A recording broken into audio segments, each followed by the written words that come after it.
What's going on? So you can hear it.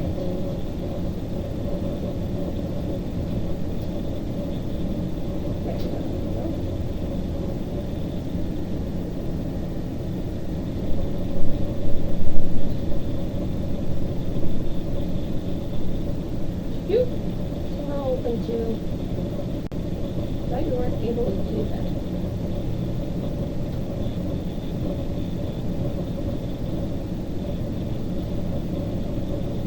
Yes, you wrote that one.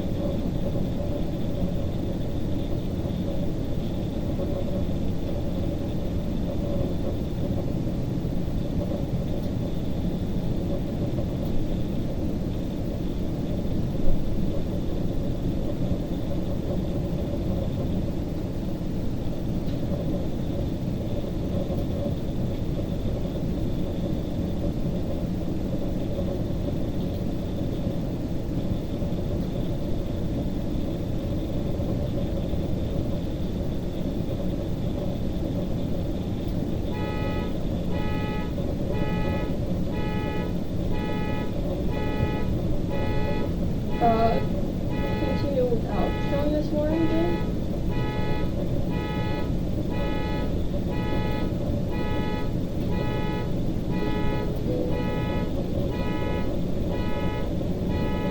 That's fine.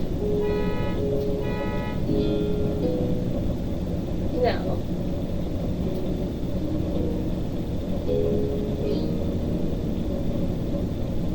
how about try first?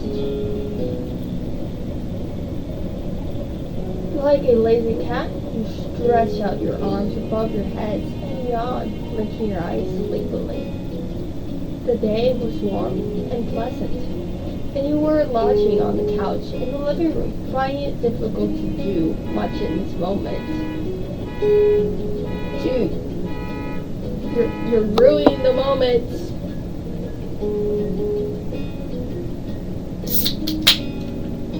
I'm supposed to have a read. Okay. Your moms and Liz had gone out shopping, looking for new items for your sister to take back and decorate her college dorm room with. They had asked if you wanted to go with them, but you declined. For you, today was all about relaxing. Cody had dropped by to spend some time with you. Planning to join in with doing nothing. Please stop that. Just stop it. The two of you had been chatting idly as lazing around, talking about the other things you are planning to do for the summer. Sat next to him, he sat on the couch while you sit on your own. He sat on the couch while you were fully stretched out. You were stretched out across them. You were cuddling on the couch. It's a hot summer day. He's going to hate me because I guess this character doesn't experience what I do, but I get cold easy. So I'm going to be cuddling him even though it's hot. He had an arm loosely around your shoulder, and his head drooped down against you, while you were nuzzling against his side, enjoying the comfort of his company. Ah. The day dragged on, and you found yourself yawning more and more often, in between conversations. You had almost dozed off completely when suddenly a burst rang out, ending the silence. Your phone was on its charger in the kitchen, so it couldn't have been that. Cole pulled his own phone from his pocket and checked the screen. His movement was jostling you, so you tried to readjust your proficiency to get it just right again. It's my mom. Cole waved his phone in the air and gave you a smile. I'm gonna take this. I'll be right back. Oh man. Carefully nudge. You carefully nudge. You do.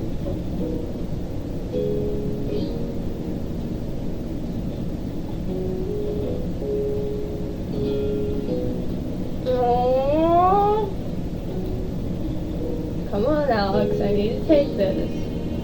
He pokes you again, and finally, with a groan, you release him, letting him get up. I would have let him get up. Yes, I would have. I would have just gone, oh.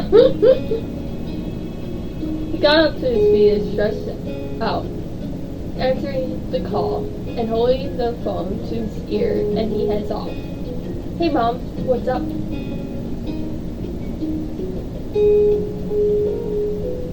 Tori said hi. He turned and gave you a nod and smiles as he walked backwards towards the door. The lock clicked behind him as he exited the house. You sank back on the cushion, idle, trying to decide what to do next. After then, you grabbed your phone from the charger, resumed your perfection on your couch, tapping away at the screen. Your mind drifted away from the thoughts of clothing and his phone call.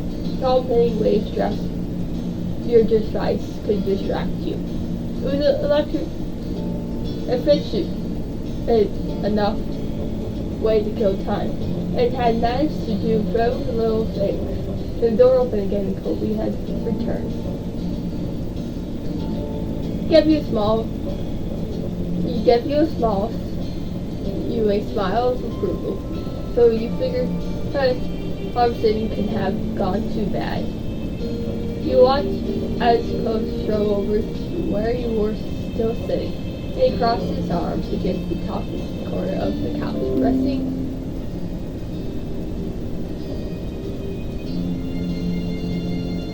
on them while leaning forward or to lightly kiss the top of your head. Hey. I'm back. Really?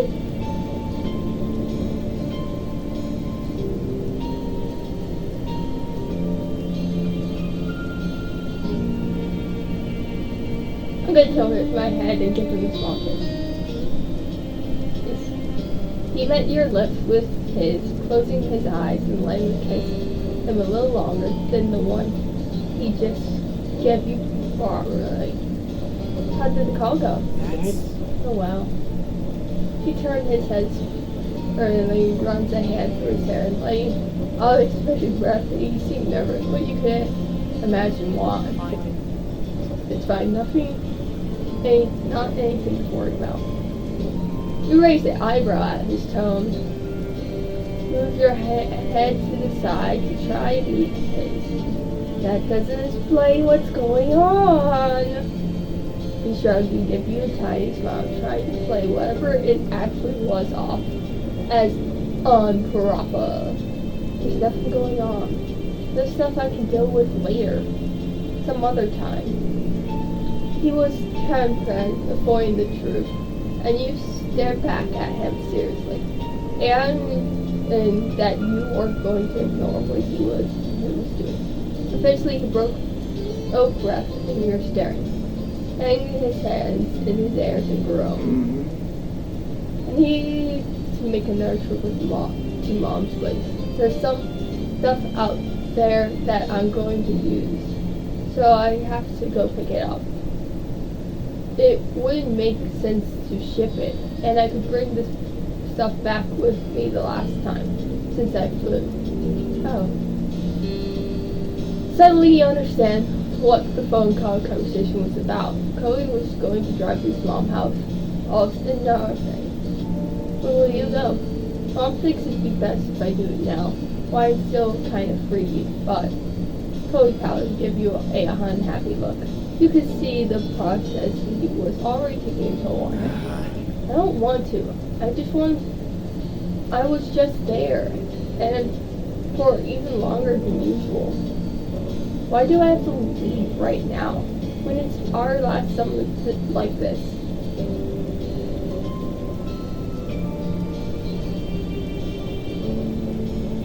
Yeah, I think it's cute. You show how much you appreciate being there and spending time with you. Looking up again, you met his eyes. Our eyes, finding a sad smile touching his lips. Oh. Suddenly his eyes jumped and his eyes lit up like a lamp. You could come with me. Oh! Ah! I am an adult now. What? You should come with me. I mean, I get the two of us living next door to each other, and Mom lives in another state. My trips are usually to spend with her, just the two of us. But this time it won't be like that. All I'm going to do is drive over and stay for a night, and then pick up the car in the morning and return around and again. Most of the time will be spent in the car, so it'd be good to have another person there. Plus, you have the chance to see my mom again and her place. Maybe we could even find something cool to break on the way. You couldn't stop yourself from laughing at his expression, his flushed little and himself. Please. I just feel like it could be fun. Please, could you think about it? Of course I'll come with you. I have to let my moms know, but as long as we're got nothing else important on these days picked, there's no reason I wouldn't be able to go. Grinned ear to ear, thrilled by the news. We both put his hands on your cheeks, kissing your face all over, having been down far to do so. But he didn't mind it a bit. Then he wraps his arm around your neck, letting you out a happy sigh. So glad. This is so great. I'll call Mom back and let her know right now. You spend some time together going over your schedules and making plans for when you take the trip. You need to fit it around Kobe's work schedule when he brought up his phone to double check. Lucky, it was only a 2-day trip, so a couple 3 days in a row wasn't possible. It was a long before the dates were finally set and the plans were made. I'm excited. These short trips sound like a perfect way to spend some time. You could listen to music, eat snacks, and enjoy the open road. No matter what you thought about the morning when you were due to leave arrived. It was cooler than usual. The sun barely peeked over the top of the houses. You stood outside your house on the footpath near the road, waiting for Kobe. You yawned loudly, covering your mouth with the back of your hand. Oh. Mornings were always a struggle. With your travel bag clutched in your hand, you watched as Kobe finished backing up his car. He had organized all sorts of things, water bottles, snacks, and who knows what else. Kobe says he had everything under control and didn't need any help at all. At least you could rest easy knowing that it was all taken care of. As you wait, you glance over Cody's car. You knew it well. It used to bring along to Mr. Hall's, and when Cody learned how to drive, it passed on to him. His dad takes the opportunity to get a new one. Curse your dad. Cody's dad's smart. It was pretty old at this point, but it had served both of them well so far. You just hope it had enough life in it to survive a trip as long as the one you were riding on. The slam of the door closed made you jump. You snapped back to the focus and saw Kobe was walking towards you. He dusted his hands off his pants and tilted his head towards the car. That's it. I'm ready to go. Yeah, I'm ready. He smiled and stepped inside, giving you space to switch your own bag where you wanted. Once everything was safely inside, he glanced back at you. Alright. We should get started. It's going to be a way to go.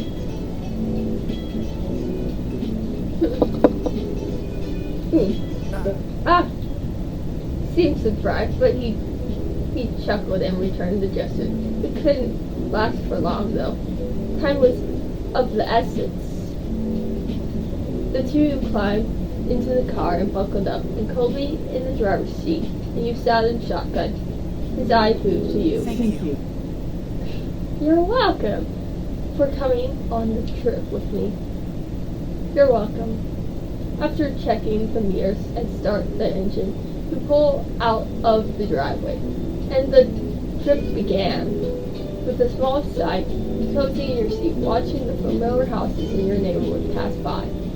Cody reached out to turn on the radio, a crack of satisfaction, mixed with a old stank for song, filled in the car as you flipped through the stations. Mr. Ernst's car was in good condition, but it wasn't well older. There was no way to plug in the phone to play music, so the radio had to do. Eventually, he settled on the classic radio station, was for sitting back in, with both hands on the wheel. Is this okay? Yeah, it works.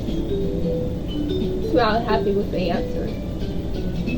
Time flew by, and with it, the schedule outside your windows became more and more unfamiliar.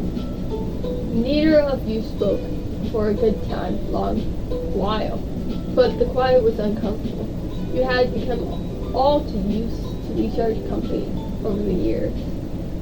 Eventually, Code broke the silence, clearing his throat awfully before he spoke. It's been too long since you and I spent time with my mom. I know she doesn't come to the neighborhood. She still comes to the neighborhood sometimes. But it's not even once a year. It's always gone to hers. I always go to hers. I'm happy two of us are still doing this. Yeah, me too. Your elbow rests against the window. You gaze out the world that was slowly coming to life as more rode on by. The sun climbed the hill in the sky, forgetting you to adjust your vision overhead to keep it out of your eyes. You mind reaching back for me? I gave you a sidelong grin as he drove. With a nod of his, he said, and took his phone. Want some chips? The solid figure was. Ooh, that's a good percent. It's a great flavor. Right? Eat whatever you want to. I brought a bunch of everything. Cool. Stretching out the seatbelt and give yourself space, you twist in your spot and reach for a bag to hold the snacks. It took a bit of effort sorting through the collection of goodies stuffed inside, but eventually the bag of chips crackled beneath your fingers as you pulled them out and sat back in the seat. Here. Thanks. Do you mind opening it? His eyes lit up at the prime of the snack, and you shook your head in amusement, popping the top of the bag. Pour a few chips into the tin. You held the bag open towards it. His eyes wide. The hint of blush crept over his cheeks, but he sat and continued facing the right. No, that's okay. Just pour a few into my hand. Yeah, sure. Thanks. You held out one. Kobe held out one or said you did your best to have chips fall into the fall, and some did not fall into the floor. After that, you roll up the top of the bag and stuff the chips safely in the bag. Returning to the front, you find Kobe crushing the foot of chips in his mouth, crunching loudly. He wiped his hand on his pants before the towel is all over the place. The little kid. He snorted and pulled a hand from the wheel once more to flick the sawdust and from his fingers at you. Ah! With a gasp, you raised your upper arm to defend yourself. You shook your head at the mess of crumbs that followed his mouth as he chuckled. See what I mean? The hours by much the same way as they with the two of you snacking and chatting. As the day stretched on, it was fairly calm and quiet, thrilling along open road, and you found little in the way of interruptions. It says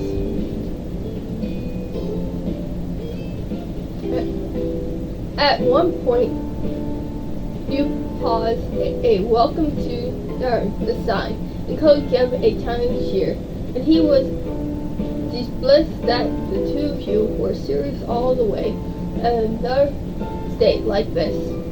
If I ever make a dating sim game, I am so making it where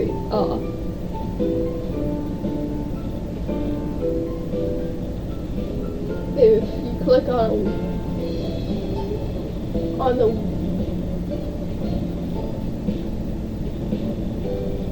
a word, it will say it for you. So people who have trouble reading like I do, if they don't know a word, they can click on it, it'll just say it for you. And you can click on it more than once. It's like one of those kid books things, and where you can click on the page and everything, and new things happen like a child's book, but instead of a child's book, it's just a word you can click on.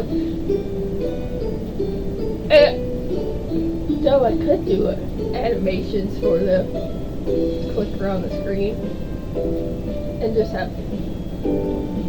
Well, I guess then we need the next button. I could do that. That'd be cool. It'd be weird having to hit next all the time, but I could actually. But a love story version of it, that'd be kind of cool. Eventually, you had to stop for gas and made a detour at the small diner to grab a proper meal, and then comes the chips and candy. After refueling both the car and your stomachs, the drive back on just as the sun began dripping beneath the horizon, back in the sky, and washed over orange lights. Chloe informed you that there wasn't much longer left to go. You were almost there. Night you fell into the light of darkness. The drive finally came to an end. Both people in the parking lot of Cohen's apartment building. The glow of the car's lights disappeared as he turned off the engine and let out a heavy sigh. We made it. We're here. The two silently smiled, having successfully and safely completed one half of the trip. You were relieved to have actually arrived and eager to get out of the car and stretch your legs. You took up the stairs, up the building, and after a knock, you were interrupted by a flash of green hair as Karen opened the door and immediately took her son in her arms. There's he is, my dear baby boy. Not bad. She squeezed him for a moment and then pulled back so she could examine his face. Are you in tar the last time I saw you? I gave you a look and rolled his eyes amused as she patted the tops of his shoulders proudly. You said that every time I'm here. It doesn't make sense right now. My last visit wasn't that long ago. Karen simply laughed before letting him go fully, and unheard the two of you into her apartment. She then turned to you with a wide grin pulled at her lips. Alexander, it's so nice that you came along with. And as a bonus, you both arrived in one piece. It's nice to see you. Her beam at you, and why you couldn't have loved nothing more than to settle down and rest after a drive. Could see she wasn't going to let you go that easily. So how was the trip? I admit I was just a pinch worried.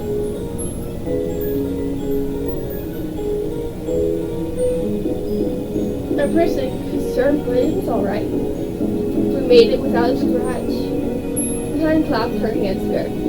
The bracelet around her wrist juggled. I'm so proud. I hardly can believe how mature you both are. You did all of those smart comments from. Paul ran a hand through his hair with an awkward chuckle. Maybe I got it from my parents. Maybe. His mom looked up at him deeply. Her eyes glistened as she shook the sun off the way from her hand. You have to be half asleep already. Huh? I won't keep you up much longer. Early morning and anyways, do you have to deal with sleeping arrangements? I only got mine from Toby. The living couch isn't bad too. Alexander can use my bed. I could just sleep on the floor in the room. It doesn't matter for one night.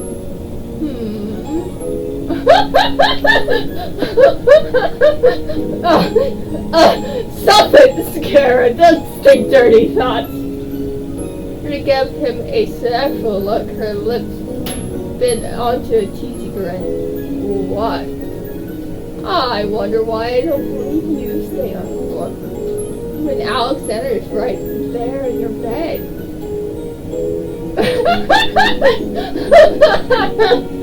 Oops! He realized!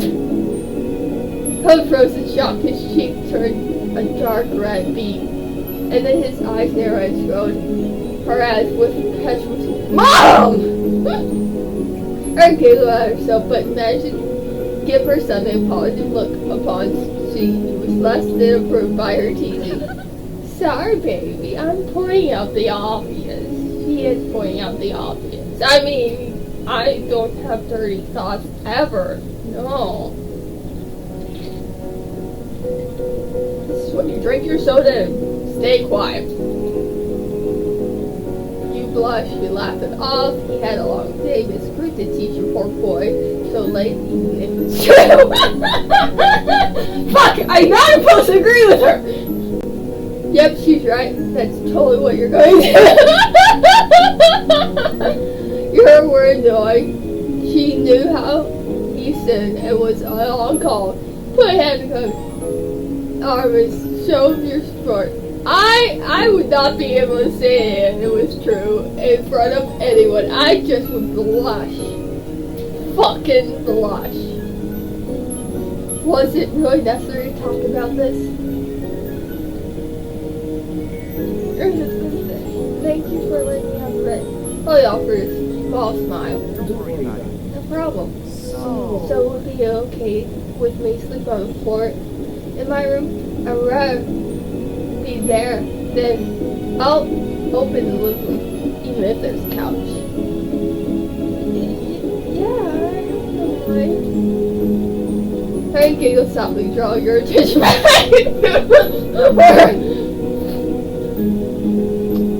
Fuzzy. Stuff aside, you need to get some sleep, Richard. Seems like you or settle yourself up not to get any.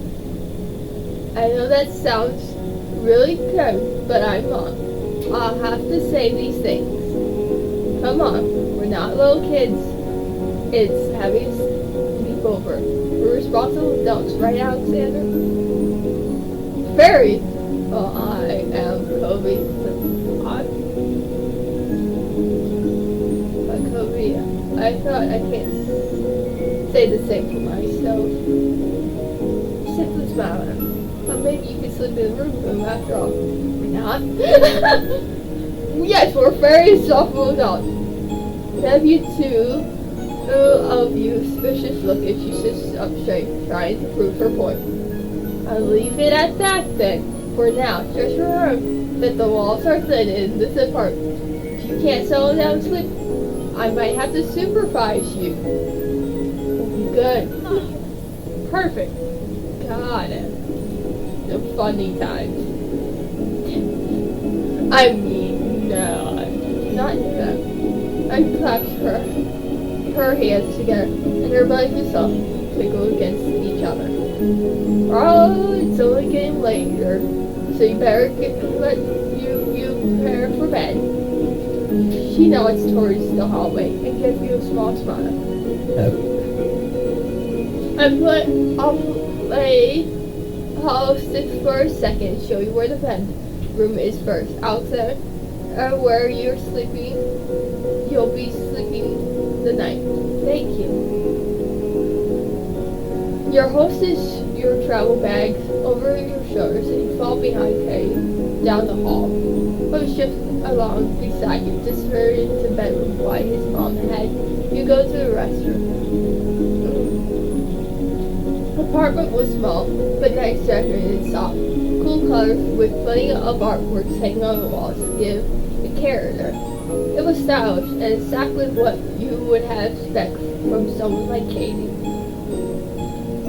After being shown the bathroom, Katie wished you a good night and heads to the room and you found Cody already there. His shaded in sleepwear and was well set aside, his glasses were already off.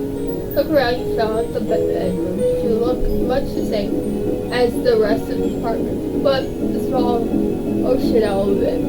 You were sure Cole must enjoy why he stayed here. All in all, the room was pretty clean. Thought it almost looked more like a hotel guest room than a bedroom. We've only spent a few weeks out of a year there, so it made sense that it wasn't I could live in. So? What do you think? It's pretty nice, huh? Mom always keeps it clean and everything, even when I'm not here. That's sweet of her. Yeah, she's good like that. Seemed pleased enough with that response and gave you a small smile before opening the zipper of his bag. When you went back to the room, you jumped on bed under the covers, just as Coach shifted his sleeping bag on the floor. Waiting till he would settle in before you flopped the lights, and the soft glow from outside peeked through the blind. I see a shower on the floor. Your eyes closed and blinked out everything. Night. Night, Alexander. Good night. The room grew quiet, as if you wanted down for the night, and you found yourself listening to the sound of the city outside the window. The noise out there was so different to what you were used to back home. Homes zoomed past, and people out having fun instead of crashing waves and ocean winds cutting your house into a river of race. Both shift around the sleeping bag, making the battle creak. I've outgrown this thing. I should have checked earlier. The trip was short notice.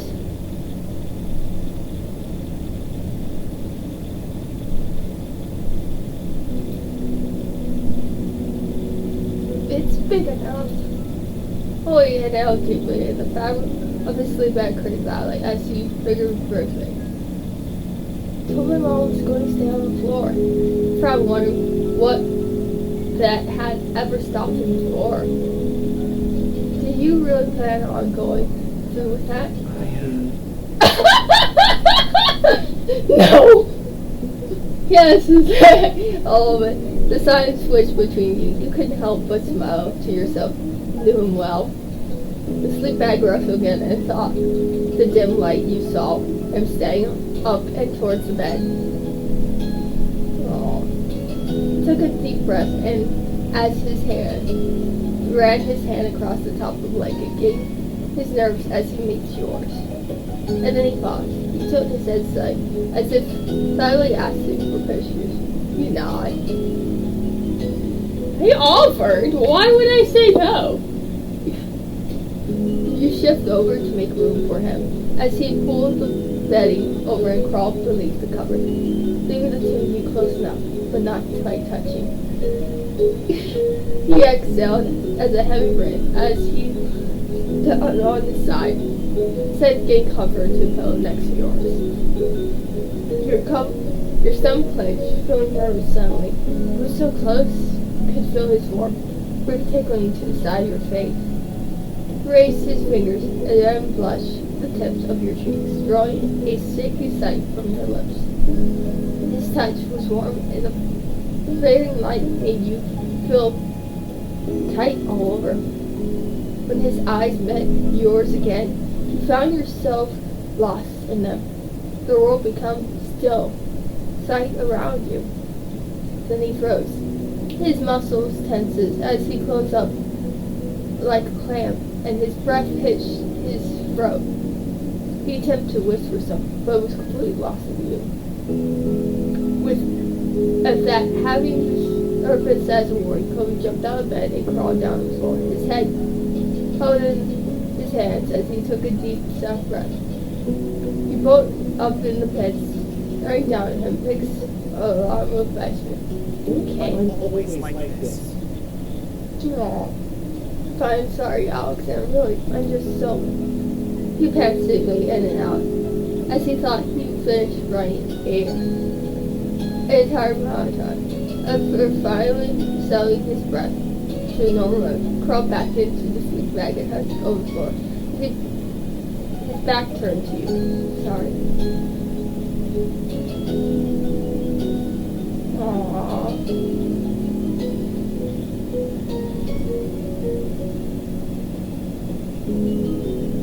I'm so embarrassed. Why did he always have to run away from him?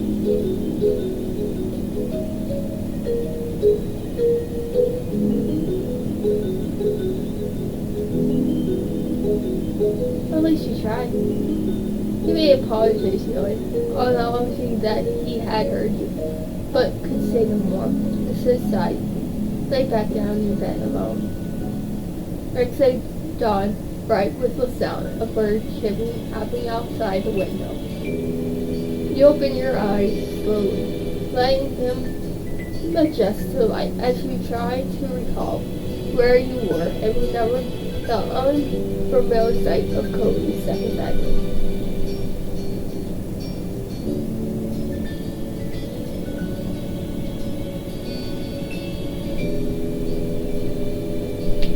I woke up on my own. The early morning sun filled through the blind, telling you it was about time to get out of bed and start getting ready for the day. The sound of Kobe shifting around the room drew your attention, though you weren't surprised. You always seem to be a morning person. Sitting up in the bed, you let out a yawn and stretch out your arms above your head.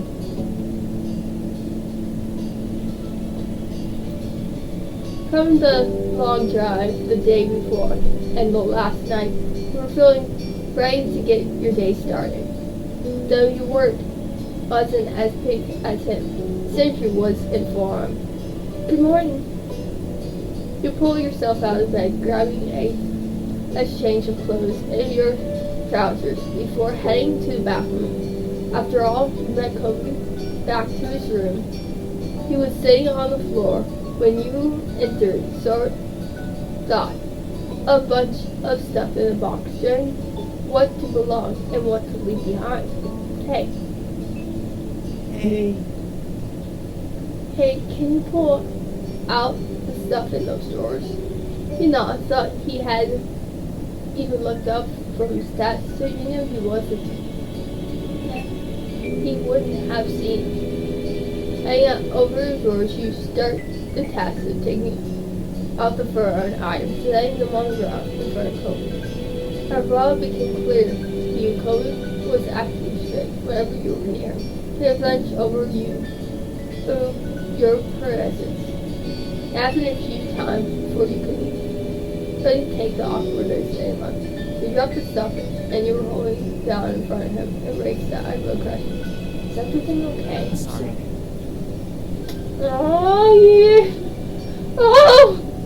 Yeah, I'm sorry. Just sorry about last night again. It's good. Second part of his thought. And not about not staying in bed with you. I know you just want to be with your boyfriend and not have to feel bad about wanting that or being rejected over it. You shouldn't have to, but I do it anyway. Oh, you're a shy boy. It's adorable. Can I pinch your cheeks? Again. He falls like so to find the right words to explain himself. I do think it feels nice, really. It's just also not bad, but good in a kind of way. When I get her like that so close, it gets too hot, you know. Oh. His cheeks flush with his cover. He immediately throws off with his eyes done on the floor.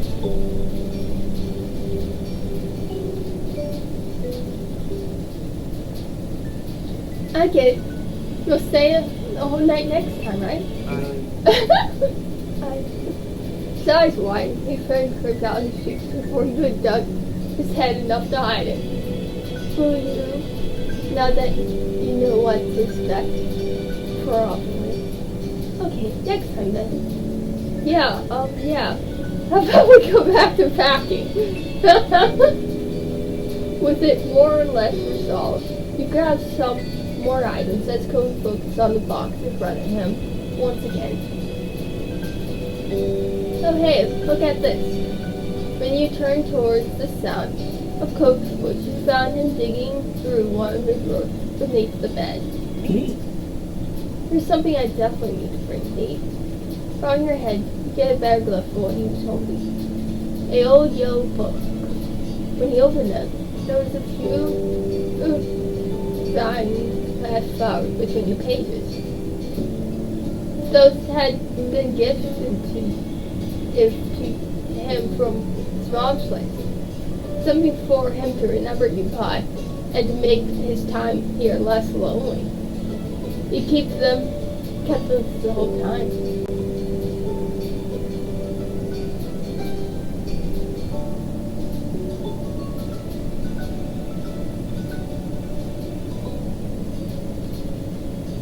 It's adorable that you care so much for them.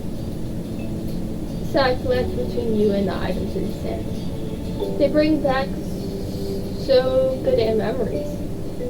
A flush of color creeped to his cheeks, and he looked away. Nice. They are special. It's important. Having a piece of you with me when we're apart. I feel the same way, so I get them to you. Frank smiled, glad that the feeling was mutual, but then he expected to become more aroused. And did you keep the syringe that I brought back?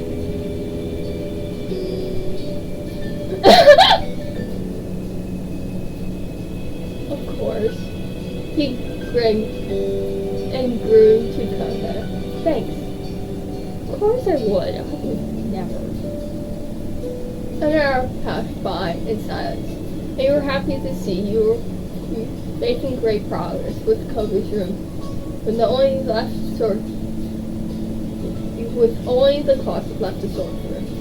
You took a minute to take a mouth of water from your bottle, and you perched the edge bed stood in front of you.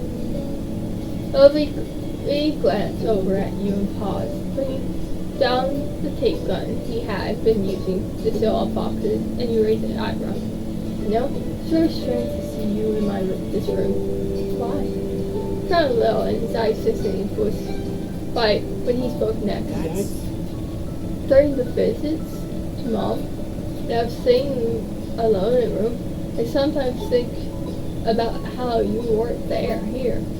It was a weird feeling at the time that you just weren't around, and now that you are here, it is this exact place it is. I don't know how to explain the feeling. He shrugs it off and smiles a little, as he thought he said enough already. He didn't want to risk it sound silly. Like, pretty confident and all. I miss you so much when you're not. His eyes both brighten as he looks at you, vibrating motions. I miss you too, all the time. It made you feel better to know that. Somehow, to know that when you were stuck at home missing his company, he was missing yours too. You look away satisfied, heading over to the closet, and the last of the items been sorting.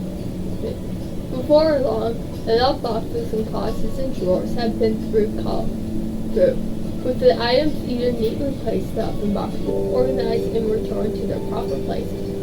With a sigh of relief, you surround the bedroom and your work you had done. All right. You're done. Good job to us. I'm going to change out the pajamas for the drive. Yeah. When the two of you head out to the living room, right enough to finally leave and hit the road, found Carrie in the kitchen pouring a cup of tea. Chloe head towards her, leaning cautious against the counter, and then to say, "Hey, didn't have to get up so early. Are you crazy? Of course I have to see you off before, or you go. You can't sneak away while I'm out cold." You see, she's beamed at him, and all honesty seemed more than happy to be up and getting ready for the day. "Do you want some breakfast? I got some margarine or eggs and toast. Oh, and some of that fruit cereal you used to love. That's good. We should really eat on the road." She smiled sadly, a little depressed, but she seemed to understand.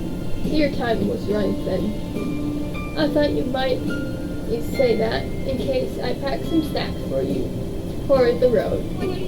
Even if you don't eat up them, I'll take it anyway, just in case. You can always feed them to Cliff when you get home, and tell him I said hi." But he laughed and shook his head, knowing his dad loved nothing more than polish off whatever food had prepared for you. Thank you. Hey, Mom, you didn't really have to.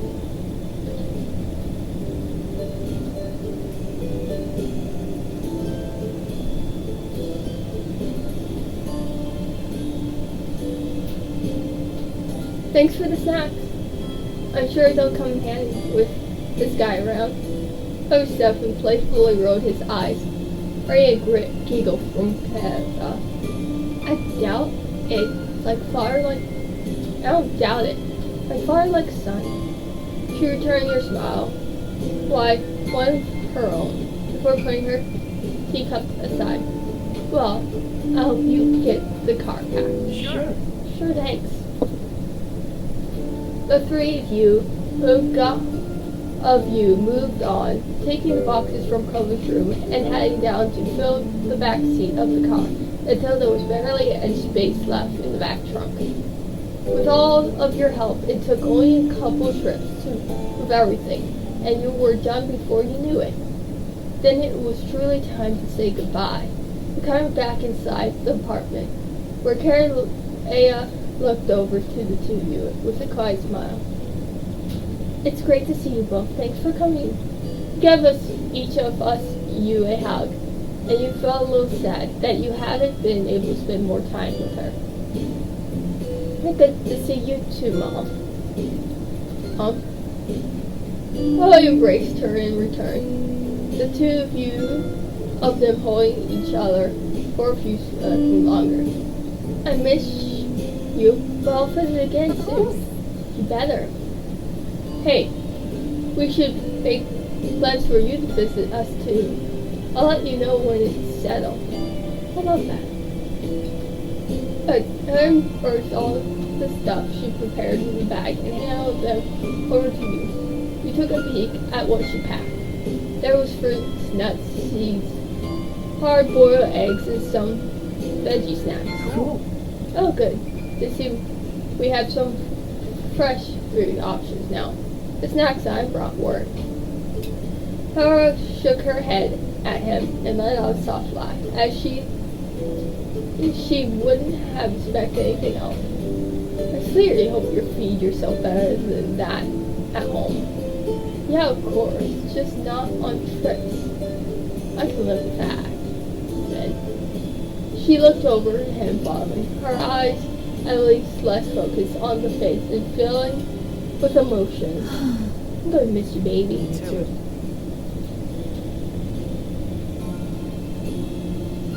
Thanks for letting us come.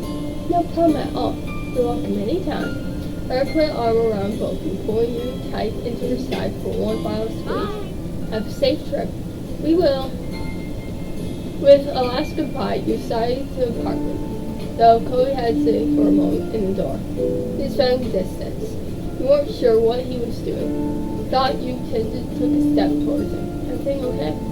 Her voice seemed to bring him back to earth, and he shook his head, clearing his thoughts. His green hair swayed from one side to the side. Yeah, let's go. With that, the two of you headed back down to the car, ready to make your long trip home.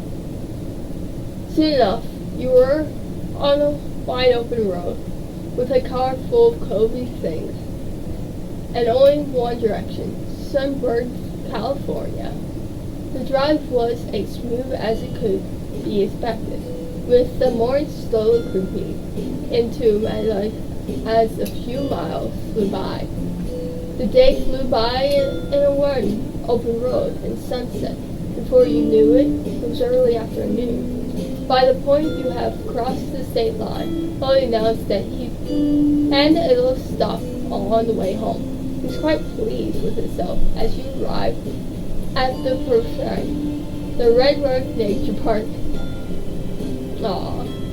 Stayed between a common of motion, redwood trees you drove along. When Code parked the car, you pushed the door to get out, and the first thing you did was look up. From redwood trees down on all sides, there were massive trucks shooting straight up into a kind of fun overhead. There were too many of them to count, stretching on far as you could see, set against the sunlight that was breaking through the leaves and danced on the path along you. It's great, right? Smile at you, pouring over the car roof before glancing around the place fondly.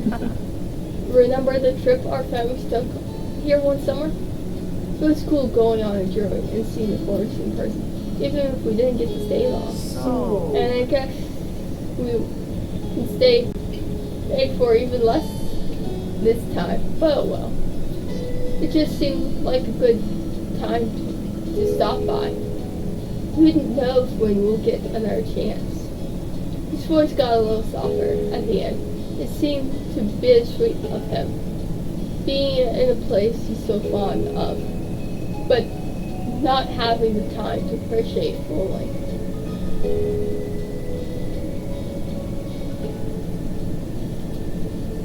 It was a beautiful place to stretch your legs and take some fresh air.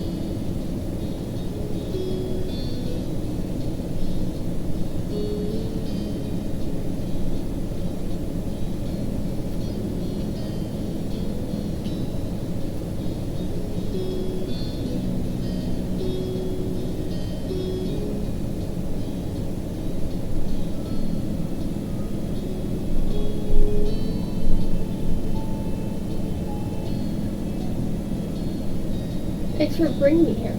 Willie smiled, shoving his hands in his pockets and leaning his head. No problem. Do you walk around for a while, going by the shore, going the redwoods?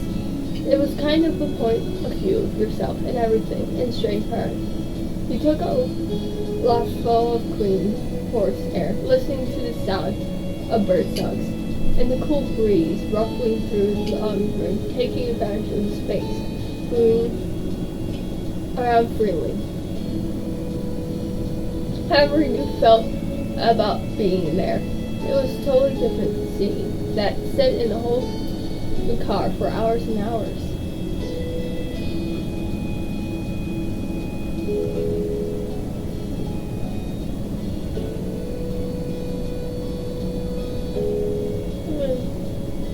I'm going to take Kobe's hand. He entertained his fingers through yours and smiled at you as he relaxed into your touch and rubbed the back of your hand softly with his thumb. Being here again couldn't help but reminisce on what happened during the trip. You've been taken here a long time. There was a lot of things that remind you of recently. You looked over Kobe, who seemed to be lost in the peace of the place. You wondered if any it crossed his mind. Smiling at the sight, you thought back on what had highlights of the long-gone vacation. Elizabeth teased us.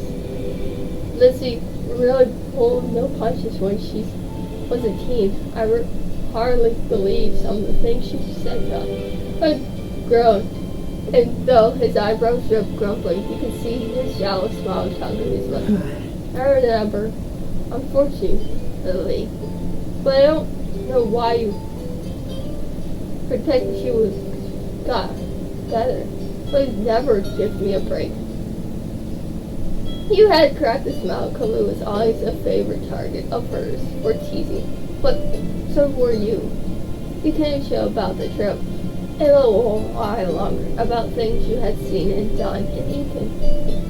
A lot of the memories Kobe had on the trip were similar to your own, but you were also surprised to hear a few things of his point of view. So much had happened that there was no short of things to talk about. The place certainly had been not quite about Alexander.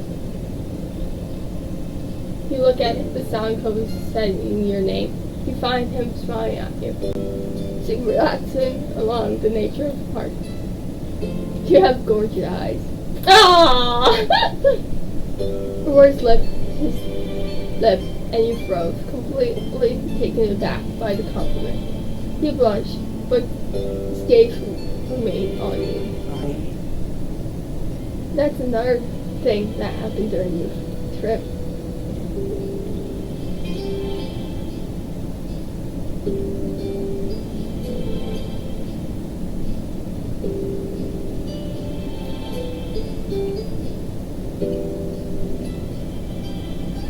I find it difficult behind my blush. Dropping your head, you hope Kobe had noticed, but by the grin on to his lip, you knew he had. Your spirits were lightened as you passed and prayed for and persevered. But before long, you decided it was time to bring the short stop to the end and head back to the car on the road again. Kobe sighed when you finally reached the Fagoo, juggling the keys in his hand before I walked in the door. I wish we didn't have to go, but we're going to be responsible and not stay longer than we should. How's growing up for you? Smiled soft, lightly, and with that, the two of you jumped in the car, buckling up, and he put it into drive. We're sitting close to town. As sun started setting, thought you were still far away from radio station, were unfamiliar to you. I twist the details the way, and that before onto the channel, this song you seemed to like.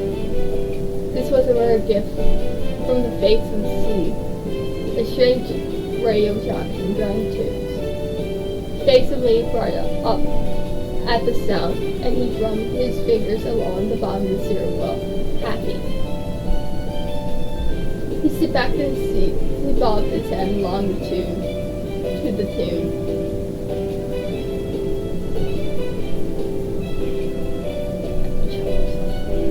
I looked over and rolled his eyes with the smile, clearly enjoying himself and everything. Saw him and Kobe reach over to his Starts circling through the rail station again. Fortunately, finding nothing horrible, you flip the dial off and then lean back and see inside. You rest your head on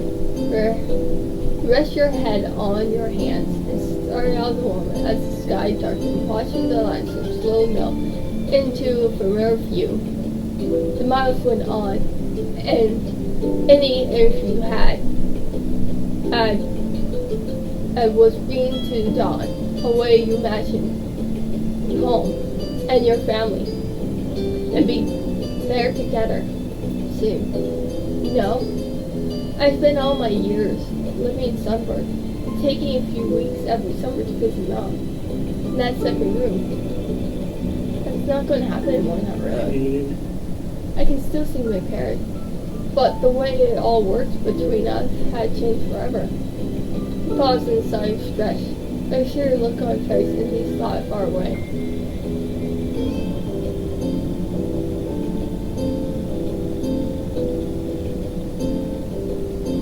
I feel the same about my parents too.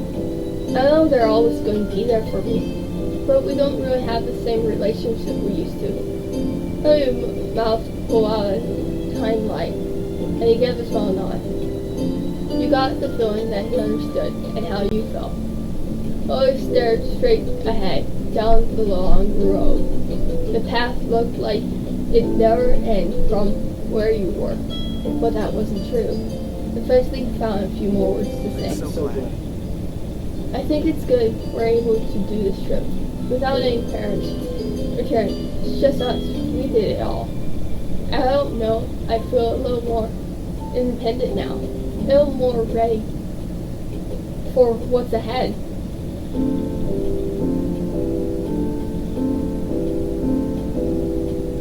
Right. It's all like a real first step to be on your own all the time. It'll be here before we know it. Doug seemed to wear on coat, and he made an attempt to find something on his speaker. So, kind of sad about getting back. Gonna miss having you right there tonight. Pierce shrugged, though said nothing more. He smiled himself a little, hearing himself like that out loud. Gonna miss it too. And with the feeling come at Moocher, the two of you fell into comfortable silence. The sky outside grew darker. As the hours passed, the stars blinked on like tiny fireflies, hanging into prime blue. The scenery continued, turning between open road and area and beach town, becoming right to where on. And you felt what direction of the world as you watched it through your window. You turned by good pace, restraint, reflection, but pleasing nonsense. Soon enough, the world returned to you. You found your feet firmly on the ground and couldn't help it. The friendship would end and life could continue, but your memories would light it on. We had a nice fun trip. Let's have memories. From the moment you woke up, you knew today was going to be busier than usual. There was a lot of errands that needed to be finished before the day was done.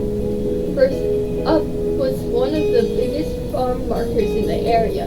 Was open only 2 weeks a month during certain parts of the year. It was rare that you and your family were able to attend, so your moms liked to make the most of every minute of it. And you realized it was not just them feeling the way when you heard it was from the left side. Wow, that's like snow shows. February never seems so highbrow. Seriously, they don't mess around with their priorities. Isn't that great? Isn't it exciting? Let her cross her arms so you can tell she was moved.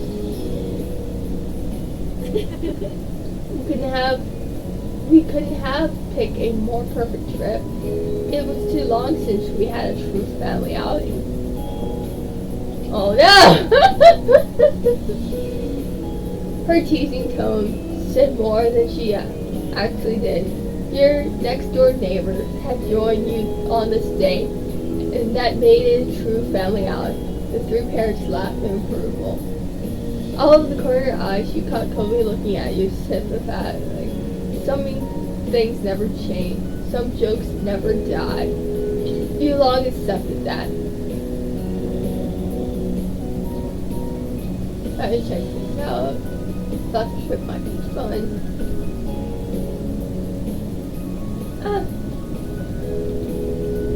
There are so many stalls, you couldn't even imagine what hides gems you might find among them.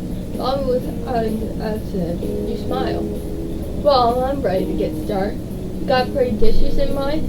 I'll use for ingredients. Her mom responds to that. They go to your mom. Yes, that's a good idea, Cliff. This place is much larger than it seems. Difficult to finish each part in a single day. I'm sure we can make a journey together at least. Actually, since there are so many of us this time, we could take different sides of the market. Sounds good. Divide and conquer. That sounds brilliant. Everyone watched your mom's in surprise, but no one could that a option.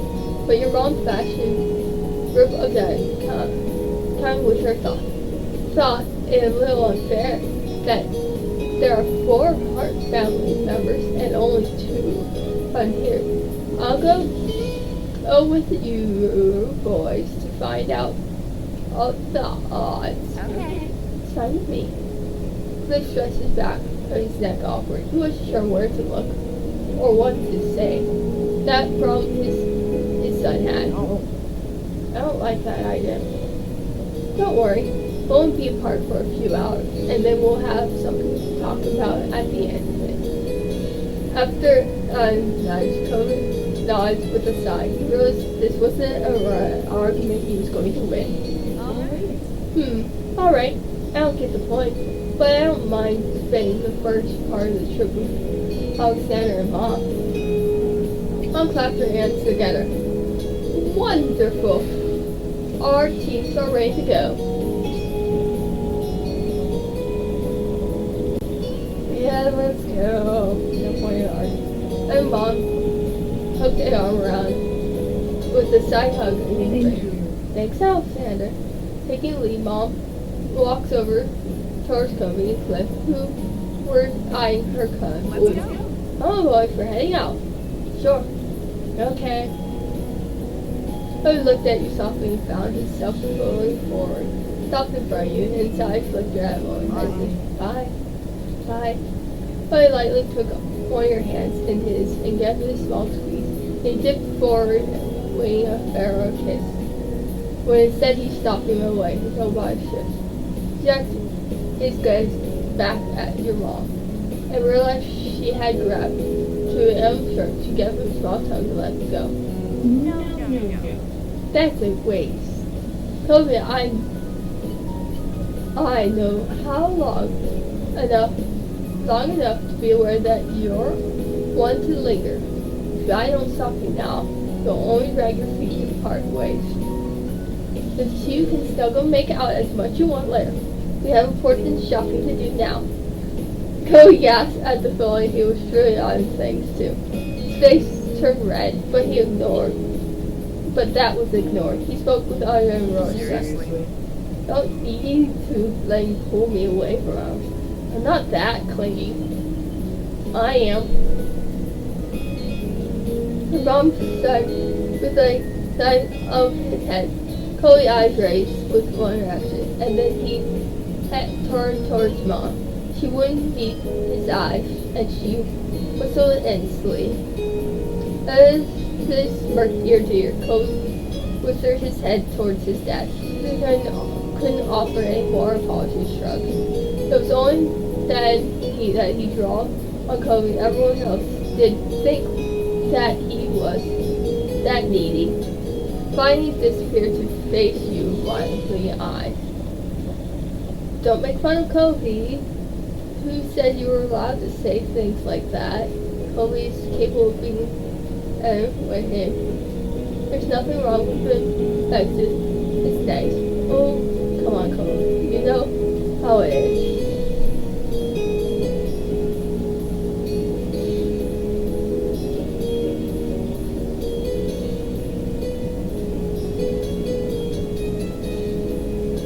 Yeah, you said you're allowed to say things like that to me. You shouldn't be shouting them all the time. They were taking their tea so far. Who's your boyfriend? Not there. Your questions seem to fill on deaf ears. Both the crowd are totally at your support. Without thinking, Cody took another step forward, falling jaw to you. Also again, mom grabbed back. Sure. She tried to disguise her laughter, but few chose to escape. Actions speak louder than words. Only mouth to push as he struggled to come up with something to stay and defend. He was new for bears all over again. Yeah, well, so what? That has slowly your mom's dad burst out loud. Don't worry, Kobe, I'm the same.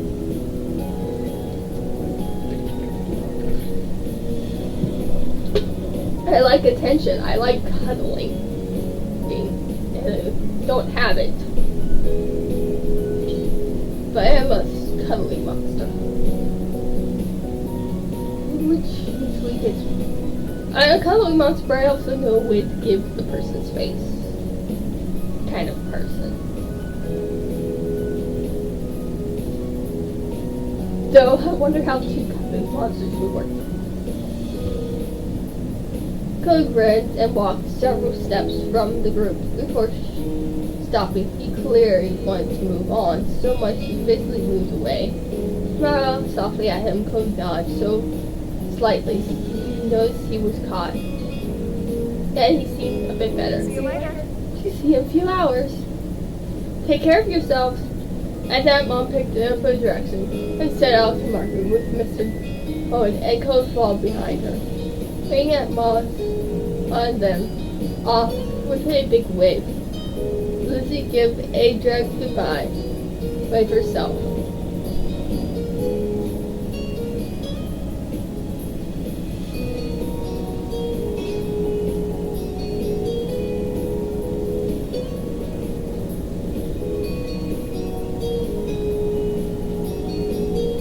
I'm not mean. I'm not sure.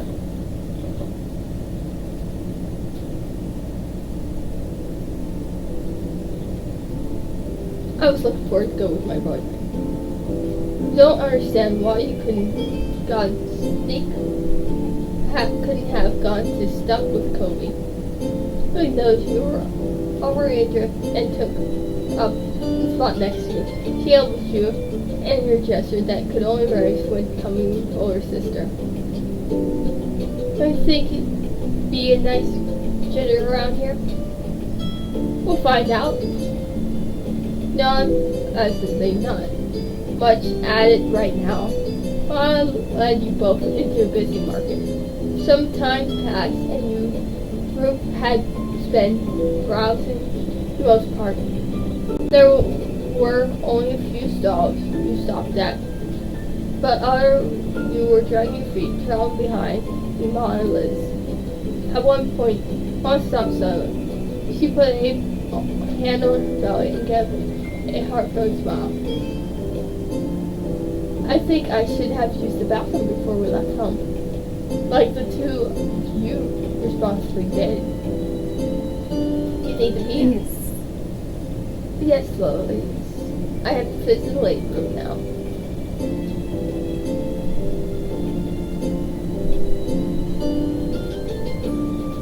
Should we go along without you?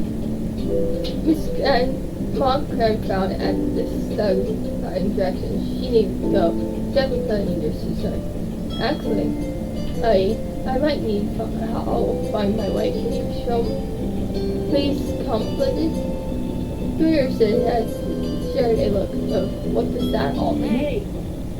If anyone goes anywhere on their own, shouldn't it be you? You're the one that needs direction, and you're the parent here. Mom giggles and trots and leads me off trip over the ground, her hat, like Mom said for the day. Soon enough, Alf will be able to handle these kind of errors on his own. It takes good practice. What? I'll hook the arm around Izzy and pull her along. Have fun. See each other later. Excuse me?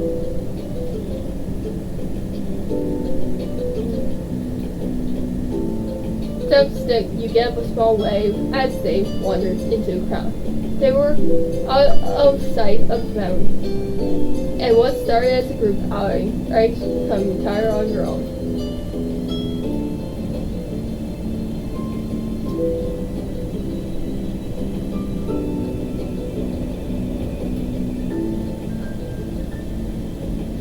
Yeah, she's being ridiculous, but I don't mind it. You weren't sure what Otis' mom had full of this, but that was far from on your priority list at the moment. You're staring happy idea of doing things on your own pace.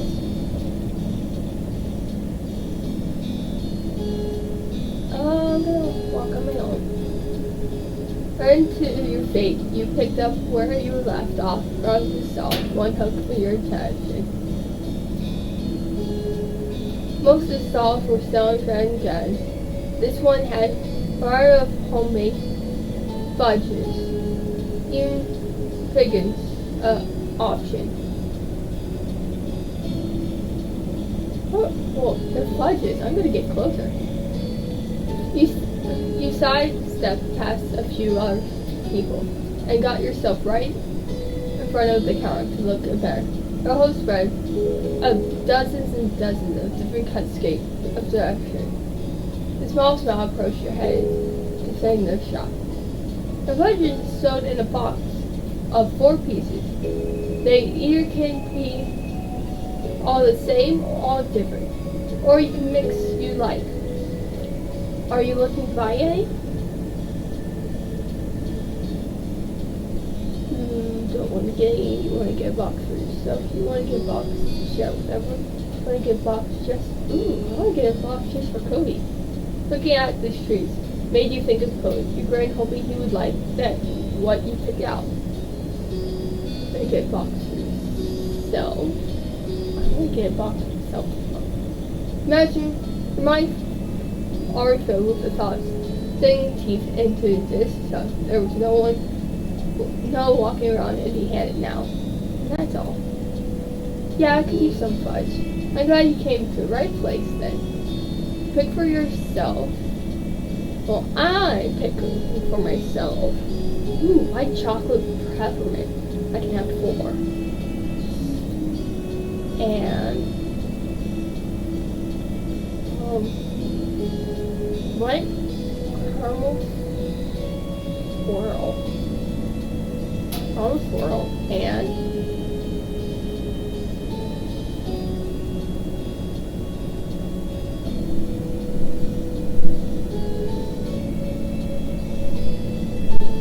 cookies and cream sounds good. And another white chocolate peppermint sounds good. And Cody you pick. Oh God, I have to decide what Cody likes.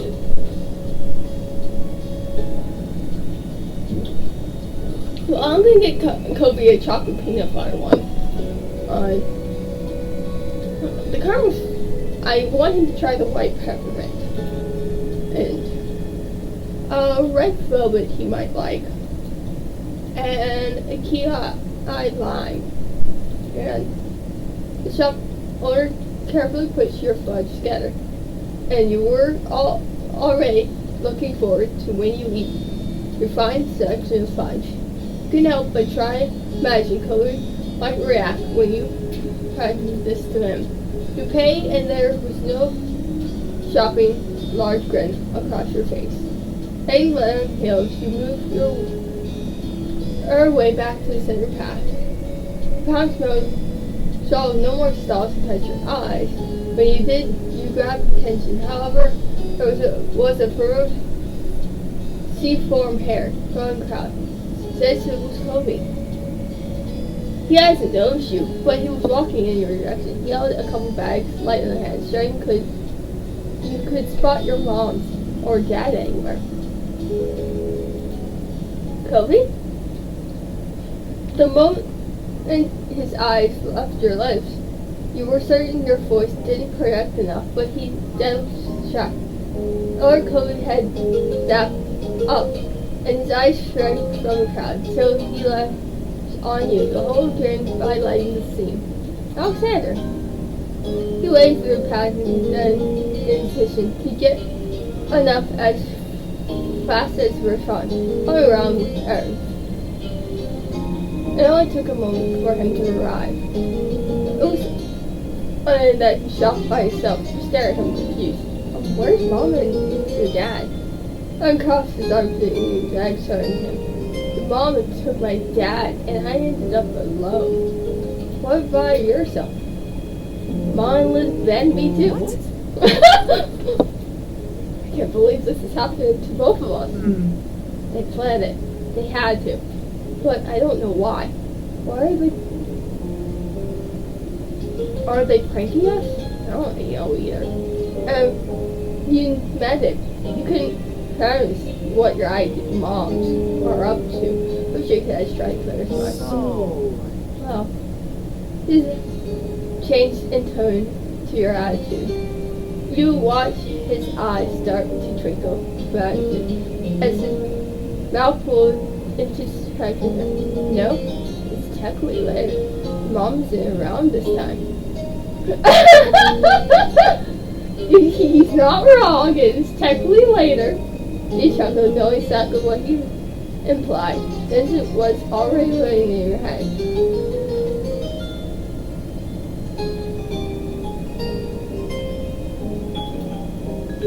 Step closer, placing a hand on his upper and immediately leaned in.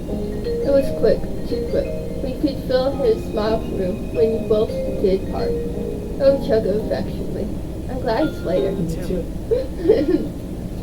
So, you guys wander off, as one of your parents might simply appear if he keeps checking, and you could tell he was so processing the sausage. He stretched back his head and looked sheepishly. Do you want to forget about what happened and go shopping together? It felt good to know you were going to have company for the rest of the trip. Tom seemed to be thinking the same thing because his body seemed to relax then. And Kobe grinned twistedly and one. You both knew that you were going to engage whatever they had been planning for this afternoon, but luckily neither of you cared one bit at this point. So, where to first? I don't want to go back the way I came. If it's new, I don't mind going back the way I came if it's new to you. It's not hard miss stuff, even if it's gone past it. But have you gone? Toby shrugs his bags around and starts pulling one of you could see peek inside. Runs the of things that he picked out around the market. I almost got triple profit with things. I could see pretty easily so far. Nothing super exciting.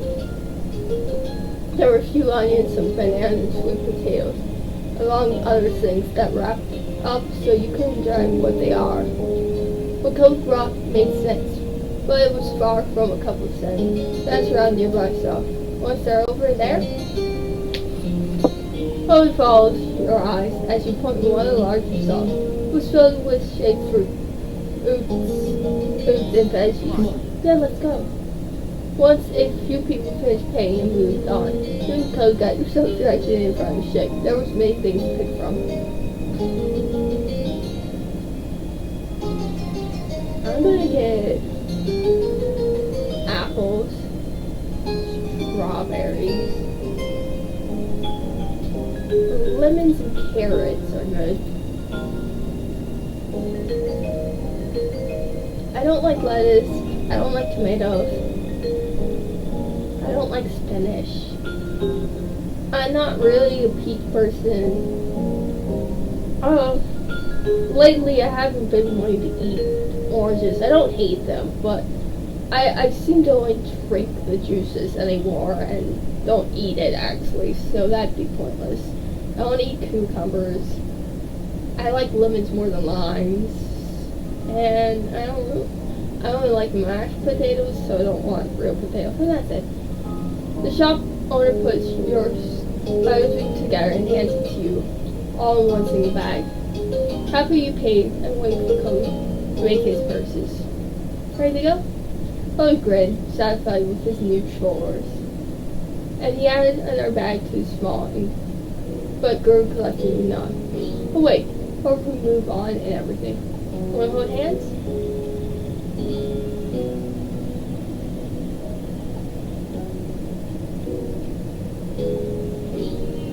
I tried to lift your hand out for him to take. At that, Cody smiled and relaxed his eyes, straightened steps to the gesture, and placed his fingers right with yours. Cody squeezed your hand back, and with returning Erin, your boyfriend nodded with his hand in one direction. You had gone towards. All right. Okay, now let's go. There you and Cody wandered the market on the lookout for any stalls that caught your attention. Cody was walking around with steady step, talking about the meal ideas he had in his mind. After a while, you had to go another direction to find something of importance. Several of the stalls were selling the same goods. It was only a matter now of which ones you wanted to buy from. Run down the path until Cody's stop sign might pull around the cross. Cody, you follow him on his path to Crown. Immediately you knew what Crown is. Homemade jams and local honey. Small glitter with honey jars. Hi, each end varied colors. Colors were speckled at each side. His feet began to take him there. Likely without being fully aware, he made on and planned jewelry cord. When you got close, you were surprised. There were even more various than you thought. There was even honey based on what type of pollen bees used. One focusing time between raw blueberry and water covered honey.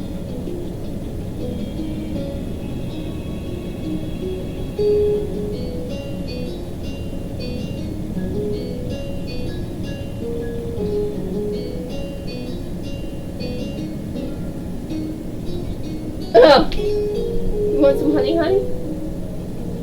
He spoke without a hint of irony of the pet name. He thought it was sweet, and the smile got Cody and even sweeter. He nodded. He thought things over for yourself. You want honey? What honey do you want? Well, you want clover honey. Hey, and you want the berry jam. So, berry jam's good. I'm also going to get the raspberry jam.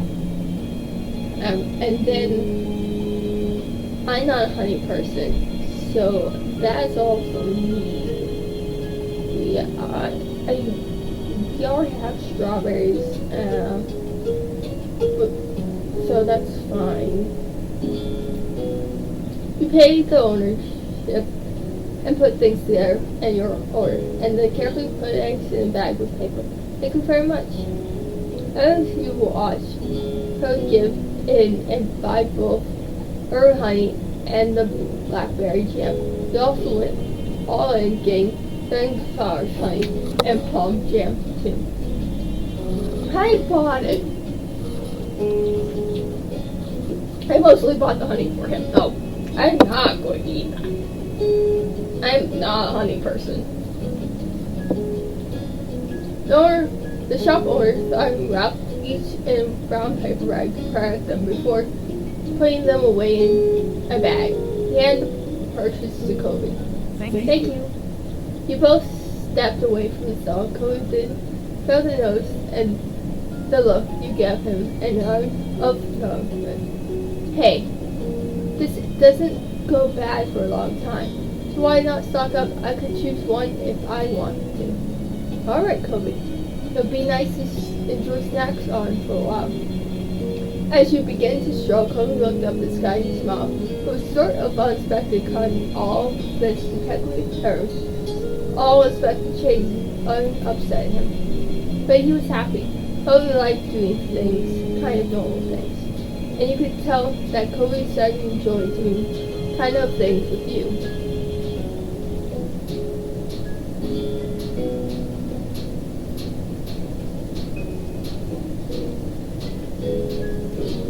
It's cute. It felt more normal, or rather, it felt right.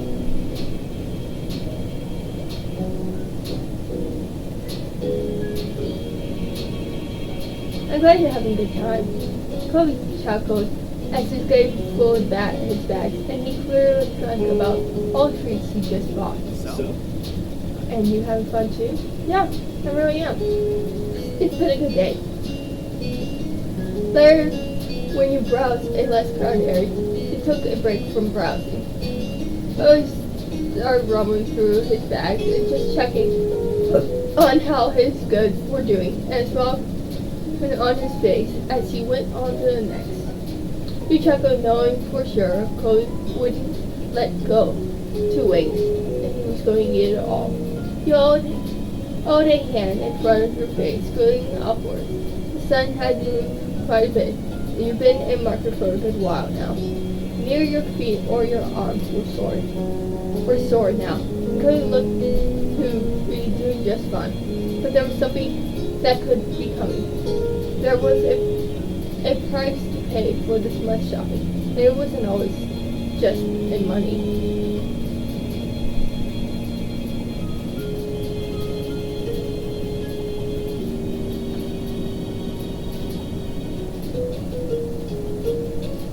Could you carry my things? Sure. Okay, hand them over for you. I can do it. Thank you. I'm sorry. I'm a weak ass. I was doing the same thing. I'm not going to make him give me a carrot or baby bag while carrying items. That's just too much. You flashed him a smile, and passed him the bag. Your arms were already feeling better as you watched Kobe hear things his bone. Thank you. He nodded. What I thought Kobe was still planning on how he was going to manage them all. You watched as Kobe hung a few bags on the front of his side and then grabbed the remaining things in the same hand. It continued. Notice your expression, and then he back to give you a hand gesture stuff. This hand is already holding something. Sorry you couldn't help but squeeze a little as your face flushed. You had no idea Kobe would do so much just holding your hand. And with that, you and Kobe continued your trip throughout the market together. Mom and Mom both texted during the trip, calling only to say that they hope you found some good stuff and that they'll see you later. There's no answer on what they went or why. You and Kobe continued to win on your way through the bursting market. The list of Albert's items lied very heavy. But then Kobe realized that he hadn't checked on his own phone in a while.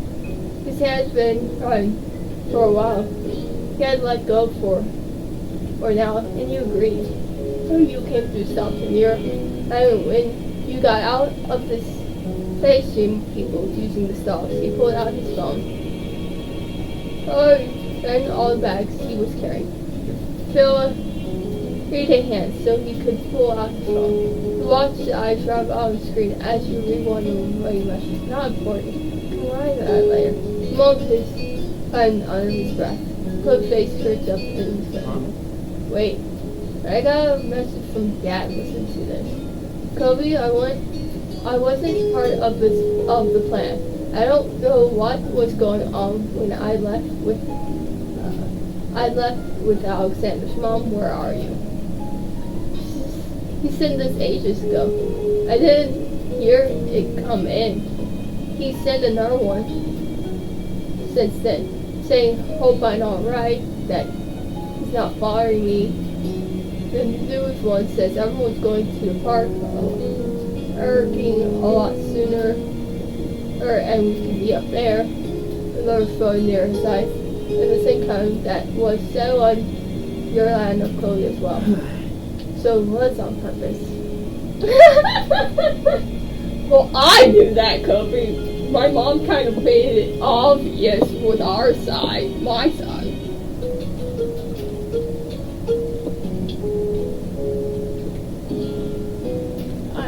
You don't. But okay. The crowd of people passed by the stalls as noise as ever. The triple-cutting sign fell over you and Cody. He rubbed the screen of his phone against his shirt, wiping dust in your eye.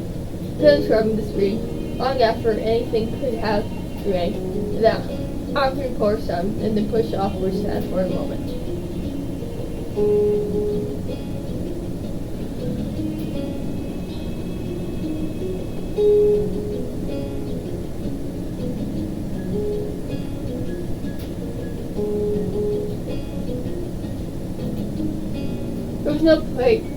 There was no value behind this point.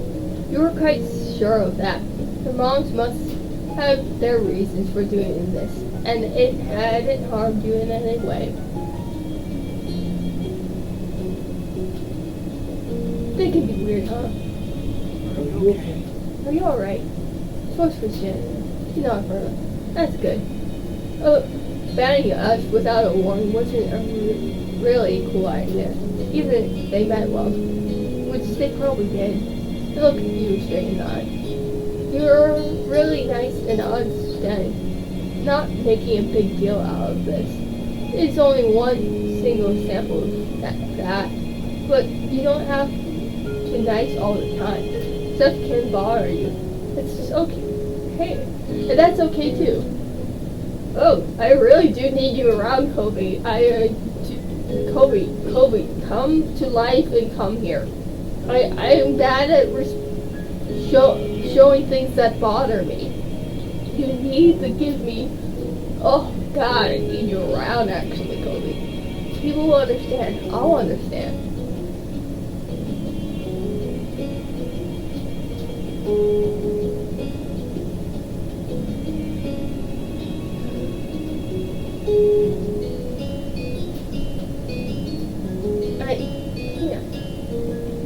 Oh, God.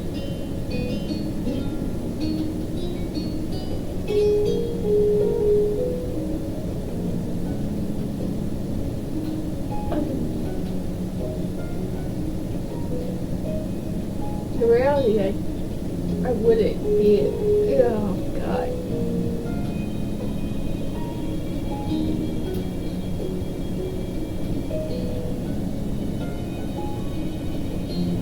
I don't have anything to complain about. Nothing ever? Oh, no. Well, not ever. Jeez. She's out about it and then you laugh. Okay. Come on, you got plenty of stuff to complain about. Just from the studies, I'll pull myself live. Let alone what happened today. You cracked a grin at the head yourself, but you couldn't be a troublemaker. And he wanted to be. But he could be so kind. After Roy stepped away from you and face turned. Chloe closed his eyes and took a big breath. His brow curtained, then he frowned deep into his golden arm and closed down. So they did do something stupid. I knew it.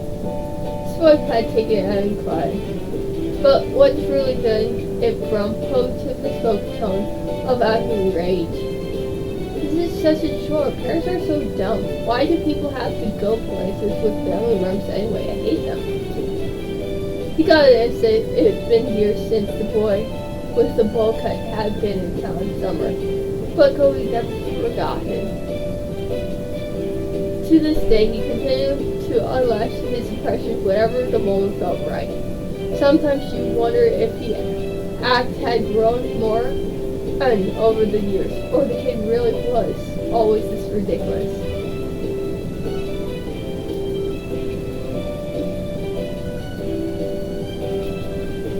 Oh wow, what is wrong with you? No. I'm not wrong, actually. If you were as smart as me, you'd already know that. I'll give you a large smile, letting the joke rest for now. Come on, we should probably meet up with the group. Yeah. Didn't dally anymore, slipping back into the crowd, making her way towards the entrance of the farmer market. It didn't take long to reach the park. Your parents and Mr. Hunt and Lily were already waiting there, and they waved at both you as approached. Your own family seemed to be in pretty good mood, and criticized Mr. Hunt, stared at Chloe with open concern to get closer. Hey bud, hey Alexander, how you doing? We're doing better if we hadn't been abandoned in the farmer's market by our own families. Saw your mom frown at him, shrug. Mom glanced over Chloe. Mom blinks her eye. Just because Alexander is shy and tries to not complain doesn't mean you can just let him out of your place and expect him to go with it every time. Oh, I'm not shy, Kobe. Dude, I'm usually the one who bans my parents. We're going to PopCon together, and I fucking banned them like no tomorrow. It's like, we're in this place, and turn, and I'm gone. I'm the one who banned my parents. I abandoned them. We're at events just like, and time to go adventuring. Where did our... I wonder how my parents would feel about that. Where did my child go? My child just disappeared. They kind of see me sometimes once in a while, and they seem just fine by it. I guess it really is different if the child, depending your age, if the child leaves you and the parents leave you. We're adults, Kobe. It's fine. I'm not a child. Dude, I've done this since I was a teenager going to places. I even done this a little bit as a kid in a store.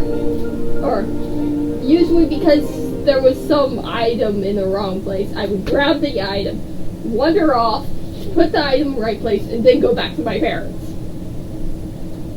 Man, my parents should have worried a bit more when I was a kid.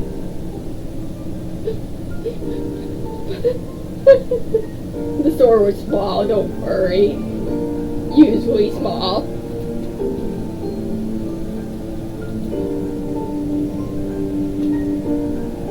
Mom hugged her head of shame. The mom had her head past her cheeks. You could tell they were quite rejecting their shame.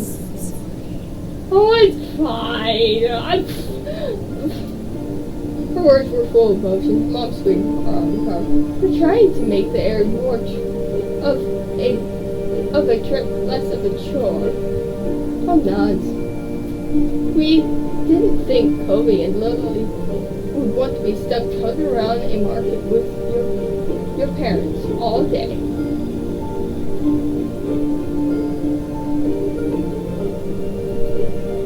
Especially not in the summer. But you're always very thoughtful and don't like to leave your moms behind. So we did ourselves. So this character is the opposite of me. I would have left my parents all the time. So she's the opposite of me. So we did it ourselves. We was only to get the beef for the market and not to the other stops, I promise. Still, you're right. I could have told you and make your own call. Oh, the care. Is this what your parents do when you're a good child? You just never wander off on your own? Oh, for so many years? Or is it just following around like a puppy dog? They just fuck off and go, but there you go. I'm really sorry. Neither of us meant to upset you. Oh, yes, no barks. We all better to know, sorry. Mom did me too. After pulling her on potty breaks down. If that helped, I went off my own shopping. It seemed they were pleased. Sorry. sorry. Sorry, I didn't check back on you. I was thinking I just tried to blow it off. You were quite taken in their stories of what happened. Otter to the side, Chloe was talking to his dad. Thanks for telling me something was up. Though I kind of feel bad for missing the warning when you sent it. It's no trouble, sport. I learned my lesson about this making surprise plans. Besides, I got treasured every thought of that warning through their heads by you first, right? Sounds about right. Chloe smiled at his dad and started clapping Chloe on the back. Wow, we really been outplayed today. You realize you haven't been the only out on looking to Mr. Huggins. Your mom for sending random looks, holding her arms crossed over her chest. Watching all fun. Yeah, it looks like it. We better find a way to catch up. Maybe we can do Alex shorts for next week. Yes. From Jeff's mom on the shoulder. You might be on to something, Alex. How does you like the sound of that? They looked at you hopefully. That sounds good to me. Make it 2 weeks. Thanks. Gotta do more than that. I'll think of that. You don't have to do anything. Hey? I was never mad. That's tomorrow. We'll still do better. Come on. And at the very least, we can make sure everyone stays scared for the rest of the shop ops we make today. Not we won't let you down. We'll be the best sheepdogs ever, guarding the flock and catching the stray. We could at least be sheep hearts. You chugged at your mood lift and started bumping morning. It was going to be alright.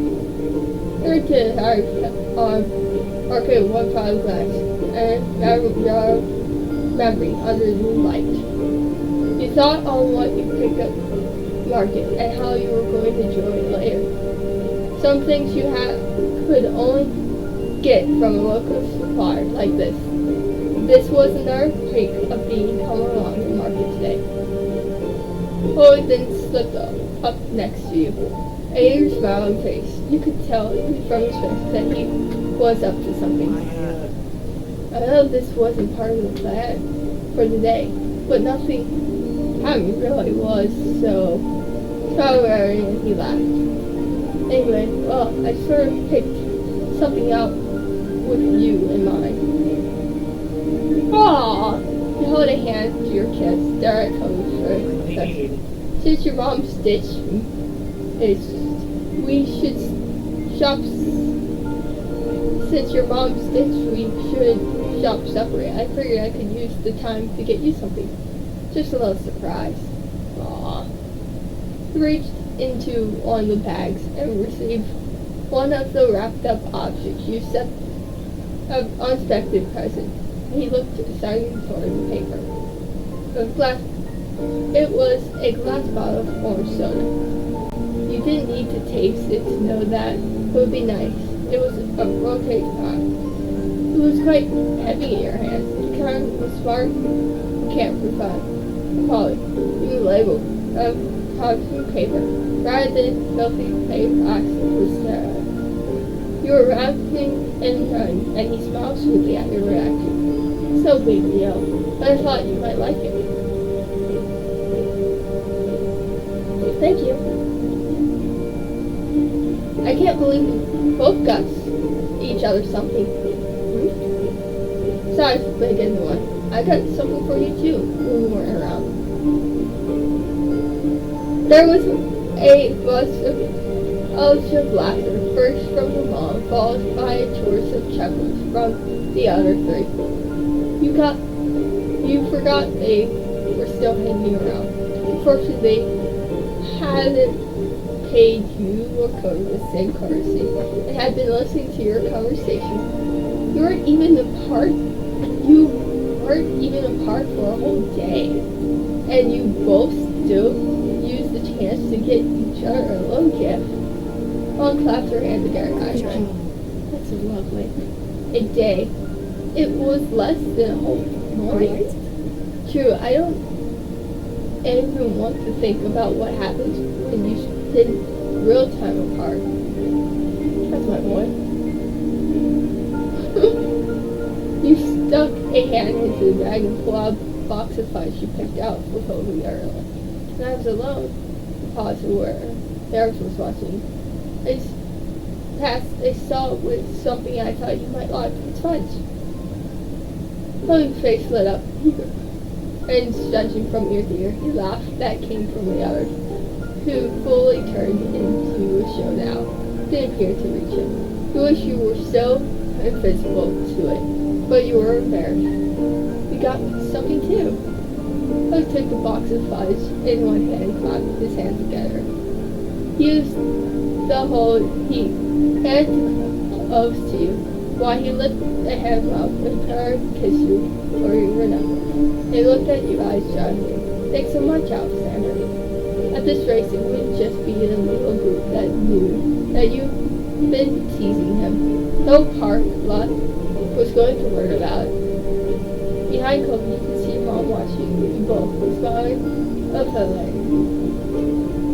See, this is why he's so attractive. You spoil him. You should make fun of him. It's clear. Girl.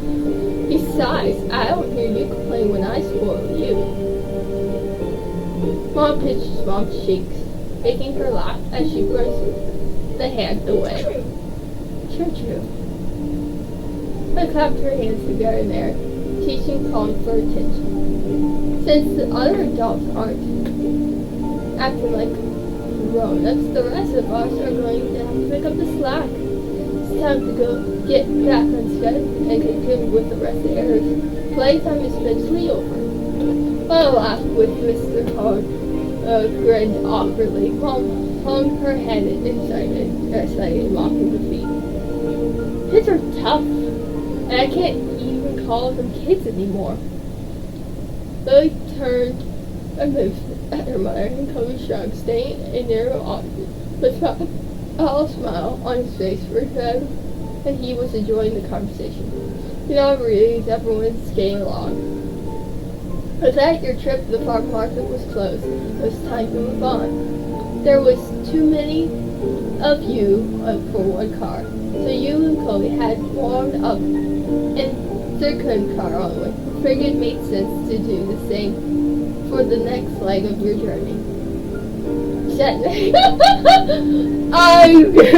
like, bye parents, I'm gonna fuck off and go sit by Kobe. Sat next to Kobe in the back. Me after the wreck of the seatbelt in the lock announced that Kobe was safe and strapped to get the unfolding box that he was given. You gonna eat it now? Uh-huh.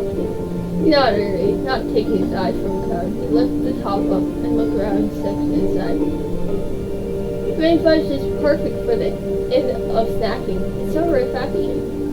Is this green fudge lime? Yeah, key lime. That's amazing because it's fudge, not also fruity somehow. That's peanut butter in there, right? Mm-hmm. And it's white chocolate. It's peanut butter mixed. Oh, that's so good. Red fudge. This might be red velvet flavor. You're right. Ooh, delicious. I love red velvet. Woo!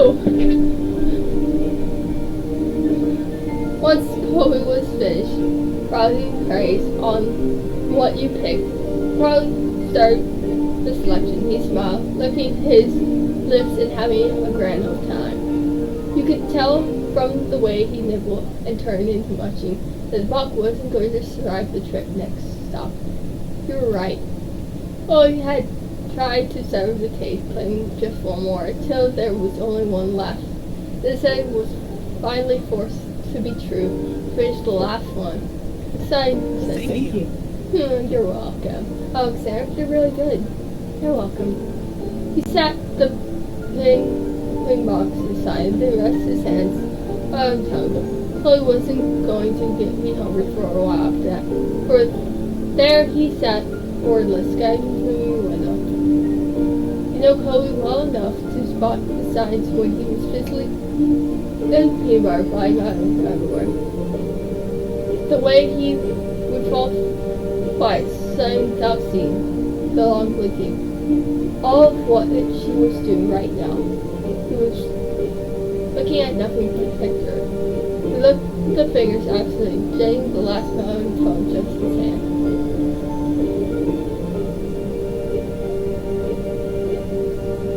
She liked to ask for cheese. Please. I decided up the sound of her voice, and he frowned as if he turned away and his hand shaking around to say, "What has you so lost in thought?"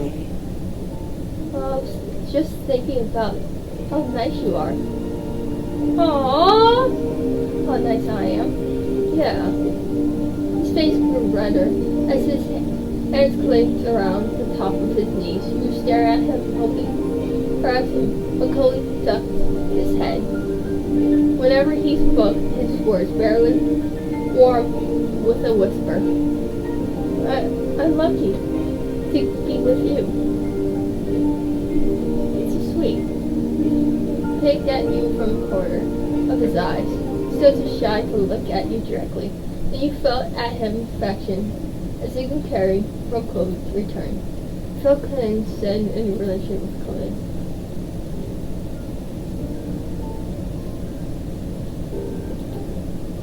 Twist off the cap and brought it to your mouth, even before the first sip reached your lips.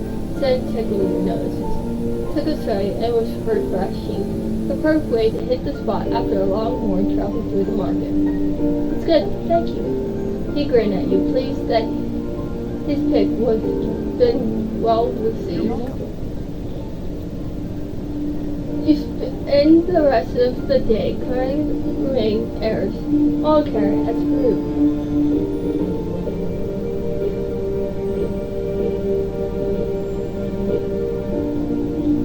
I enjoyed it. It might not have come about under criticism, but it had provided you with an opportunity to spend time with your own chores. Making your own chores, you felt you raised a challenge.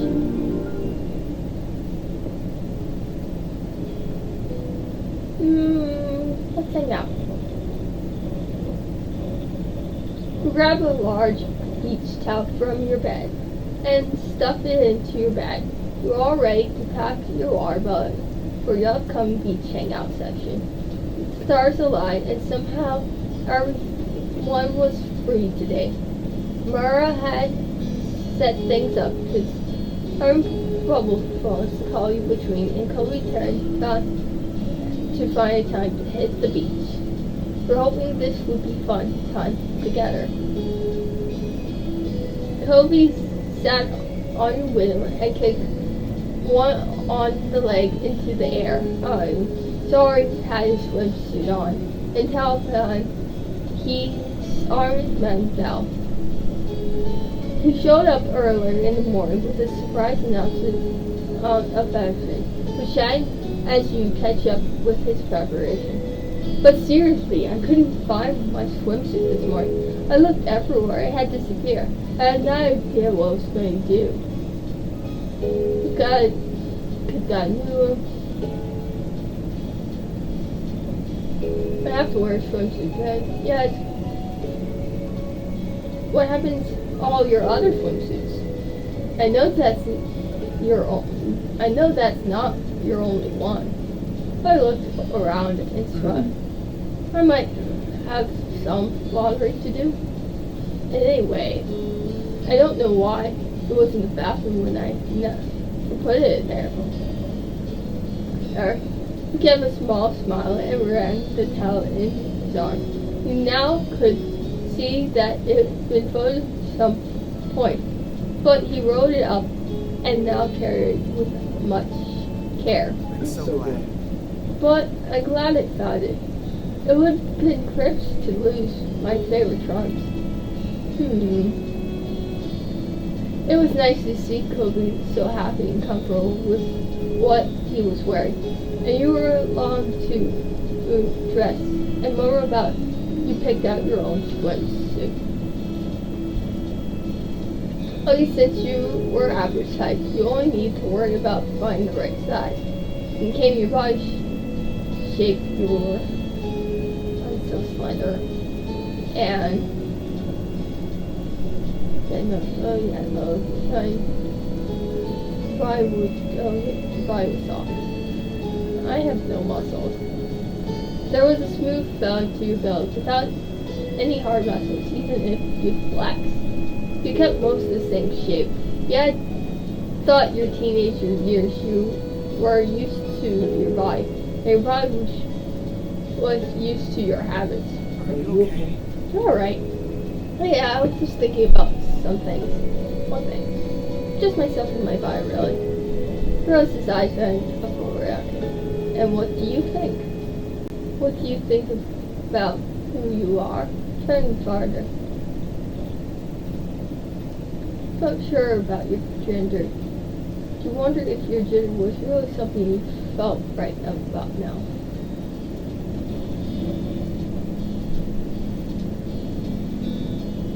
You know, I personally self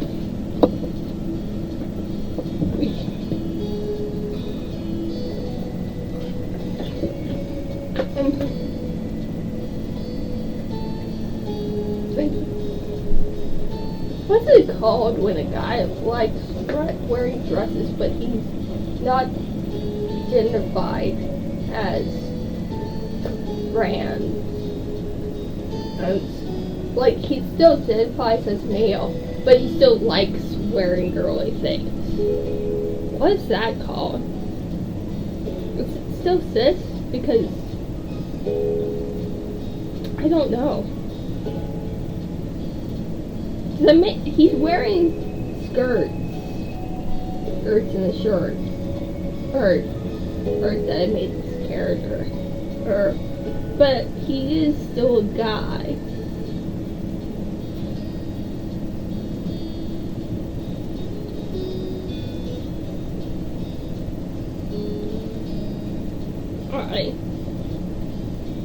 Alright, so because I picked out his outfit, he wears skirts and skirts, but I still see him as he. I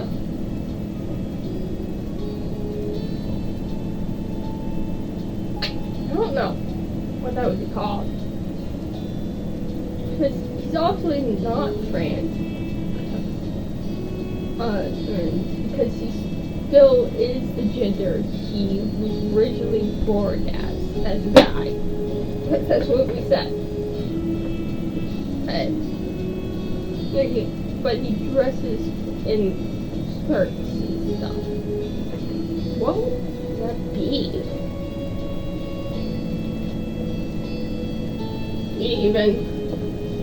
That is a good question. I don't know the answer to this question.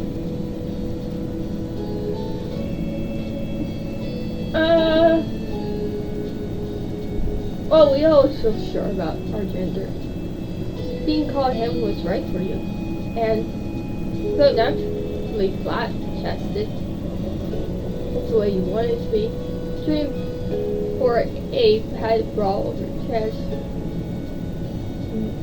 You had you did like that for you turn other options.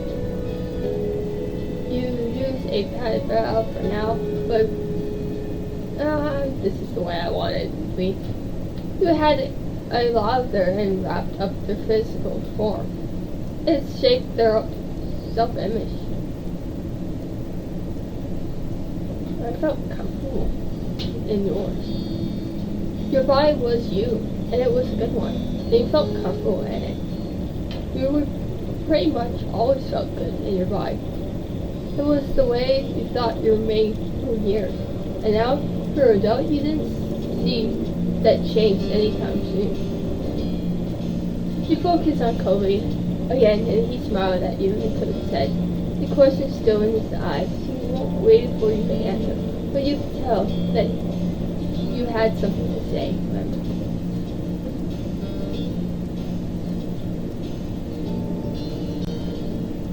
You like the way I look, right? I looked at Kobe's expression. A circle in his eyes. Take you immediately. Fishing for compliments, Alexander? You look great. No one knows that, including you. By the way, unless that changed.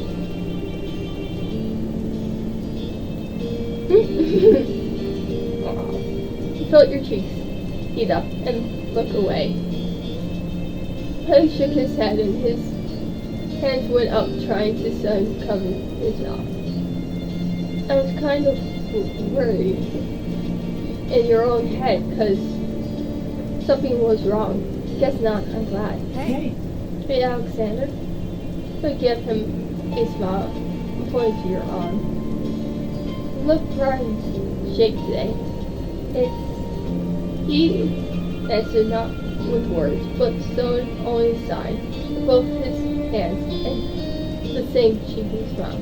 But same flesh, when he realized how badly he complimented you, he stood there even a little redder. You were taken a little back. That came out of nowhere, and now you glanced at yourself. You like that? Yeah.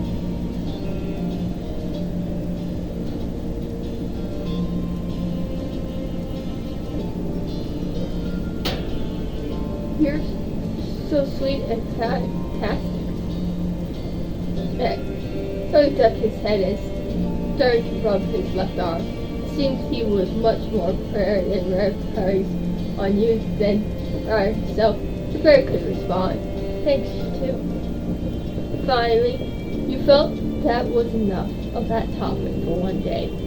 You wanted back to your own original goal before you got sidetracked. You pick out what you wanted to wear for the beach. Choose to wear classic clothes instead. One piece. Decide wear two-piece bikini. Choose wear two-piece tank top or a wetsuit. Wear swim trunks with no shorts. Or speedo. I think we beat you in a two-piece bikini. Dug around your drawers. I love that I'm making him dress as a girl, but he's a guy. What is wrong with me? Like, you dug around in your drawers, you tried to think if there was anything else you were missing. Your sunglasses, your hat, your shawl. You grab your board shorts. But only you picked out a winter shirt to wear as well. Grab a full swimsuit to cover up the one you're wearing as well. Forgot about it. I'll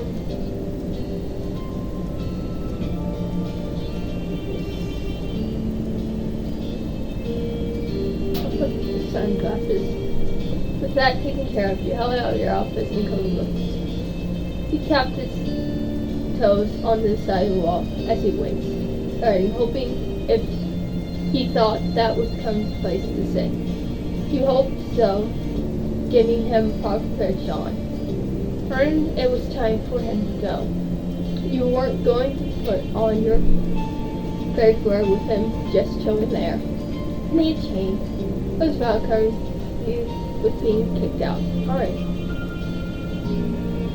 So he lowered himself off the window and strode past you to get to the door. Let him brush his finger against your cheek while he passed by. I'll see you out front. Okay. When you were alone, you got undressed and put your swimsuit on. You also checked your beach bag for the final time. It seems like you haven't forgotten anything. You left your room and hurried downstairs. The stairs ready to meet Kobe, and you made sure to lock the door, and you walked outside. I stood in the road, looking down his feet. on the ottoman. When you shut the heavy door, he looked up at you and smiled. Hi. Hi. Brian and Tara are going to be here in no time. I even texted me earlier saying she was mostly on schedule. Well, Why don't we head down to the beach and wait for them there? We're both ready. It sounds like a good idea. Said as much, and Chloe shot off a quick text telling two of them where he'd be. Chloe gave you a thumbs up after the message was sent. It was a firm path to walk, and it wasn't long until you reached the shore.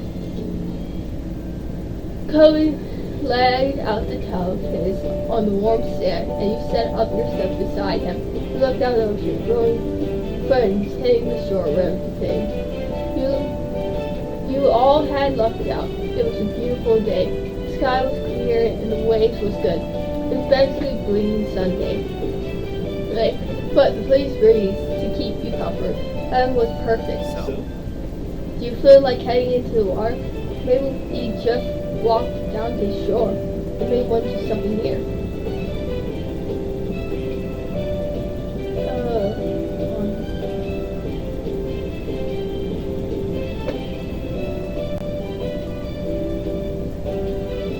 War sounds good. That's what I'm here for anyway. Chloe nods and steps in the plane. Takes some set off his sound head. Yeah, sounds nice. You took a deep breath and faced the wreck solitaire. Chloe caught up her eyes and gave you a small smile. He chatted a little bit before covering you quiet. So, over the two, you kind of watch his waves as you wait for the others. Lucky it didn't take long. You heard shouts. You turned your head to see both Ryan and Fern running straight for you. Fern was faster and makes leaps over and bounces across the sand. Fern falls in her wave, laughing with her towel crushing around her shoulders, feeling like a cake. Fern starts making her jumps, and more Fern as she got closer. Fern waved them with a right grim.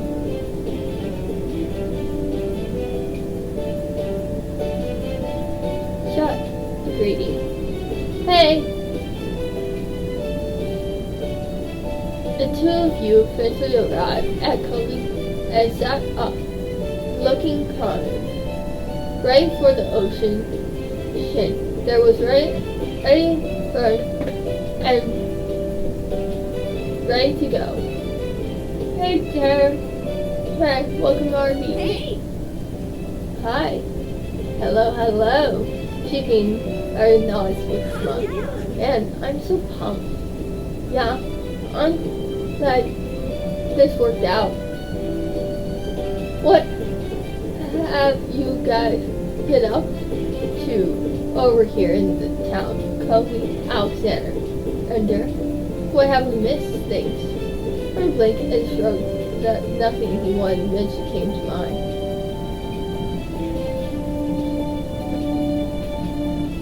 What you been up to? The usual. Her laughed and learned a few things about her own parents. Her brought up her own family and shared some of the wild things her older brother had done. Her then started talking about her morning and how she almost overslept since she had stayed up too late last night, and she bounced on her own feet as she spoke. But don't worry about the entire thing.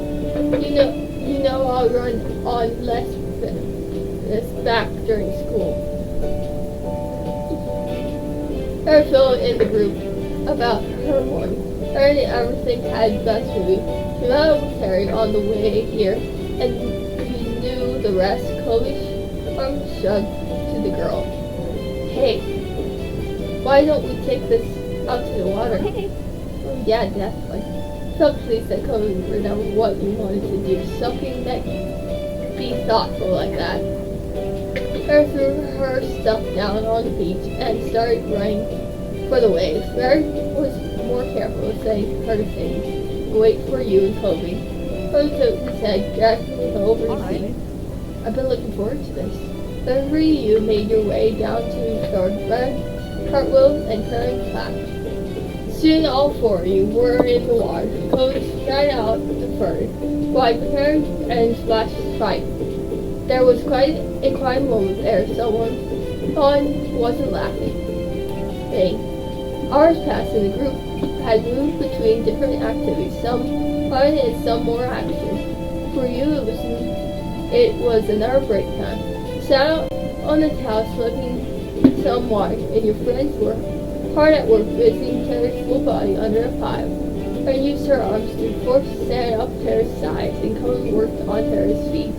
You took another drink and closed your eyes. Eventually a shout passed over, and then like there was enough down your eyelids.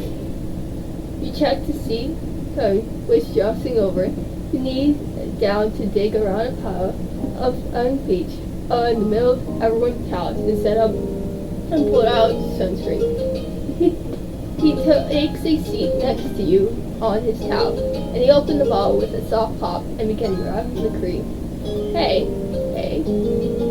Yep. He ran his hands across his chest, working the sunscreen in, and you might have checked him a little more curving on your eyes while slipping his water. You noticed him, and Coach took his head your way with a form. Do you want to help me return back? Okay. Thanks. Shut up behind your boyfriend and reach your hands around his front so you can squeeze a pile of sunscreen into your hand. Rub the palms together, spreading the cream out more evenly. Again, apply soft to his shoulder blades. Even from there, you move to the top shoulders, the neck of his and back spine. Around the entire time, but couldn't make out what he was saying. He might not even realize he was doing it himself. The tone of his voice looked back at his face and got a massage across just fine. However, he was happy. You're happy too. After getting you finished up, Chloe let out a comfortable sigh and looked in your direction. But then he sighed again. This time he sighed in a disappointed way. You wondered if he was going to sigh again, more dreaded if you don't say anything. What's wrong? You read in his face and see if there was anything dreaded about him. He looked like he was eager. You asked anyway, since it was obvious that he was whined. Coach shook his head, how dare you? He frowned didn't match the sparkle in his eye. It's just coming another job himself, that's all. Now you were really confused. Wait for him to canoe to the next side. Did not disappoint. It was more sad sight who had ever heard. And then he smiled a little. Mermaids aren't real. What? That's not what you expected you could hear. You liar! You know how much I liked mermaids as a kid. Well, mermaids as a whole. I really was hoping they were out here. I mean, the ocean's a big place. They could be somewhere. But the older I get, the more I have to accept they're only a fairy tale. He jerked his head over the waterline road and then crushed shores and then drew back. This is a perfect beach for them. It's pretty and fun and never too crowded. If mermaids did this, we definitely would have had that one by now. Or at least we would have heard something else seen one. But nothing. Now that heard the sauce and true doctor. Let it hang. I have to let my dream go.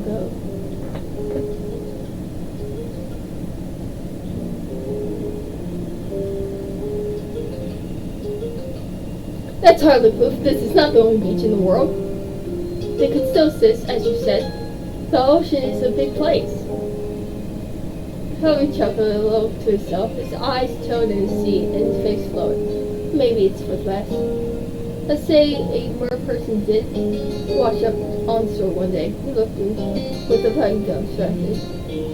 I could lose my boyfriend to their magical underworld. Water world. But yeah, like I totally go live with the merfolk. If I had the chance, I would stay on shore. if I go with Mermaid, right? I'd only go with the mermaid, but only if you could come with us, too. Cody grinned, and he didn't expect that answer. You're a nice person, Alexander. But what if they didn't want me? Did you seriously stay online?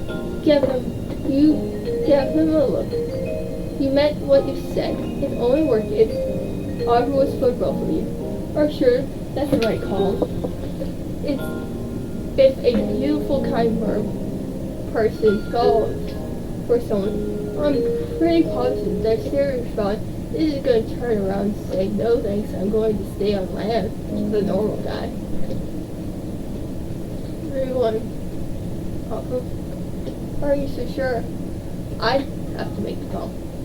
Since it's all happening, why not you be the merman person? And I don't want that. I should get to be the mer creature, and then I'd fight you to through the underwater world. Oh, there's no one. Well, why can't you be the mer person? I turned face to you. He brightened easily. Now we're talking. I'm a good merman, right? Yeah. See mermaids assist now, people. Kobe's the merman. Kobe gazed with a pang water shut. He was clearly imagining some world where he was a merman who had been pond here out at the beach, and you tried to picture what he could be thinking. It was quite a lovely story. And then you hear Mary stretch. Your attitude switched over your friend. Solitaire got and played and shook her legs. The wall Mary had done build collapsed. So she didn't young counter on it. We're going to have to start over on that part. You want to give up this for now? No way. We're kids. I'll try not to move anymore. Okay, I'm sure I can fix it. Frank starts working to revert her and Terry shut her thumbs up. She realized it's too late that our move was a bad idea. More sand cover emerged from her hand in her hand. I caught your eyes and dragged yourself up. Seems like we're needed. You agree and fall over to the girls. Mary nodded at both with and the three of you did the best to finish the job. You all worked up the system using just enough wet sand to help hold the rest together. With the three, it didn't take long to be of ours. Her girls in misery and for a high five, and Paul was officially done. Oh yeah. Erin does come back. She kicked herself from the ground, got some sand with flying drips. Then suddenly ran back. Her yelled and Coach chuckled. That probably wasn't the best way to get out. The four of you continued to have a good time, and you went on a show hunt. Her managed to find the biggest fly you found the most colorful and probably caught a tiny crab. You did a bit of everything, and there was a important game to just suck up all of that. However, after a while, you all ran out of water to drink anyway. So it was decided you need to head to yours or Kobe's house. Things were getting to your cheerful walk up to the road. What's next? I don't have a reason, so we could do whatever. Same. I guess we could keep hanging out.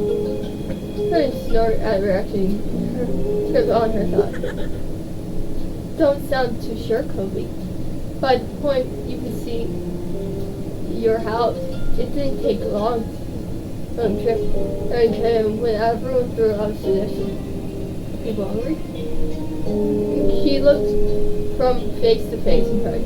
But Mary shrugged and cried. No one had rejection. However, you aren't starving. It was kind of clean time. We could get dessert. He put a finger to the thought. So, if I saw her voice become more confident. Yeah, that'd be fun. Then turned and then shot and Mary thumbs up. Sounds great to me. I could definitely go for that. I'm fine with that if everyone else wants to. There's no sweets at my house. Friends passed the Cody and his plate, and he shook his head immediately. That doesn't have anything good either. I mean, unless you want dessert flavored cornstarch. Ew, no. She cut in and held a hand up, trying to ward off some evil buzzword. Not that bad. Nope. Well, there has to be some sweet shop around here. Let's look up. I nodded and started to get up her bag. I like the way you think. And continued rubbing her through her bag and growing increasingly further. Pop up her cheeks and yelled, letting the bag to the ground. With both free hands, she was able to fish out her phone. She raised it up and having a brief moment of celebration. I'll search for something good. Tara got up her feet and had the bag over to one arm, tapping away at a screen. But she was sure couldn't from to the bottom. She was sure no service. Billy backs up his bare chest and feet. Having not realized the find, he chuckled a little. I'll try some. Oh, you move over to Hudson. You look towards yours.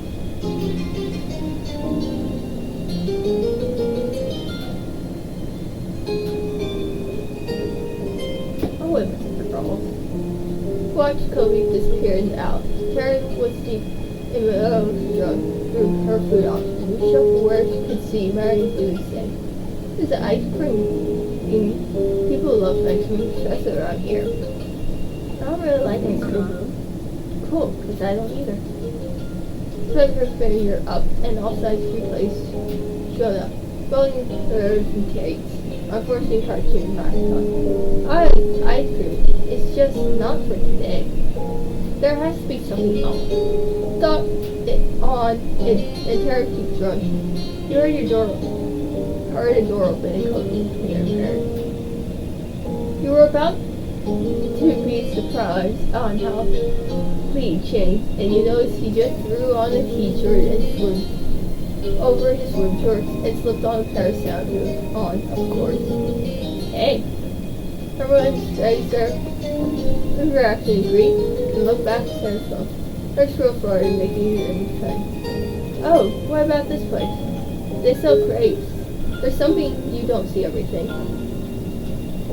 I've never had a crepe. I want to try one. Fun. Look how fancy they are. Shove her phone into your face. This seems like a cute shop. It doesn't show any pictures of the actual food, but food seems good. It was one of those places that don't put a lot of effort into profit, with Billy wrapped crepes and all coffee. Weird. I never heard of it. I haven't either. Mystery, but crepes are good. He nodded her approval as Sarah revived more photos. I'll go. Oh, it's not too far, but we could drive. Picture as of her plan made. You all walked around to Chloe's car, and you had run inside one more to grab his keys.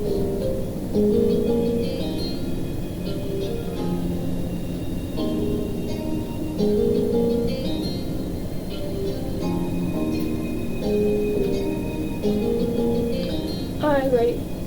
Notice the coat of sand on the dust of Chloe's card. It's probably been a while since you washed it. Let's very carefully wash me with your fingers. Good work. I wonder if he'll notice.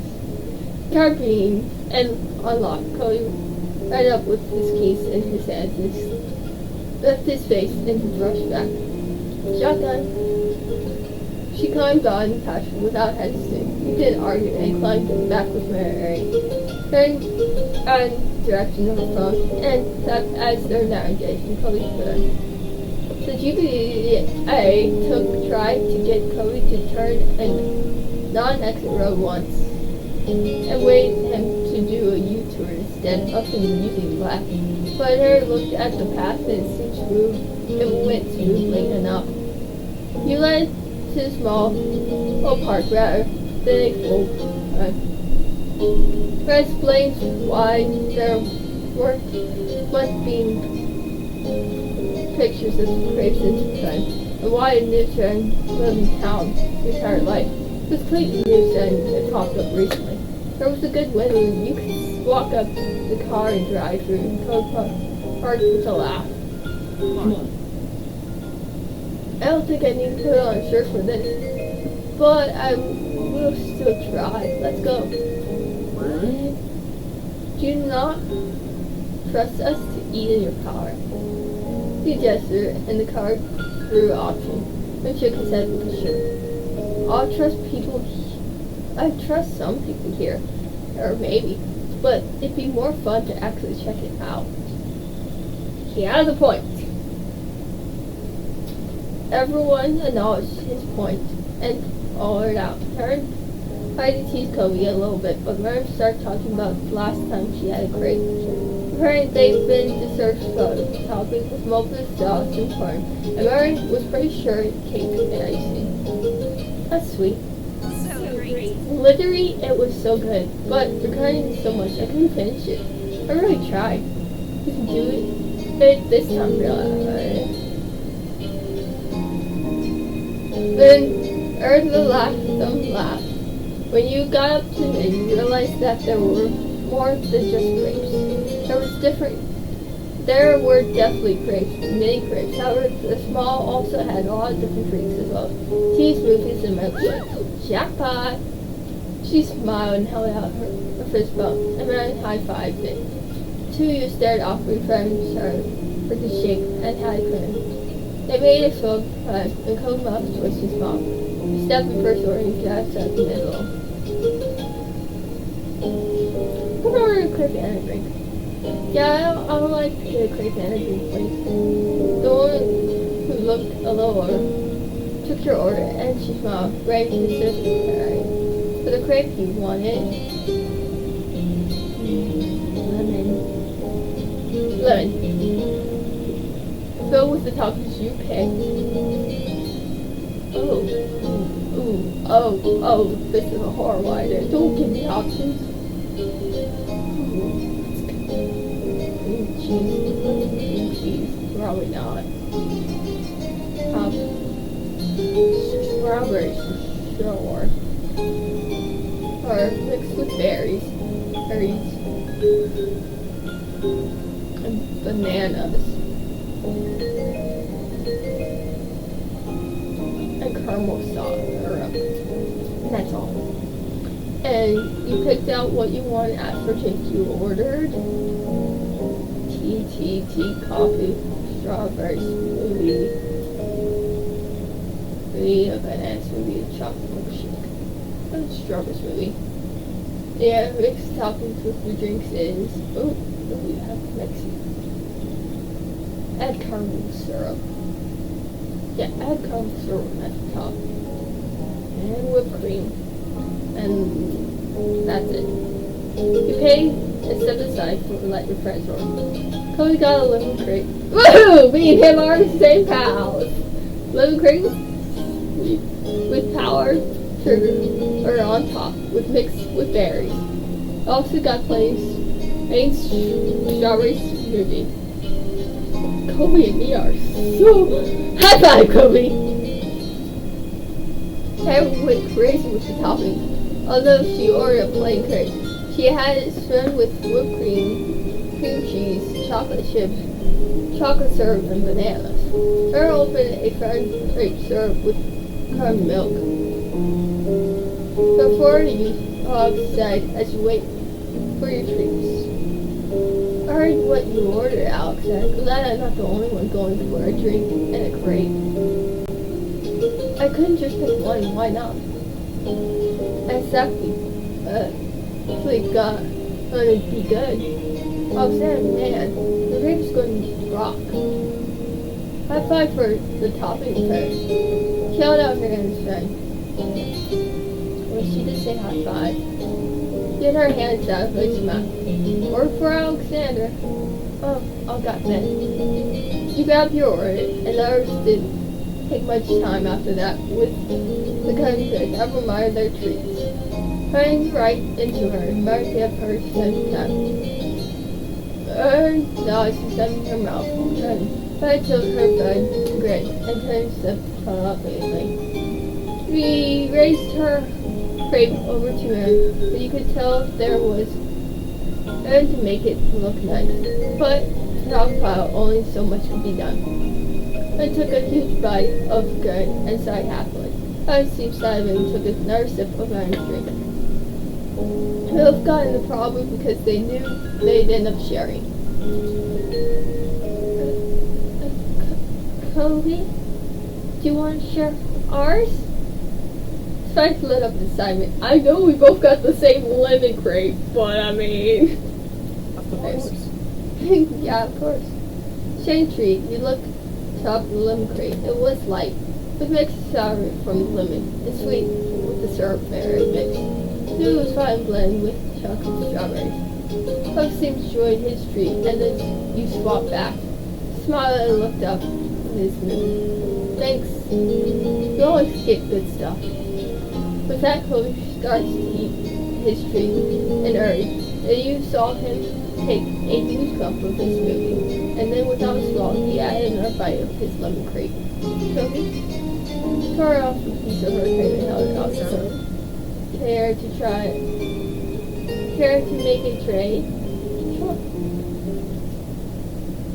Instead of continuing the run in the park, the four of you started to walk down the sidewalk. There was a lot of sharing going on. Great bites and toppings passing around. You wouldn't have been surprised if Terry ended up drinking more, and then kept going down the way, eating, drinking, and chatting. You realized just how far your group wandered until ending up at a side saying, now leaving. Where you just walked right onto the roadway of nowhere. Terry took her mouth off her straw and stopped sipping to try. Impossible! Froster! How are we already at the end? I almost forgot how tiny town is. I chuckled a little and swallowed a tiny curve. I guess. It's kinda... it is, huh? I didn't feel like this small when we grew up.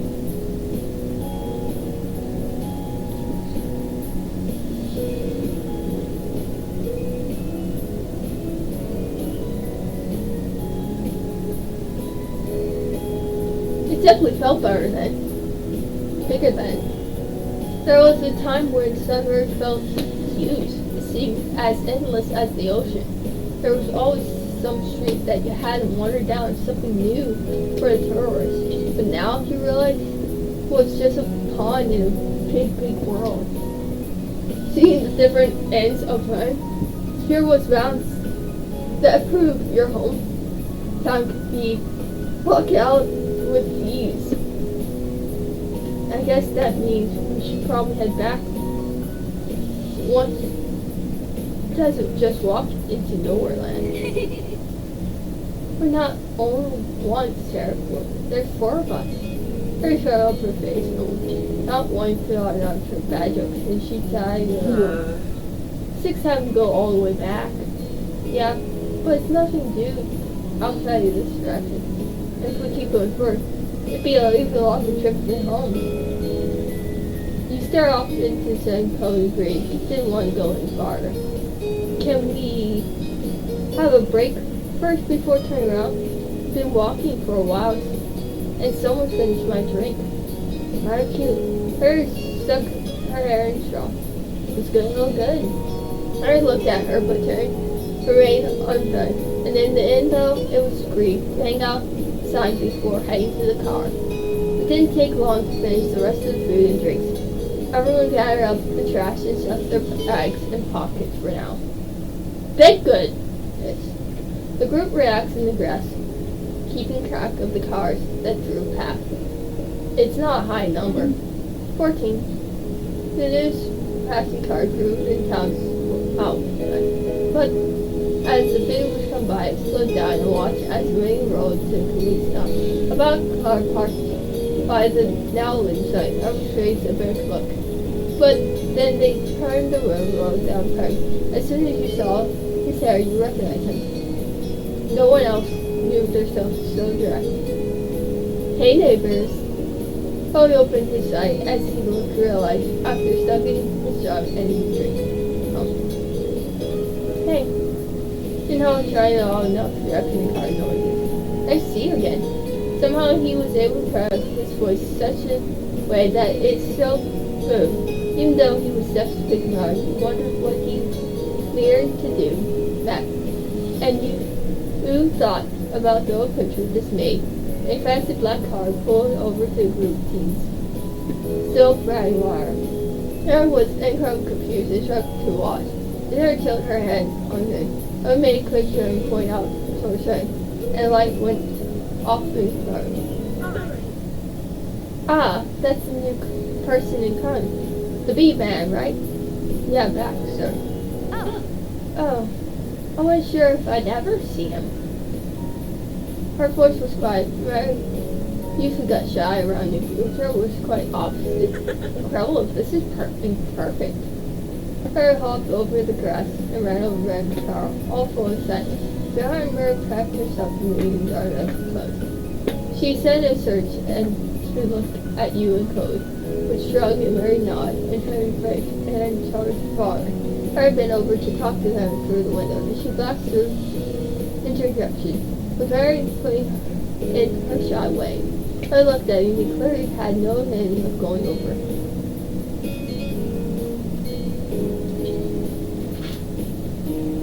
Come on, Chloe. Dude, we should probably go over.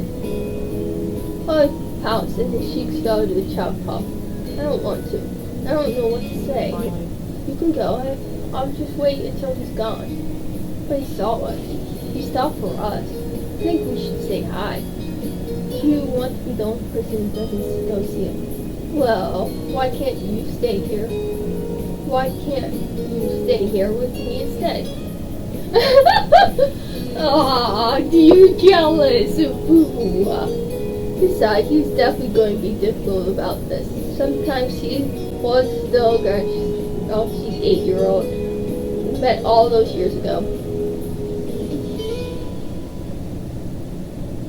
Do you hate him that much? No. No, I don't hate him. I get weird around him. I know his forehead bothers you, but I think of him like Tara. She's super friendly and loves to chat with him too. She's doing it right now. Tara doesn't hit on me. Tara doesn't hit on you. That's what he's even doing. Tara says serious things when I don't think he actually is very serious. That bothers me. He'll be alright. He tries to do less than of that with you, and we'll all be there. But I was running through your head. Fine, let's go. I win. Slowly driving forward, made drive the car window. I waved awkwardly. Hello. Hey. I greet him, and casually. Hi. That's just wrong here. I just rented this car for staying here and was coming back for a bit of sea. And I spot your crowd. Then the two of you were kind of introduced themselves. Yep, it's only polite, speaking of being polite. Baxter's giving us a ride. I was asking him to. What? I shrugged it. Guiltily. She kind of drive around. The offer is open. And we talked taking it. Oh, okay.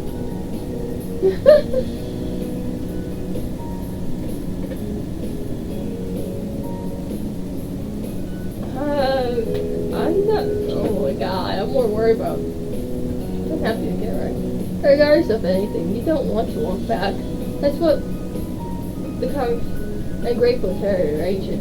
Alright, plans made, let's hop in. You open the passenger side door and buckle yourself in. As I was driving, you were near the car, used car freshener. It was air conditioned on cold, but was low enough to cool inside. Early from the summer sun had been taking in all day. Your friends climbed in the back and seemed to show you back there. Does that sound alright? Welcome to my vehicle. I hope everyone's comfortable. And if someone could point me in the right direction, we'll be on our way. I went back to the dining room and outlined their journey. It was basically a straight line with one turn to the end of the parking lot. Harry nodded from up the driver's seat and pulled to the road. Luckily, the street was a dead end. It took no time for Ren to park in the right next to Cody's car, and there wasn't enough time for the car to start. Ren didn't seem to mind. There was small all around, back to his car next to Cody's car. Woo! I clapped her and cheered fully. And Cody chuckled nervously.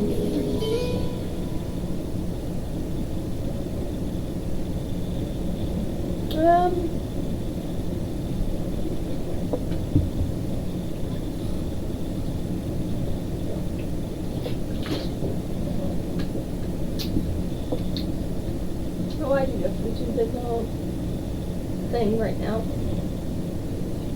Thank you. Yeah. She felt a little bad about being loud in the car, but Tara took it as a sign she was loud herself.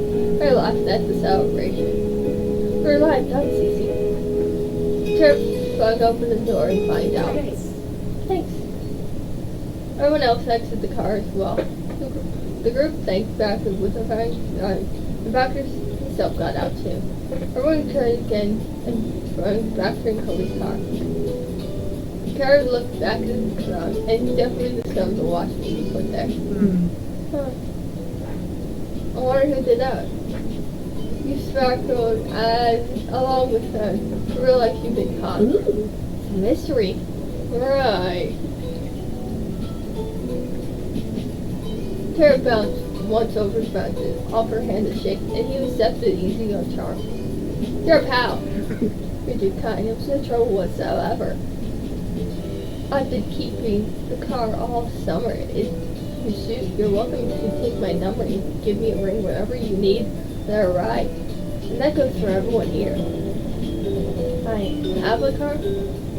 Her burst into laughter and turned a pleasure. She didn't know what to do with that. Her really was fast, didn't he? Noticed her disgust first and smiled with soft to him. I'd be happy to help again. But though that's the only reason I offered you. But you don't need it. Pass on it. Yeah, oh god. Can I have your number? I respond. Oh dear. I pulled out a pen, empty hand, with one hand, and wrote his number down. Passed the little paper to you and you sent. When she giggled slightly, Tim put her chin on her brown throat. I wonder, what under the option be available right now? I could find us somewhere cool. What? I was thinking back and put it in his car. We're going back to our neighborhood. Wasn't that going to your neighborhood too? Why would you want to go somewhere else? Because you can't. I'm screaming nervously and then can get probably up. Maybe? We should go to near the park near my place. It's a really nice place to hang out. Yuko shared a look and the park was pretty nice. Let's do it. I tapped on the side and faced the top.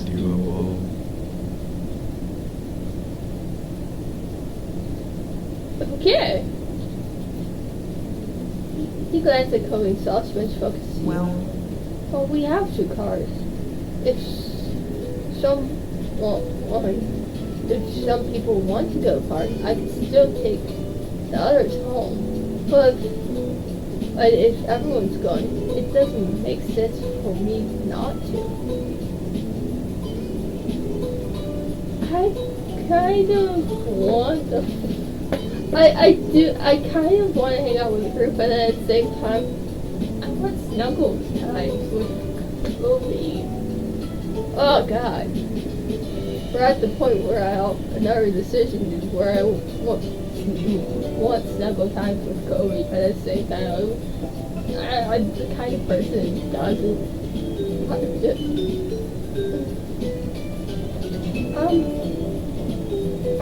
want to go with Kobe.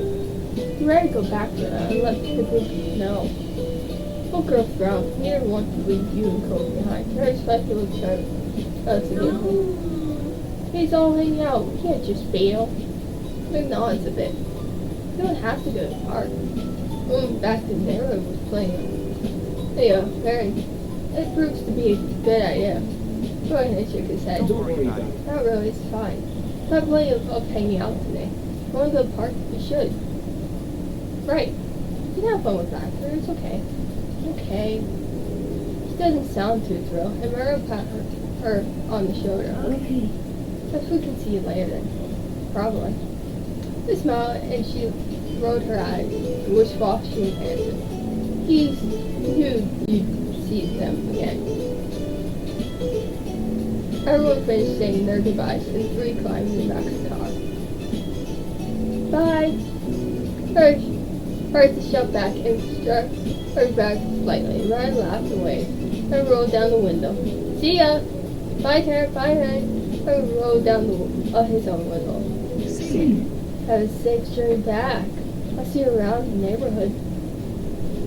Doctors started to pull up out of the parking lot and Chloe waved them. They stepped back inside as he pulled away. It was just you and Chloe left in the park. He rubbed his hands together in a moment and unlocked his car. He got in shotgun seat and Chloe took his place at the wheel. And he put the key in there and turned to you. I had a feeling you wouldn't want to go.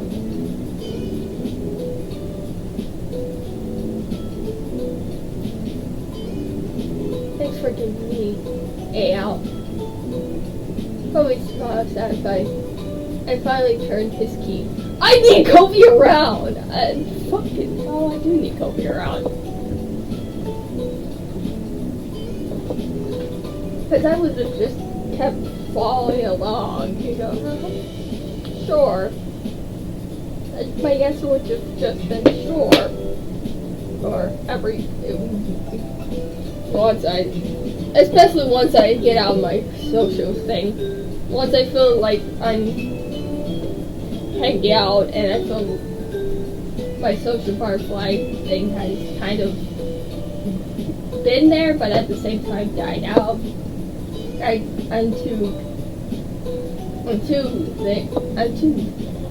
never say I want to go. I can't do it. Alright, cut. And the ride back passed quickly, and then all through roads you've seen before. Soon you return to comfort your own neighborhood. And pulled in parking and shut the door. And then both of you got out of the car. I guess. And that's it. Thanks for the ride, Chloe. I'll see you later. It was fun. No, I wanted Snuggles! That's not why I wanted to go home. I wanted the Snuggles! Damn it. You pass your farewell given and you walk to your front door. Then you chase out your swimsuit and got more comfortable because of instead of coming home. Time ticked by the sunset. Orange light then through the window. You could tell the weather was still rather nice out. Had to take out your phone.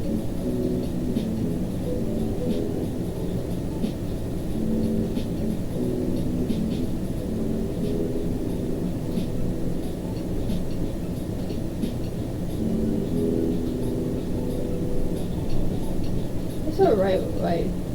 Top screen, an alert told you had a new message. Hey Alex, I'm going to see fireworks. You want to come see? Oh.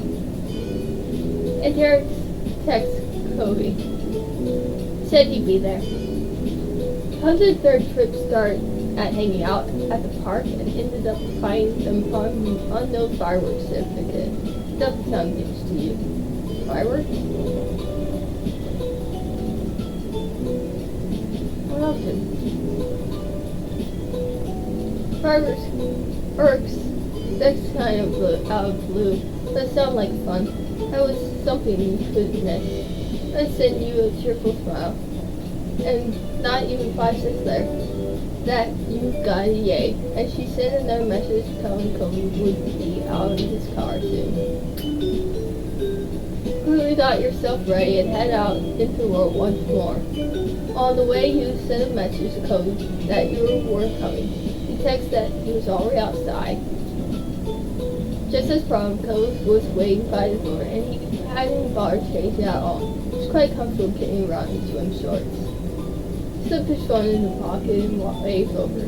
without need to say anything, you got in the shotgun seat.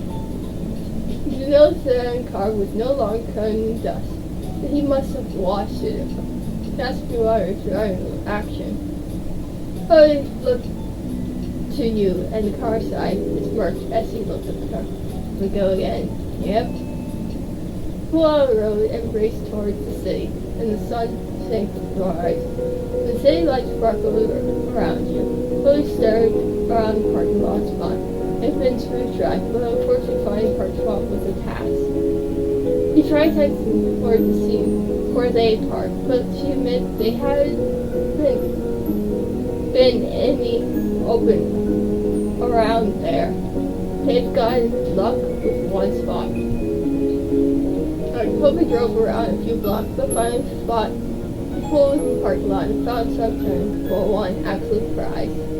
Mary sent you a message to hurry up to get to the bar front. Mary said tell where you were. You point the way Kobe and the two jogged behind to blinking laughing way. Eventually you saw the free sun in the distance. There they struck to wave. All yelled. Once you of them jumped in place with her arms going back and forth. It had to be your friends. Rushed over, Mary and Tony ran up to meet you in halfway with faces of smiles. Hey! We missed you. Besides, I knew the day wasn't over for us. Hey. Hi. Carson had stuck at some point too. His hands were in his hair, trying not to hurt him. Hello. Hey. I gave him a smile. When laughing, got back together. Peter walked back to the area and back to the American was already set up. It was quite an open area and waterfront. They led outside and after things calmed down. So did you miss anything? Nah. You're good. Nothing happened yet. We think it's going to start soon though. Why are these cars before? Well, smell granite. Greg talked about watching fireworks at the park, and that reminded me about how there's a big Kearns Avenue event tonight. I heard they were going to have fireworks. There's no way that we were going to get into the party, but point your finger up to the side pretty good. It's possible we'll be able to see the fireworks from here. They can't hide explosions in the sky from public. That's ridiculous. Besides, learned how Terry had conversation over to come out without harming explanation was truly stunned with the way of shrouding fireworks. To be fair, you had asked them for details either. Kobe stressed his head. As we're already here, time too late now. I bet you would. Like it's too late. She shook her head. To let him off without amenities. It's a silly situation. Go back and chuckle about it. That night was insane. They had gone all the way to the city to maybe be able to see some fireworks, but having been eventually fighting too. Terry and Mary sat down on the street along the path. Mary took a seat, began tapping her knees together as she waited. Hermia cursed more to than to see. I smiled, cried, and looked from you to Kobe. He seemed to be waiting for one of you to speak, rather than wanting to start a conversation. Something seems to show Kobe as he tried to hide a smile. Most of us are in swimsuits. Wearing beachwear in the middle of the city in the dark, while waiting for a fireworks show, was clearly the joke of the day for him. For sure, and then looked up at the sky. A flash of lights, the sky was burning green. Your eyes flew to a billion directions, quietly watching. The sudden sound and boom fireworks light up the sky. Wow, the show started. So pretty. They came running over to give her beauty, then please herself, warmth, and getting as close as possible without going into the swimming again. More fireworks went up, and shouts of out 100 tiny sparkly lights. The colors stood out and against the dark night. The biggest one washed over the surf, and there was the huge, turning your world blue with red and gold. Did I deliver or did I deliver? Her eyes glowed, and she light bulb turned with her help. Good job. Her son and her friend, but please was kind. She grinned back. Her light flung her hips soft away to give you a bump as well. It was friendly and soft. You did it. Smile at her and nod.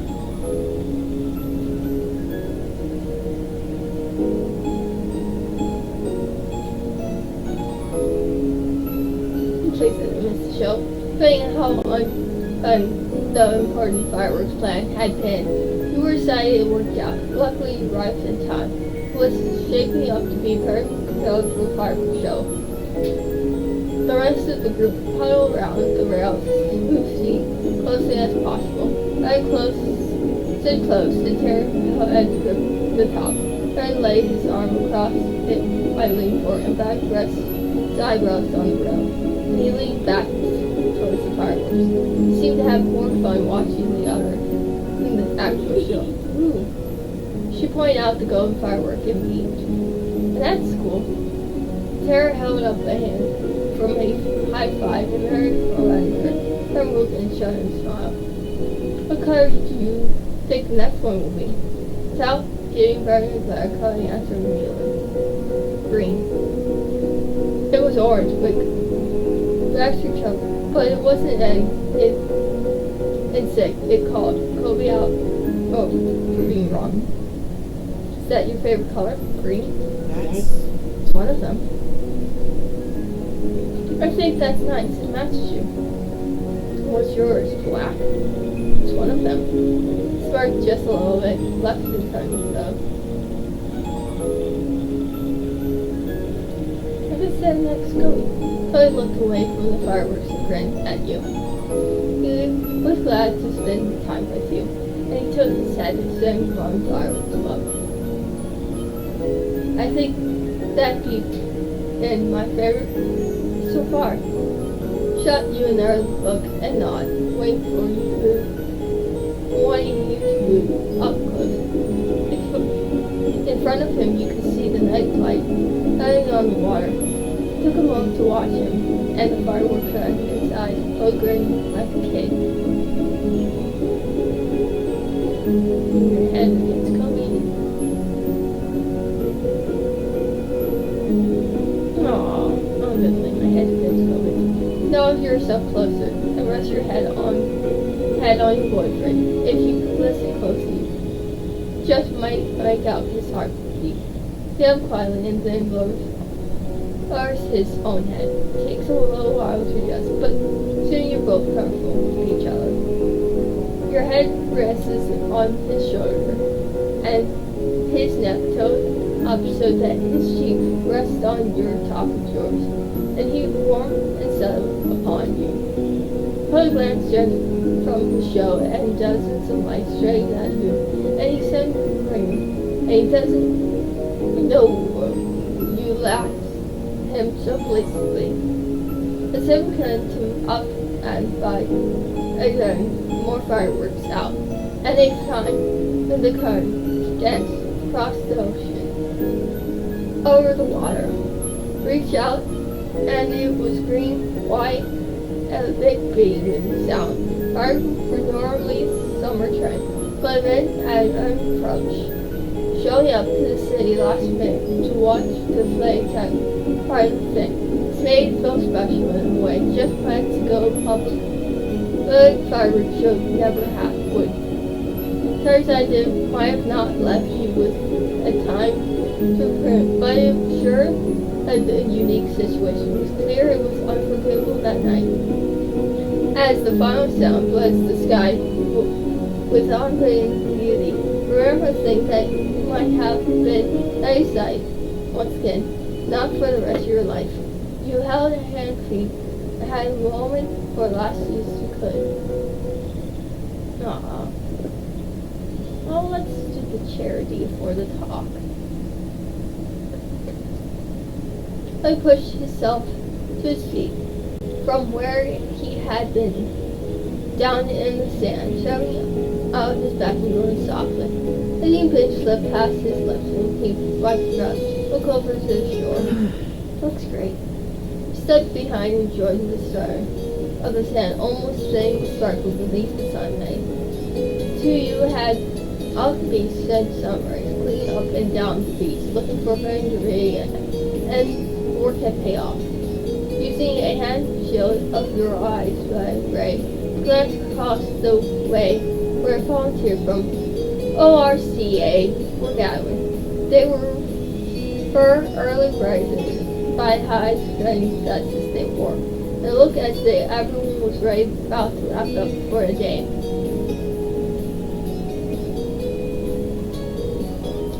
You did great, Kobe. The beach looks better than I have ever seen in ages. Couldn't have done it without you and the other volunteers too, obviously. We did a good job, didn't we? You share a smile and relieved too soon to be able to take a break, but felt proud of what you accomplished. Paul places his hands on his hips, a grin, please grin, playing the corner of his mouth as he admired the work you've done. Both did. You had began realizing during your time volunteer for the organization how serious Coleman took this service. It was easy to see that it was something important to him.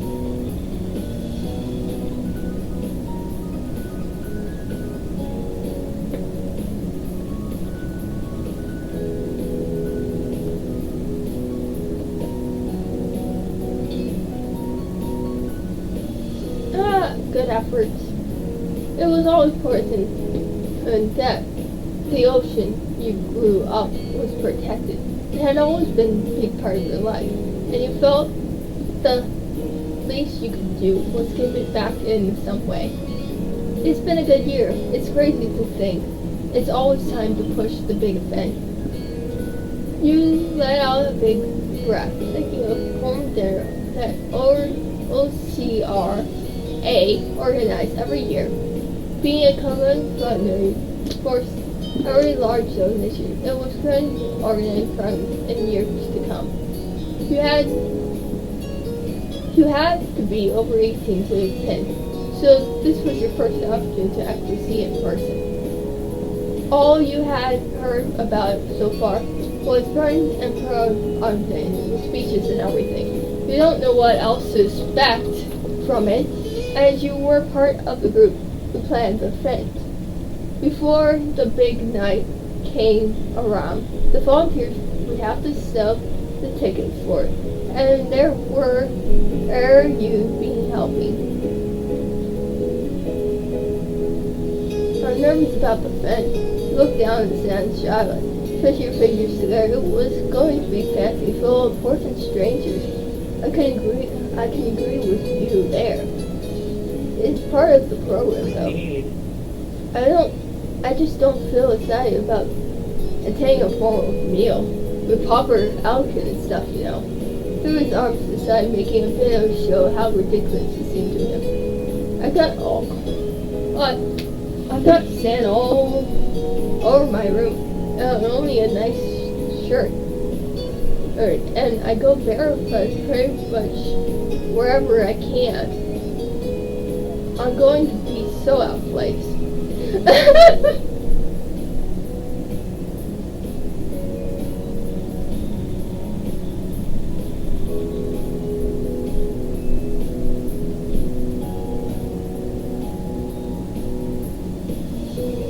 Yep, right. I bet you'd rather stay out here. This is where you really belong, not in a whole white collar shirt.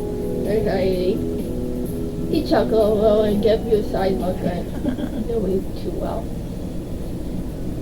A small beep noise comes from Poe's audience, and he pulled out a gun to the screen. Huh?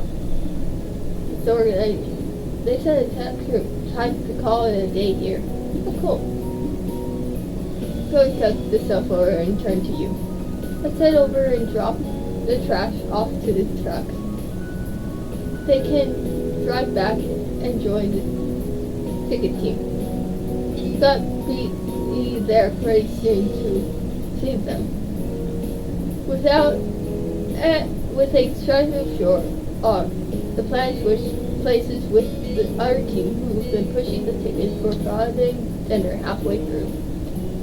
It would be a full day, but it was ORCA's largest event of the year, and all the hands were on deck to make sure it was a success.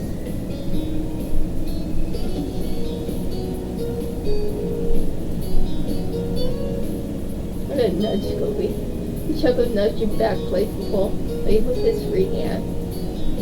He collected the trash bags and spread along the way and headed across the beach to host them in the truck before heading off to the next shop. I slipped his warm hands into yours, and you intertwined fingers thrown back to the car side by side. The drive back to your neighborhood made you your way to Shop Street. The fine fight. The drive strikes a little bit late. Luckily, he was able to fix the parking spot nice and close to where you needed it to be. Jump out of the car quickly and head towards you knew the group would be. Fire reached the stall and was setting up the sell tickets. You stopped for a moment to catch your breath. There was random activity. It would be your job for the rest of the afternoon to help sell tickets for the fun drive dinner and looked down the street. You saw there was plenty of dollars out today. Probably hoped to help more tickets along. I saw some fun tickets as friends seeing animals driving and being stuck in front. There was 2 volunteers who was already packing up and getting ready to head off to the beach. They gave you bunch of your friends a smile in their head. Hey Kobe, Alexander, how things go at the beach? Looks good. The place was looking great. We're lucky to get 2 for 1 when it comes to you guys. Alex cleared his throat awkwardly from behind you, and you nodded his chugging feet. We go again.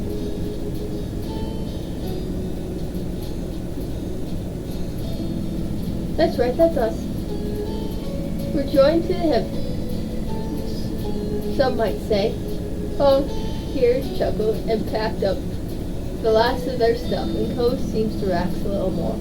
Officers made their way for you and Kobe behind the table while I circle around to the front. Thanks for coming in for a shift. We better make this quick so we can head off to the next place. Yeah, fine.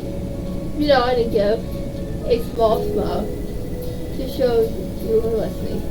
One volunteers and you clip a board with all the details you need to sell tickets, which Star tossed a set keys to Kobe, which he caught with ease.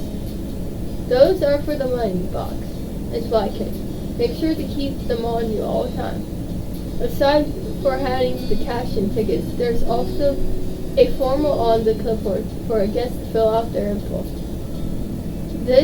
That way we know how many tickets we sold and who will be attending this evening.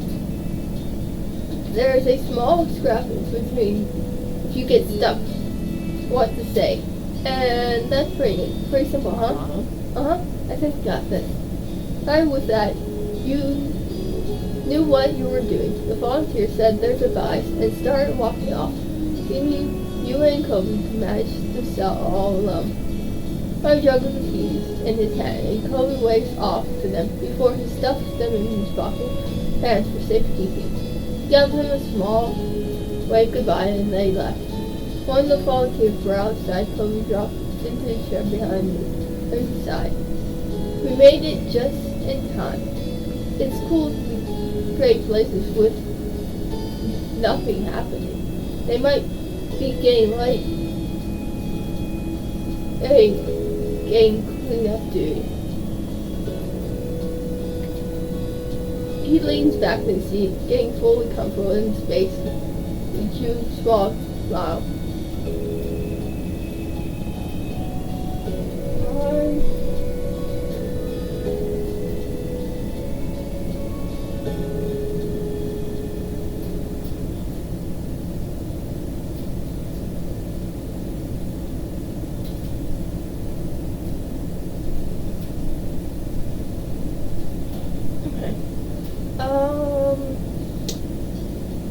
guess I could sit with you.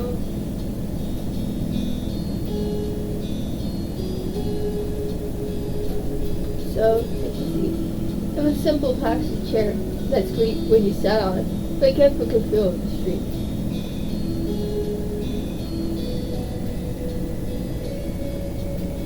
We got this under control. Looks at how we did with the beach cleanup. I'm sure it would be a piece of cake. And grinned, and he gave a funny smile at you. I like what you think. Chloe roamed around the situation and packed up a toy holding in front of his face. You had read it was cute. He got a knife oversized box.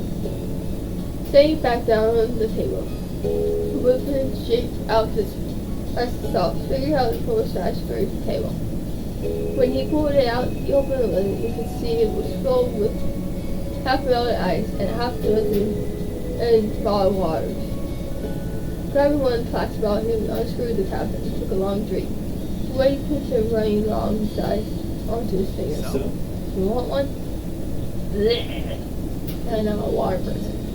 I set the water on the side of the table before pouring out another one and handed it towards you. Oh, fine. Take it. Thanks. After opening it up, you took a drink and let out a sigh. You haven't realized how thirsty you've been. It's always good to stay hydrated. The two got settled in easily, and you took your chance to look over the paperwork on the clip. And go join you, lean over to give everyone. Seems pretty standard stuff. Mum's a nod, just quietly. His journey head to event at work you need to go to do at the stop, as well as amount of tickets sold so far and the number remaining. He tapped his finger on the counter as he read quietly through the notes, mumbling a few things now and then you didn't fully hear. Seemed to sit by there, and you were sure the afternoon would pass by quickly. When he glanced towards the big crowd, in a small town, you followed him, a line of sight, fine sports on their way, or both.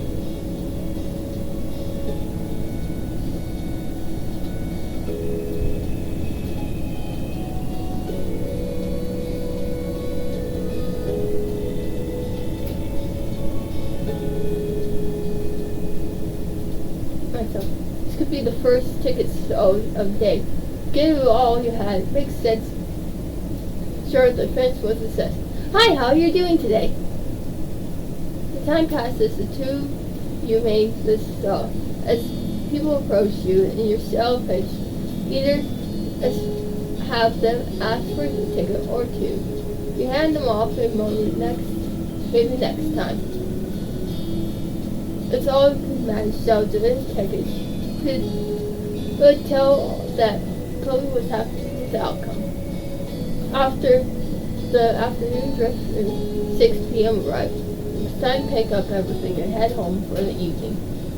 You work with the ORCA was far from over, but right now there was only one thing left to focus on, attending the actual event. The days continue on normal flows. Before long, the night of the ORPC fund drive was upon you. It was early evening, and you were in your room getting ready as the minutes ticked closer and closer towards the time you need to leave. You went surprisingly, so you had locked yourself away from your own things. That Helen picked out your outfit. Helen was on speaker. Chloe was on speaker. The two were chatting as you get ready, making sure to keep an eye on the time and not get carried away with the conversation. Even strict guys and you would be let in unless you were dress code. That means you had to find a true private outfit, but the only thing you were also happy with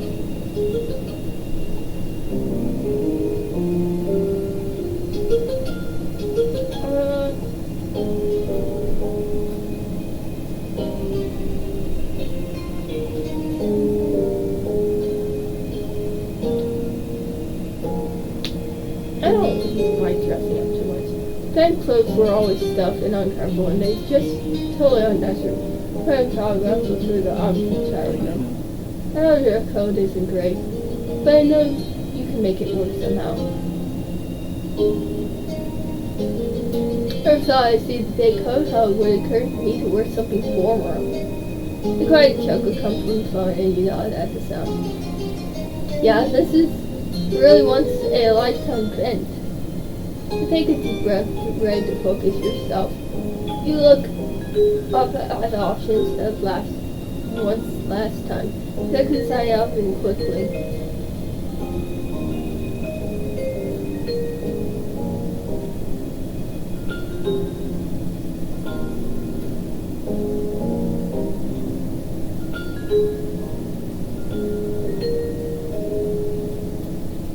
I'm going to choose a button-down shirt and a skirt. That sounds like it'd be totally fine. Watson stopped me. I'm just wearing a shirt with buttons on the person.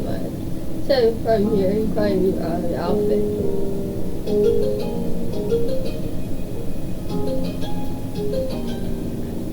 Actually, you need something extra to finish off. Come through the wardrobe and check out what you need for your outfit.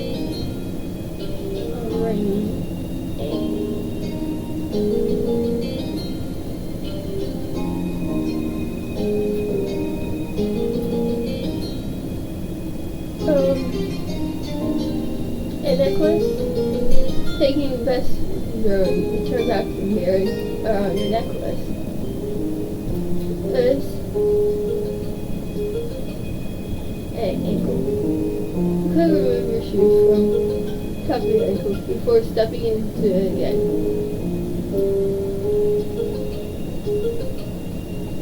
Get a bracelet on. Step around the waist, making sure it sits properly. That's about it. And with that, I'm done. I'm not putting on makeup, not in a million fucking years. And you're ready to go. Find your dress and it all came together. Okay. Just gotta change my shirt and then I'll be in the car. See you in a minute. You carefully head down the stairs and you head to the living room where moms were waiting for your parents. As you enter, they both stood at the couch and look over you, someone. You look so wonderful, Alexander. Nice. And very mature, too. Nice work, kid. They continue to coo and fuss over you until they managed to brush them off. John took Mom by the arm and held her close. The two admired you very proudly. Thank you. You felt a little strange to have everyone's attention on you, but you liked it nonetheless. Then, as he saw as you were studying her shouting softly, Mom came in to give you one last time before you knew it. Another pair of arms was wrapped around you, and then a third. Both Mom and Liz together as they hugged you. You'll be having so much fun tonight. We won't wait for you. Say as long as you need.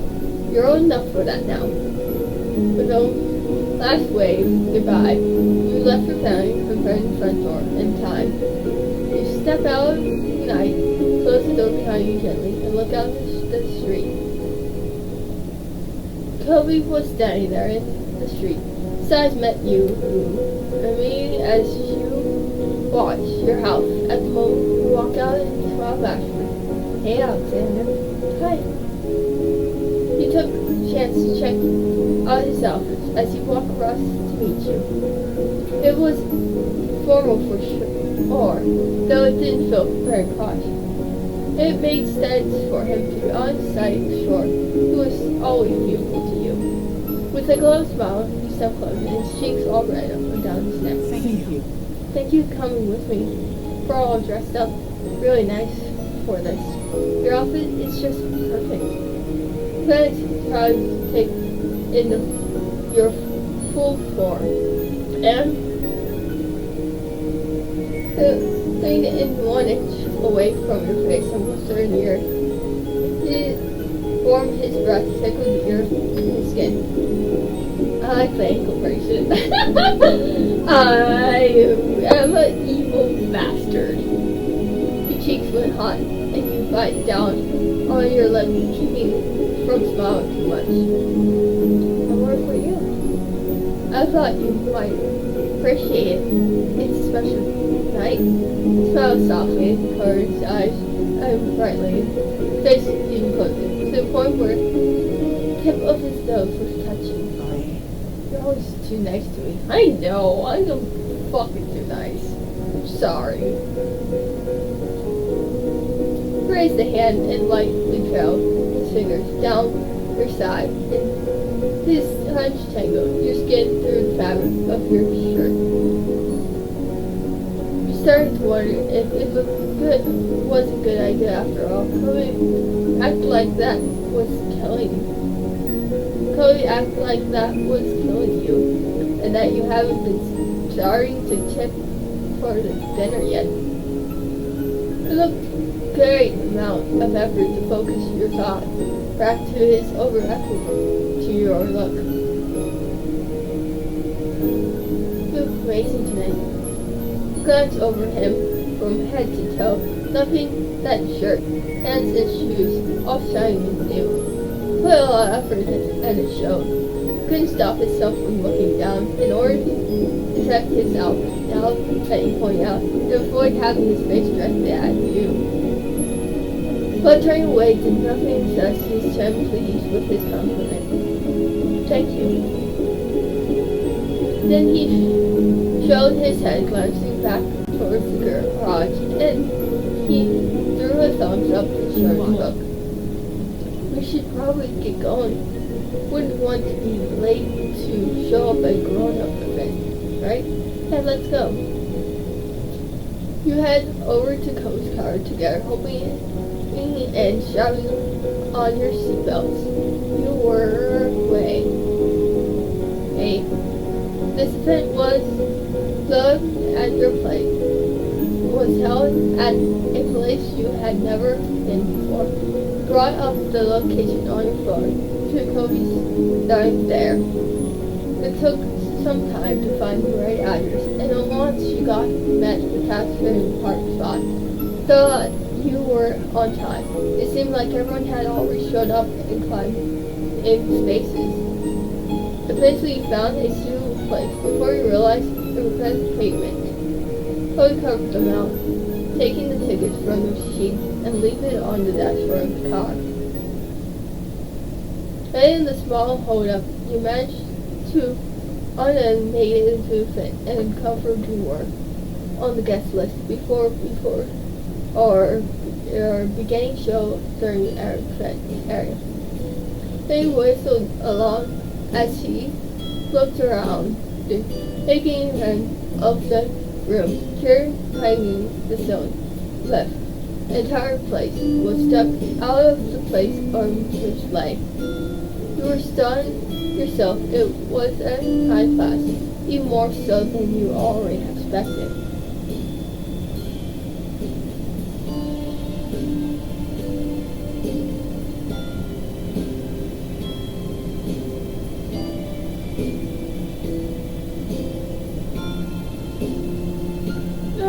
It's so nice. You had a hard time expressing by working had gone into making everything look this lovely, and how everyone was dressed up to the best outfit for tonight. Seeing Kobe smile as he took sight, making you think he might be feeling the same way. The sound of your name being called out echoing over the end of dinner. When you look around, you realize that they're looking your way. Everyone both greet you and give you a welcome smile and a hello. Kobe, Alexander, we're glad to see you could make it, especially after all the hard work you've done to help me make the night happen. Definitely, I couldn't have missed it.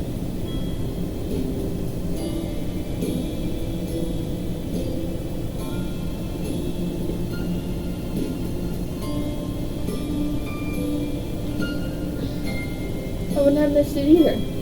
This is our big night. Of course we have to see what we work towards. Well, thank you for being part of the team.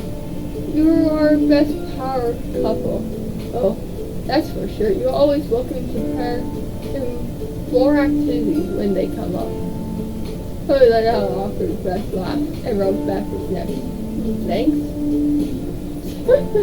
I'm struggling and I started around and awkwardly looked. So, I guess we should talk to more people. This isn't much else to do at events like this. Found your way into a group of people who are standing around chatting with some light music playing in the background. Everyone with large drinks and silver trays and glared between guests offering drinks and cafe. He was clearly hesitant to actually approach the people, but he was able to respond to hearing people greeting him first.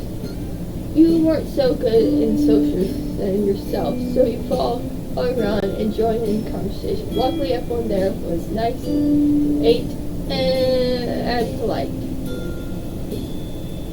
The sound of the microphone trying to say, someone whom you assume must be the host of the event, asked everyone to then prepare for me and a speech. You and Cody look at him, finding it easily through by little names and cards, were placed directly beside the napkins. And a few others joined the table, though they weren't anyone that you recognized. Hope was still speaking, as people were saying, starting off speaking, to talk everyone down. She went on to find more info about the OCRA, which used rifles for guests who weren't part of the organization, and the purpose of the foundation tonight. ORCA's goals, as she explained it, were to aid the continent and the ocean and beaches.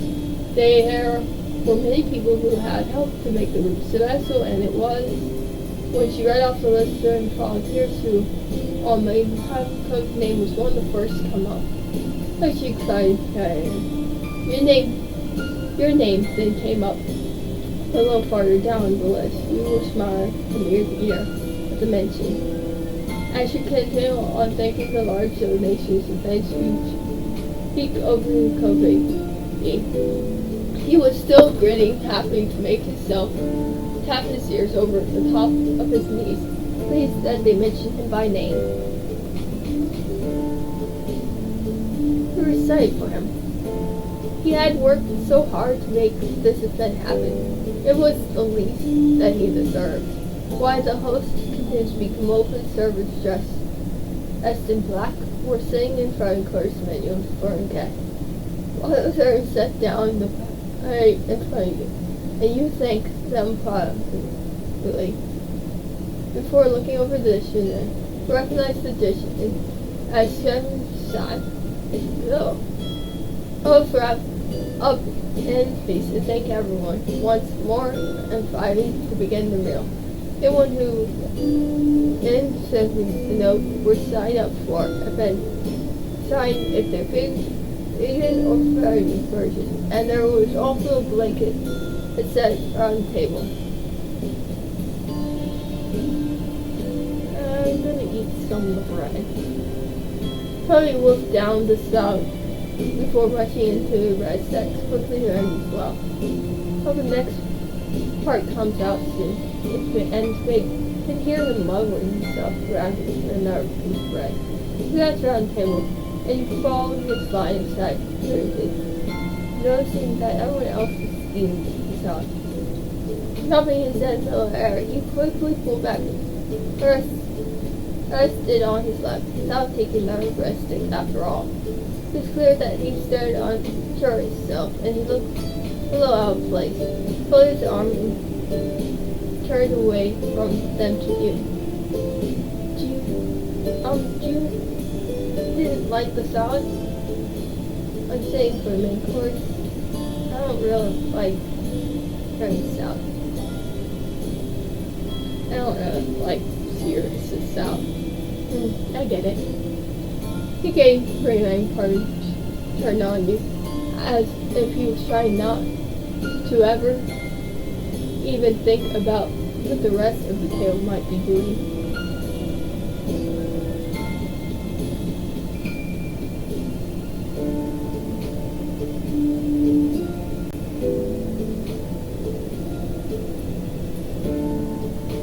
I'm gonna give him a breadstick. It's okay. I'll let you.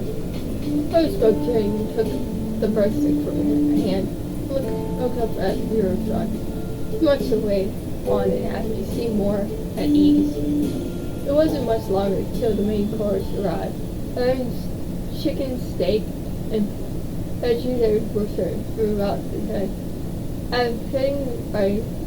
Take your order out. I've chosen this steak. It was nice that you had given the option of how you like your steak cooked, and the meal playing in front of you, or to your taste. So he has gone for the steak, and once he dig in, he was pleased by his meal. Keep choking if you keep inhaling like that. Returned without even looking up the dish. Most people here can do CPR, so I'll be fine. Damn it! Kobe. He took a head announcement, and then he at the sink. Their faces are out with a last sip. A love storm that happened to find with a mix of spots that blue made the excited luck around bright. That was very pretty, but the third side was small. Perhaps it was the price paid for attention.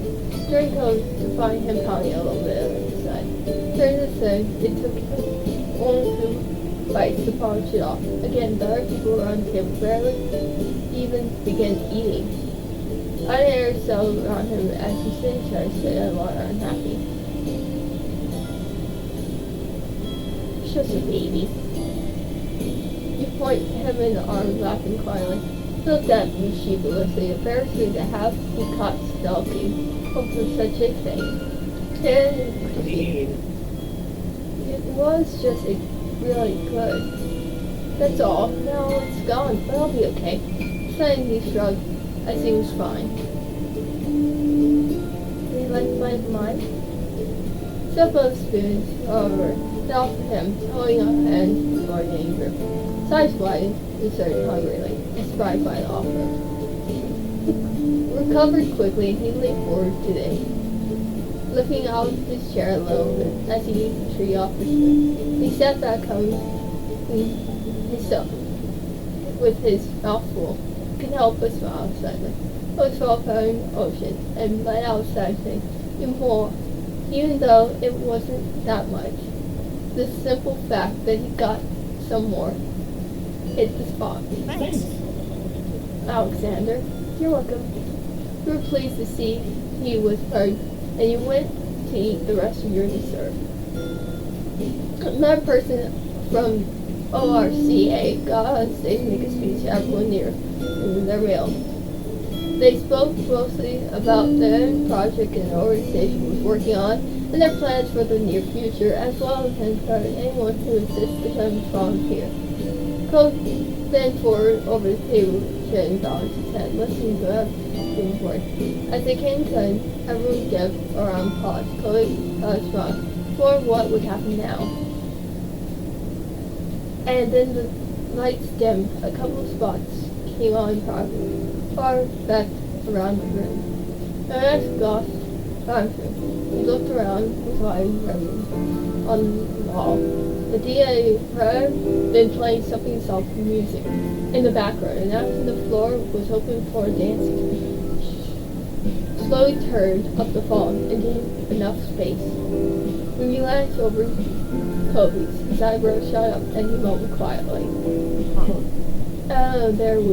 I didn't know there was going to be dancing. I guess it makes sense that I think about it. He gave an awkward laugh, and you both watched as people rose from their seats. The main domes were coupled. A small crowd started forming the dance floor. And the DJ played a romance song that get everyone started off.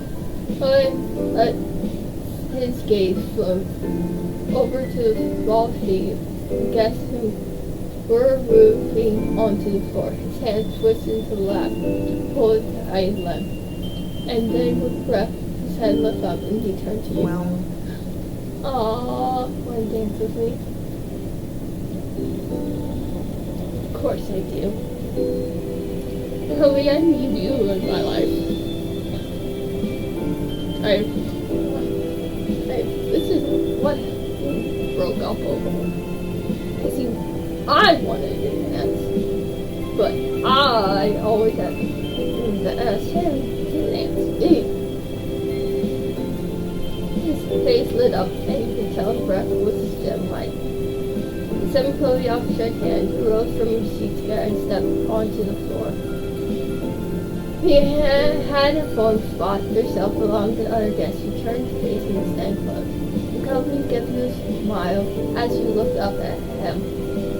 He seemed a little nervous. I don't know how to dance, not for real. He met with a slight squeeze to your hand as she gave you. You gave him a reassuring grin and nod she close you still. It's okay, I know.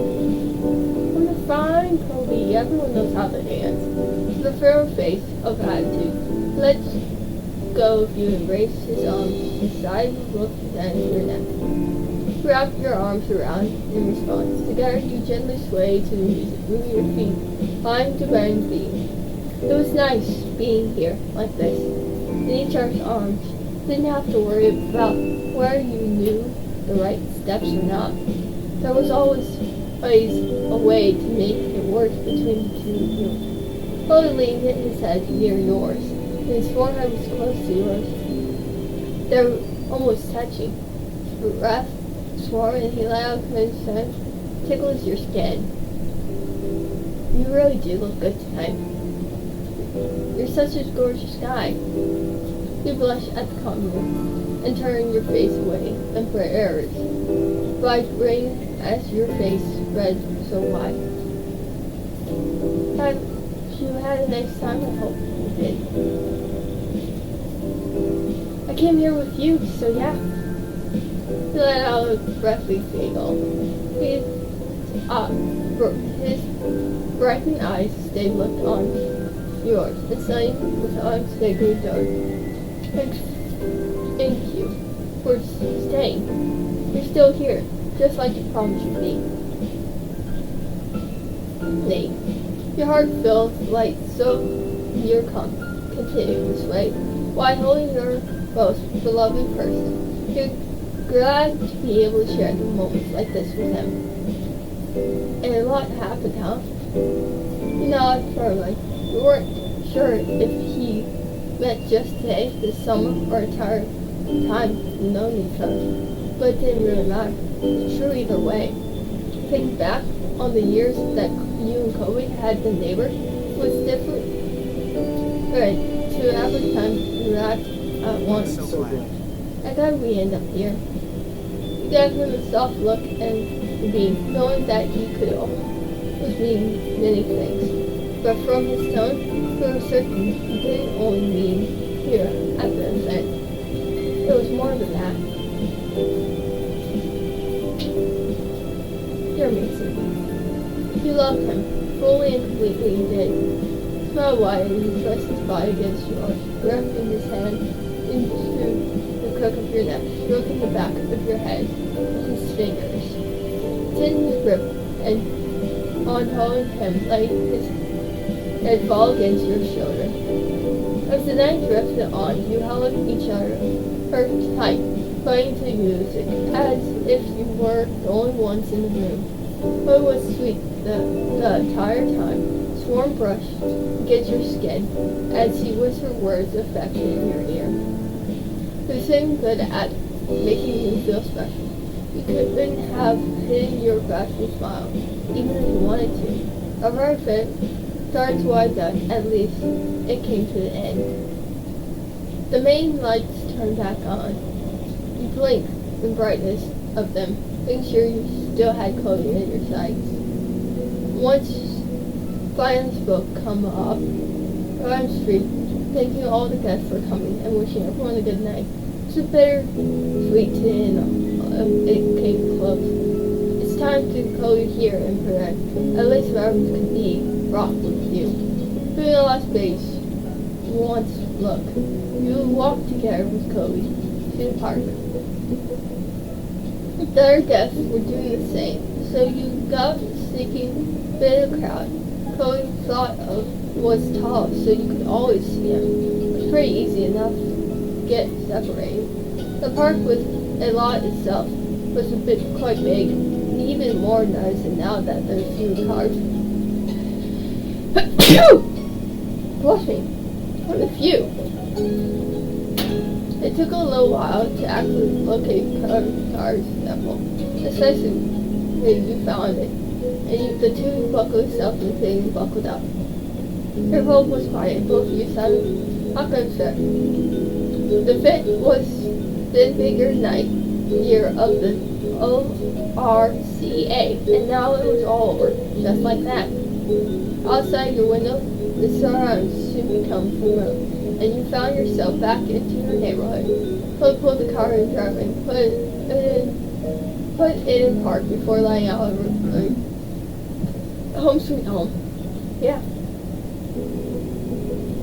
After climbing out of the car, you walked down the road. Kobe comes to stand beside you. You stopped in the middle of the street, right before your house and him. And he turned to find yourself running his mouth to speak. Suddenly he clapped his lip there as he suddenly thought better of it.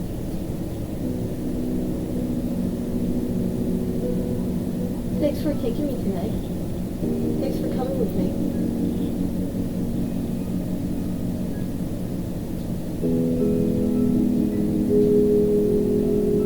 Her ruffled hair playfully. Who goes and knows alone, giving you a small smile. Night, Alexander. With a last smile, he left towards the front, where you should linger in the street for much longer. You cross your arms, reading the road. Day, same. When you reach your house, you pull out the keys, stuck in them in the door, try your best to be silent about it. When the door crashed, you turn and look Kobe over your shoulder. Your eyes wide left and right. You see the same, holding his front door, but waiting for you to go inside before you did. Sharon runs out before you both steps inside your own house, locking the door behind you. It was quite late, so everyone was already asleep. As quiet as a mouse, you tiptoed towards your bed. You get changed out of your former and into your pajamas.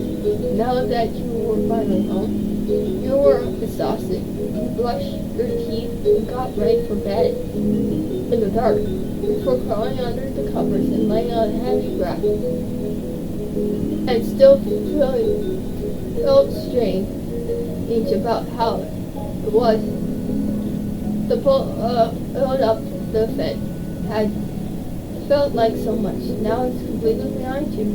Your mind was busy with raffles yet as you fade closer and closer to sleep. As uncertainty creeped on you, you were more concerned. It was a big deal, but there was more to it in the future. You could accept what it has been, and you could dream about what you get to expect. And then you were taken away from your dreams, back to reality, by a sound. Right in picture, you are in part of the waking world again. This was day of Eiffel 1. But you heard another sound, just tapping. I flew the window. There was tapping coming from the window. Coven.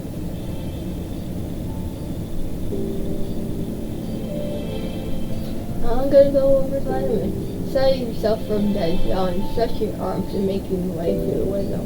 Harry was tapping on right before you arrived when you pulled it open Coven inside. You had not been surprised to find Kobe awake, crouching on your window line.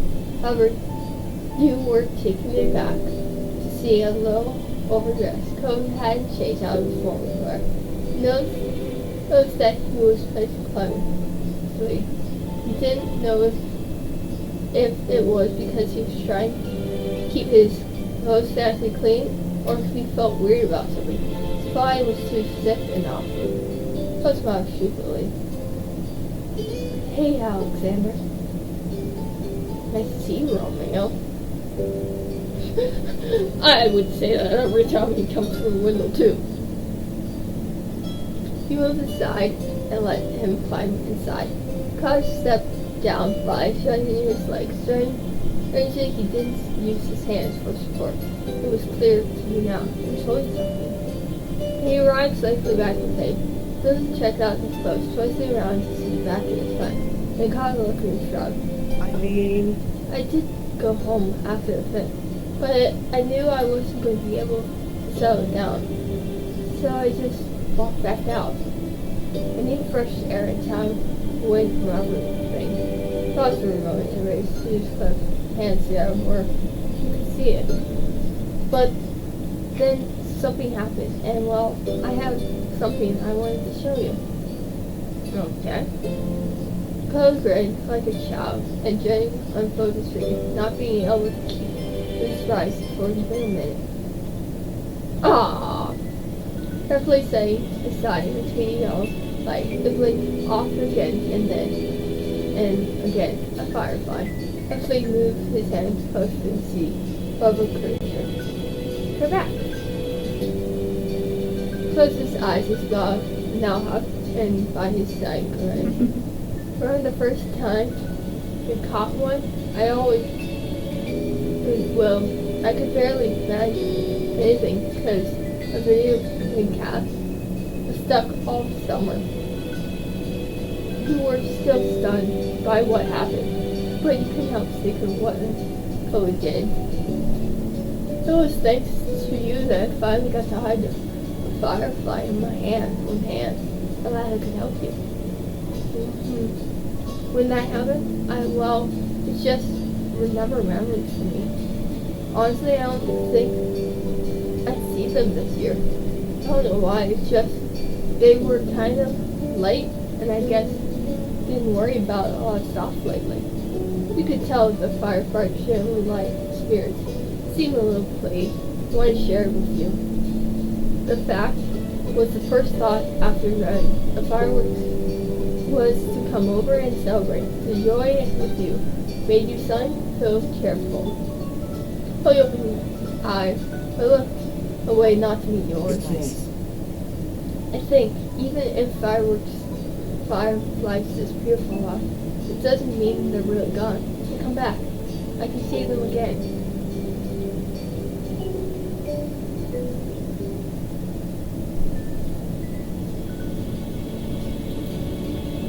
And then you look at the fire stage. There's something kind of warmth in your heart. Harry looked at you and smiled now outside him. It makes me think about the two of us. We're together. Then we say goodbye, and then we're together again. Day after day, year after year, and even if it's time to get apart gets longer, it doesn't mean it takes forever. Roxanne, I'll always be there, wherever you want to see me.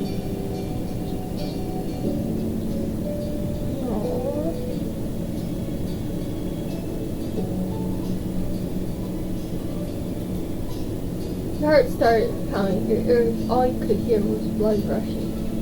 So you look at Chloe and found yourself fixed. The only thing you were about with him. It was if your entire relationship was playing over your mind, the step that leads you here. Everything from the first night you met him, just as a kid, from the time he always held a special place in your heart, to the first time you saw him in fireworks, to the first time he stuck in your room, and then to every other moment you shared. All of it came back to you. Huntress had turned crud as you left him, waiting wordlessly. He took his head in question, then spoke, but you went first. love you, Kobe. With your confession, the words slept for a second. Kobe froze. Then, as if your words had turned back, Kobe began to fall down Kobe's cheek, and then he slowly mouthed something, but you couldn't make out. Kobe stepped closer and closer, in between the two of you. Covered his mouth with a hand. He forgot about the firework rescue there, and it flew off to the night with a twinkle. He used his other hand to shake his finger with yours. He grabbed tightly as you start sobbing hardly. I'm gonna wipe his away his tears. You gently took your free hand and wiped his tears away. Kobe. Rory laid the hand on his mouth, holding back in your head. Brought your face to him, laying his neck close to your lover, and your firm brushing hair. His voice down and crackled and shook.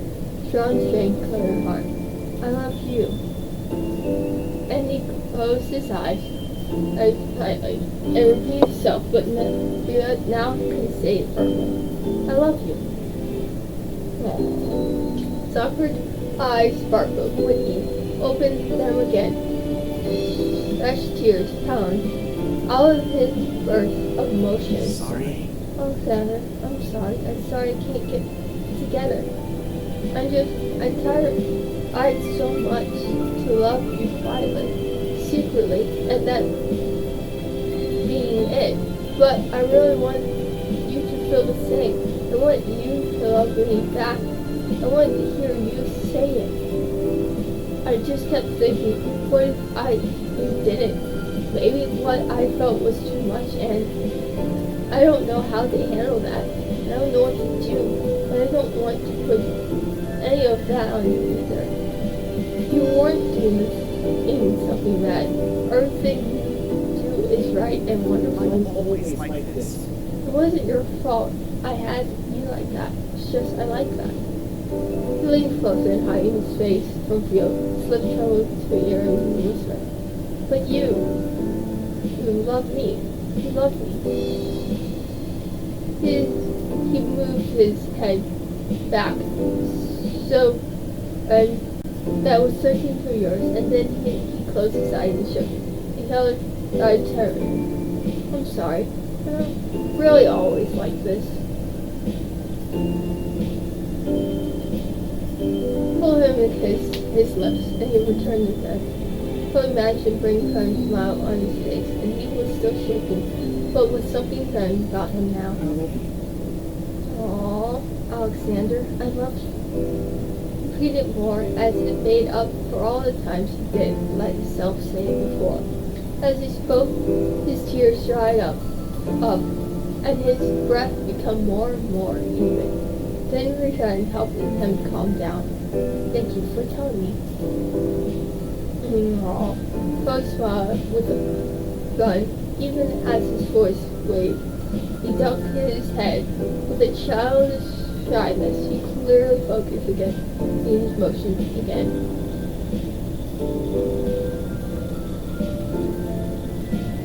His eyes watered, his muscle teared, his tears still dried up his cheeks. He loved him so much.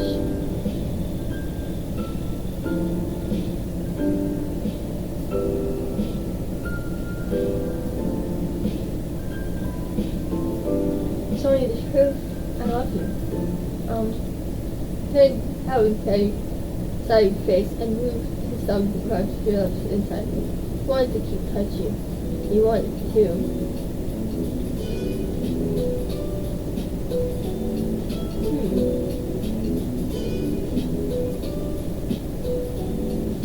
I'm gonna kiss his neck. Bounced up against him. Hear his breath pick up. He kissed across his both part of his neck. He made a quick gasp and let out a sigh. While you brushed yourself over his neck, he reached down to stroke with your eyes slowly.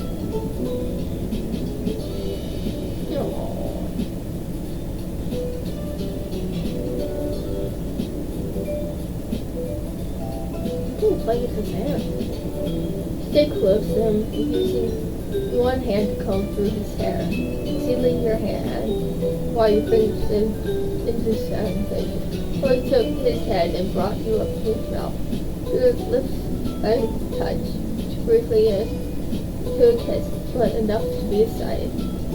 As I touched as he long his mouth to mumble something, although you couldn't make it out the words.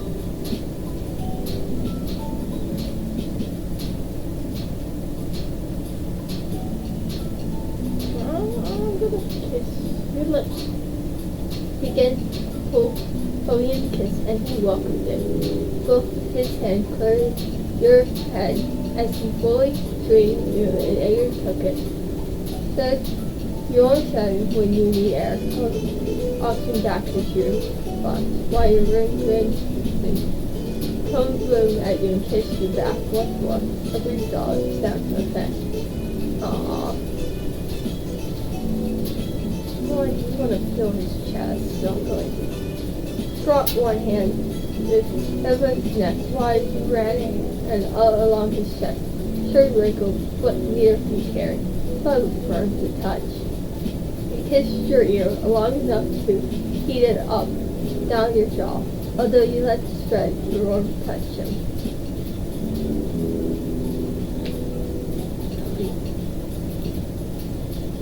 Said hush under breath, even brought you to complete yourself on. Aww, so cute.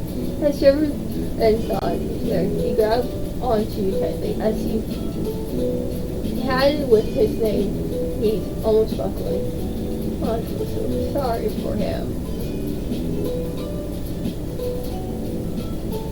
Go push him towards the wall. Step forward with a purpose and press your hands against his shoulder. He kept walking. Sidewise, but he let you lead and stand back in front. Close reading as he made contact with the wall. 7 foot. His body was tense as he turned, but he knew with confidence that it wasn't a bad way. He could feel his knees rubbing together inside like I have to kiss all over. Move your face over his cheeks and get him nice finishes. Smile and then place another one on his nose. Kiss his forehead, move on, getting his lips against his eyelids, and then his mouth. Make a small pleasant noise, wrap his arms around your lower back. He pressed himself closely against you. Hold carefully the rest of your hair and shoulders, and looked away. He kicked for his head and kept you there. You could tell he was working up as much as you could imagine that. That was alright. You felt rather satisfied too. Frown alone, trying to slow down your racing heart. Could help think about how happy you were with him. You were certain you wanted to spend the rest of life with him. You were certain you wanted to spend the rest of the night, and you told him as much. Hope we spend our lives together. Always tried to struggle again. Was able to run down the new wave of emotion. Sighed or once more as he took a deep heavy breath. I'm so too. To be together always. Have a place of our own. And kids? Also pets. Do you think so? Eyes wide at the picture you were painting. It seemed more than a little overwhelmed being a dad. The idea of then reading him. If that's okay with you. I wasn't able to find the words. Instead, he squeezed his eyes shut and nodded rapidly, heartless. He had anxiety, but he wanted a family with you. Aww. It warmed being able to talk about this openly. You like to imagine the life you could have together, and now you could do it with him. Threw up his arm bashfully. You know, I thought having to grow up for real was going to be so hard. I don't know if I could, but well, maybe it could be that impossible. I mean, it's better, sure, if not. I'm looking forward to it. finally was able to laugh softly. These tears had nothing but solid on his cheek. She brought up a fine, absolute joy of the night in full. He felt good too, and took a small more time talking so sorry and new drama you had stepped into. Chloe looked into your eyes, and with a soft sigh, said there was hope in a smile. Do you want to go to the hill with me? I bet there's still fireworks in the fires. Oh, let's go, child. Toy Friday, he was playing bounce at the top of his secret sim before he suddenly come back. So how should we leave? You could try dirt, or you don't have to do the widow thing. But maybe that would bother your family. We both chuckled at how awkward it would be if your mom, or worse, Lily, saw you going to a country fireworks trip. Be sure to avoid that. That's really from your window. Let's go through the window. Oh, nods to understand. You grabbed some shoes around yourself and adventure. You were glad that there was no way you were running into another soul outside. Chloe would be way overdressed, and you were still in your PJs. You let Chloe go first, and you stepped back on the ledge. As you carefully fall, you shift along as soon as you reach the garbage. Plan to use the fence, but then reach the ground. Chloe jumped to the garbage and then to the fence and lowered himself down. It was so easy for him. He leaned into the fence, trying hush words up to where you were waiting. She would want help. I don't climb out my window usually. Yes. He got to the edge and let Chloe thought you were dragged. He grabbed you about halfway down and brought you the rest of the first to the ground. Thank you, Kobe. I don't climb windows or trees down windows like you do. Sheesh. Chloe gave you a earned smile, but neither of you risked speaking yet. You rushed behind the house, a white poppy still. And Chloe was right. With our hill fill up, trickling here, and there was a small yellow sun. Chloe let out a small sigh, and he finally was able to relax and full. He strung forward up the hill better, enjoying the view. You walk along as well, letting yourself be surrounded by the turn display. Then, without word, Chloe popped onto his back and paid no mind to his growing farm in the grass. He placed his arm under his head and stretched the rest of his limbs out. St. Clair was quite comfortable in dirt air. I'll lay down too. You sat down first and then followed back. You see the stars when you look up the sky. He stuck off the coat. He was warm and turned to the chilly ground. One held closer and turned his arm up near your shoulder. I wonder if my dad's mad about the grass stain. Wonder if Dad will be mad at the grass stains. Tell the color of his shirt. Doesn't sound concerned. Just out of curiosity. I don't know. I hope not. He smiled a little, and went slightly between them. And then the only sounds were rumbling bags and breeze. The faraway crashes on the edge of the sea. You couldn't help but reflect on what happened. Only a brief time earlier between this and your room. This almost felt like a different world. Was it for real? What happened between you two? You could almost be certain it was. And that's had never actually happened. Stop dreaming. You stood up, glanced at Kobe. He caught you and blushed, and a little reaction. Code remembered the same as you. What had was real.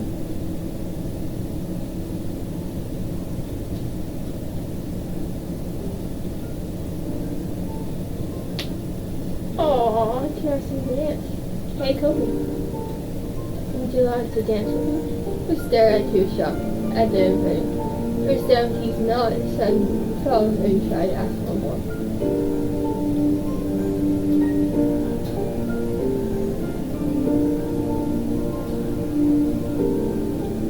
Makes sense. Look at how you're dressed. What else are you going to do with these fancy clothes? He laughed lightly and shrugged his shoulders. You have a solid point. Wait. You got up and brushed off your clothes best you could, and you creeped back to the grass and tried. Chloe did likewise, wrapped his arms around his pants, pulling them off. Your face crossed each other, and sometimes what you were doing become real. By hesitating moment, both of you tried to then moves to make now. Ron wrapped his arms around your waist, and there across your back, pull you closer near enough for your bodies were touching. Then you began to swing your arms slowly like a music. Found rhythm and motion back and forth, stepped to side, relaxing and breathing. Your eyes never strayed from one another. For a time, you just decided in the moment, pulling each other close and enjoying being together. The hour grew late, and the fireworks almost disappeared until only a few shots remained. Then even they blinked out of existence, leaving you all alone with Kobe and your thoughts. Chloe stood a second, referring his words, and putting time during his foot. I love you, Alexander. Felt a great deal of happiness. Her stresses were came over it, and honestly, Chloe sighed. Any matter of word, he truly loved you. No matter how much it didn't seem real yet, it was. It was as thought this was a night that would never end, but you knew it would have to. All too soon. You were genuinely grateful to have part of it. There was moments of truth there. You never let yourself forget them. Aww, that was adorable. No, I need to go back to real quick to BRB.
Alright, I'm back.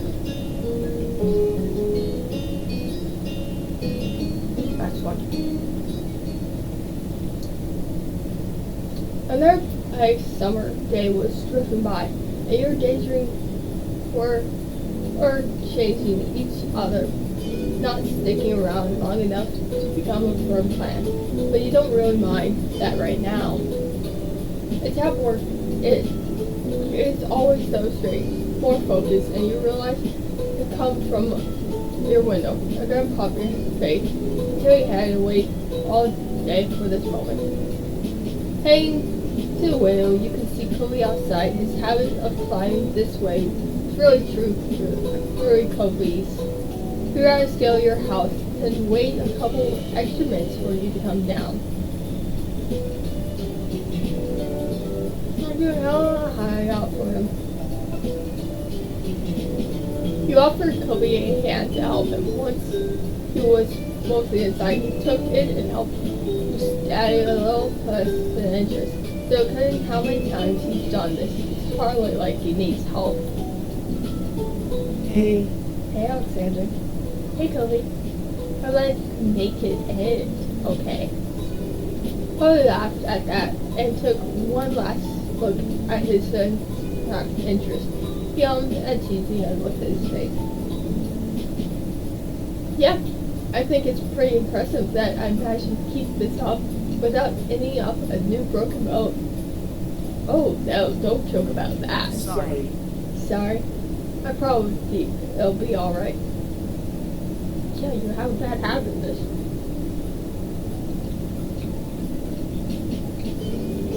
Coach's voice comes out with a strong please and smiles on his face.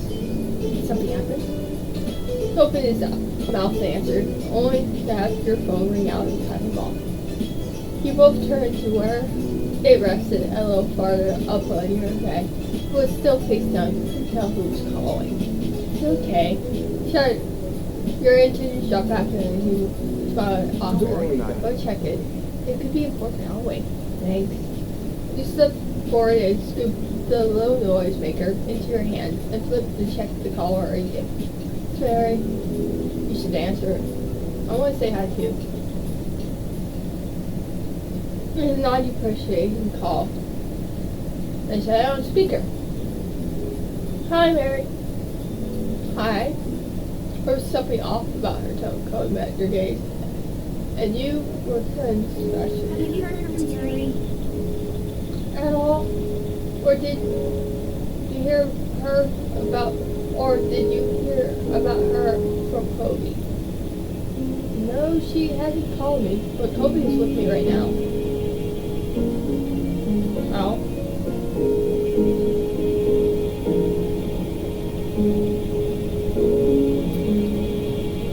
Hey. Hello, hi Kobe.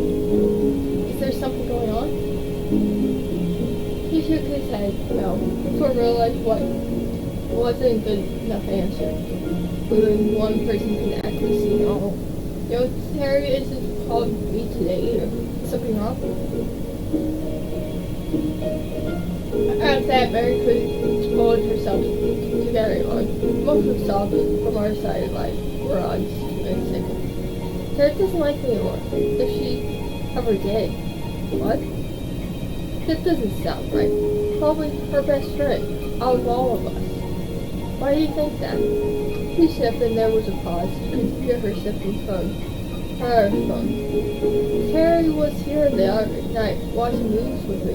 We ended up staying super late. She didn't realize her parents probably went to bed so they couldn't pick her up. My mom and dad were definitely sleeping then, and dad worked early.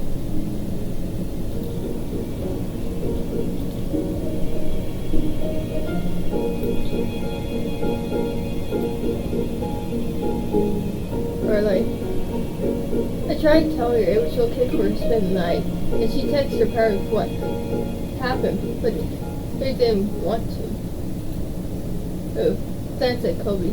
And he's unsure as about where the story was going. It doesn't seem like the first was any situation.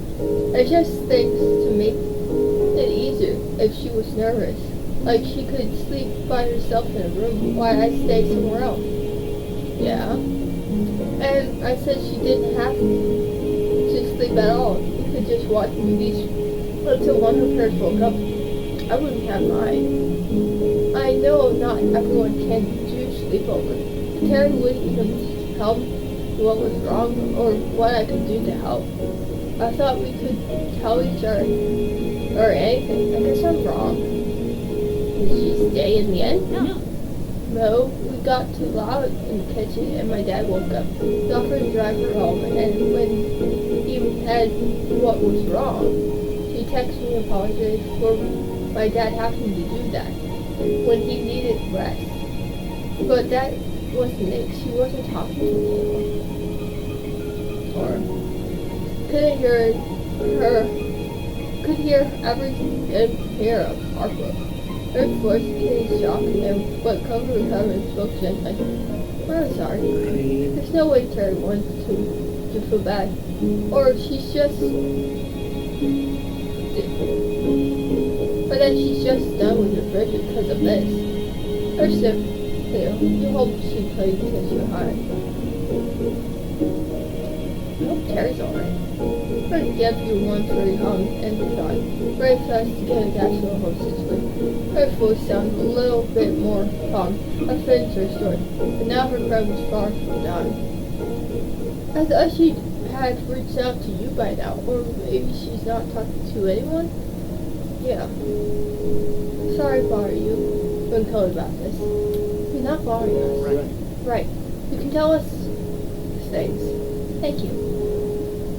Her shaking voice finally calmed a little on her, or at least relieved that she wasn't dealing with the tire on her own. Is that alright? If you hear from her or anything, could you let me know? She's alright. We can. Thanks. Let's talk later, okay? Bye. Bye. Bye. That didn't really seem like a prime point to end the call, though you also weren't sure where to go from there. Looked to Cody and seeing his face as lost as yours. With no hand, you hung up and you put your phone on back in the bed. Cody crossed your arms and grabbed his face. He began pacing his own room, clearly trying to put pieces together in his head in a way that made sense.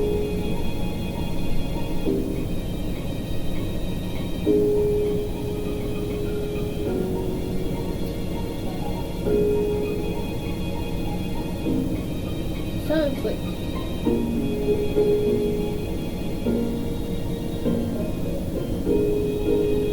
trouble. Terry wasn't going to cut out murdering like this. Fully stopped. Terry something wasn't at play. They just weren't sure what it is yet, but then again, it could be better just to wait for them to work it out between the two of them. It wasn't your place to involve at all. The station took your head before learning this was not helping you now. You couldn't put two thoughts together and flop on your bed and shut yourself. You could probably try calling Terry. Her fourth man dragged behind you, going to some ground. Stop fighting, but you saw a look on his face. Yeah, don't worry about her too. He bounced up and ready to act whenever you planned to come up with something. Her started ease, and he pulled out his phone and called Terry. But it let it ring and ring and ring, and Terry didn't answer. There wasn't even an option to leave a voicemail. Your shirt from Cody looked even more troubled. Was possible. Turn you as soon like him. Did you try calling? Vincent had just like, hey, he's trying to reach you, call me or something. Yeah.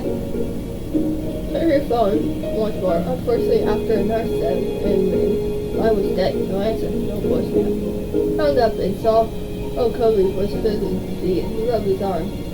Oh, really? Fair. I don't like this at all. They're fighting, and we barely know anything. Supposed to just wait and see. Kind of the only events, and he got a text from Terry. Go check his phone again. For something in your front as you watch him.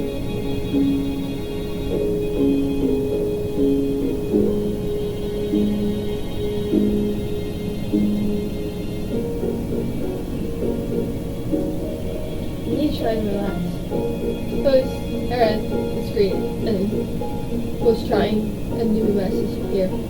thing and bends over toward you. Just fix it. Come on, work yourself up. With a deep breath, it wasn't much. You could see his knees slide up. Hey, you're probably right. Chloe was still gripping his phone, hoping that it might fly away. Let go. He looked almost pale. Should we... What do we even say if we do hear from one of them? He attempted to answer his question. But if what's right all of us, he had no idea how to tackle down any of this. Slowly coming one hole, Terry blowed him down. We find out Terry's side story. Nothing could be done until you knew what she thought of this. That much was certain, Comey nodded slightly in agreement. For several home, Gus was ready inside, down in thoughts. Eventually Chloe turned around.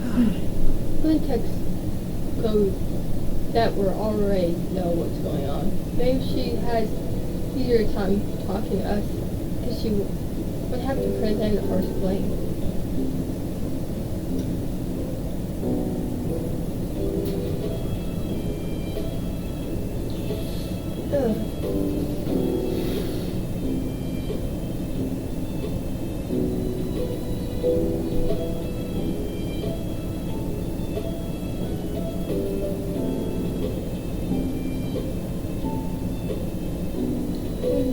Can't do that. Mary did say it was alright too.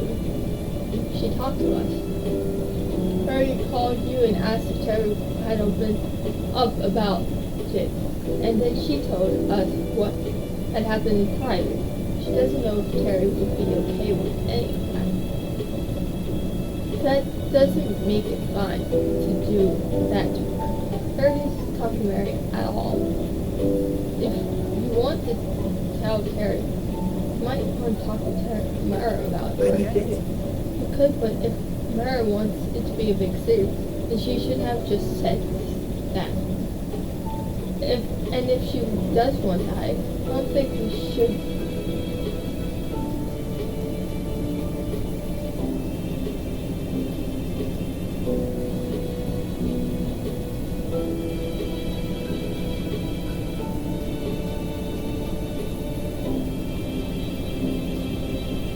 Big testing doesn't mean it's okay to act like this. Act like what? You know what? I'm very impatient, and you were sure your own hand had eyes. You must have thought it before you go terror. Her questions I should, and he looked unhaired for a drug. So is that what you want? You want us to start fighting too? No. If it has been a fight, you already would throw in the town. Sure, any street could be any possible. I want to fight with you. For a bold coat closed his eyes and took a deep breath and looked to you. Sorry. Sorry for making things difficult. It's fine. We're a very good dressed couple. The fire smiled for example, and his phone was shining on. You still want to wait together? See if they try to talk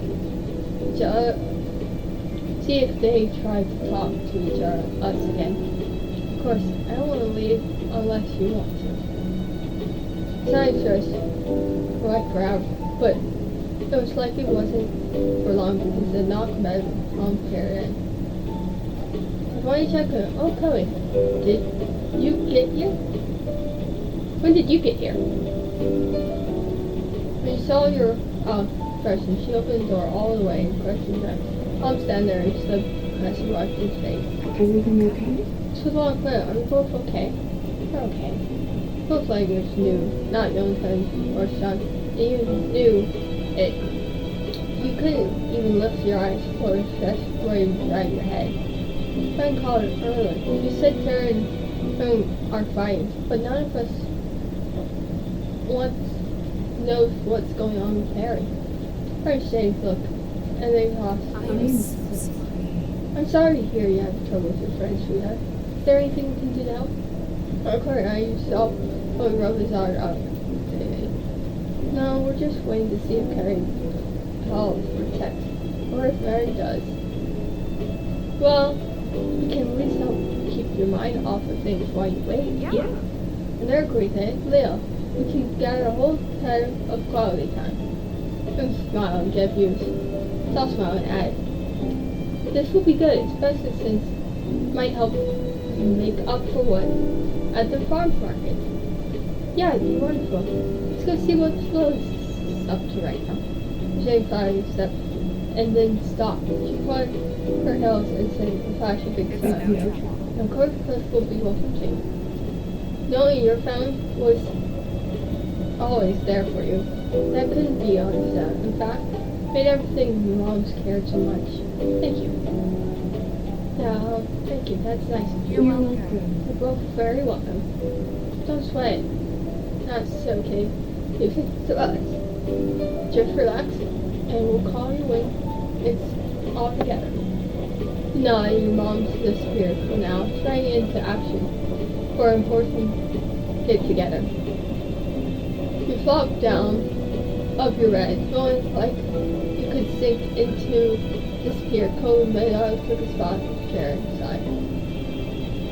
You sighed at the same time, and Cold Mayo put out a smile and that gives for another person out of her. Still nothing? Yep. That is crap, huh? Yeah. I chewed the inside sheet as the maid stress was clearly eating at him. Oh, what's wrong? What's really wrong? One thing doesn't make you act like this. Then Point got paused. Carter was carefully trying not to put his thoughts in a trying voice. When people you care about, when they're unhappy with each other, there's nothing you can do. At least when you're in a fight yourself, you have some responsibility, some control over it. I wish it didn't have to happen, but that is impossible. So, well, I guess it's time to give another strong pitch.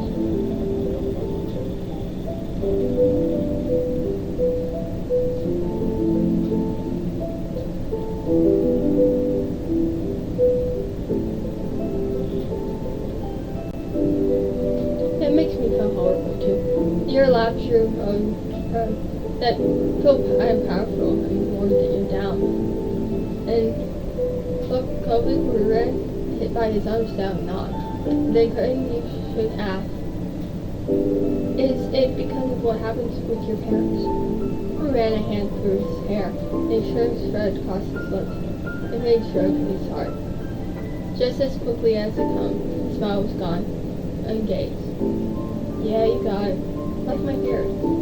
And knowing those many years, Hope never spoke of years before moving somewhere, or his parents separated in any detail. He goes through his thoughts then, almost uncertain whether he could hear them or not. They used to fight all the time. I think they got along when I was a baby. I mean, they had to have what wanted to be with each other at some point. But when I was old enough to remember anything, it was actually really bad. They always did something wrong, and I could never help. I just wanted them to be happy.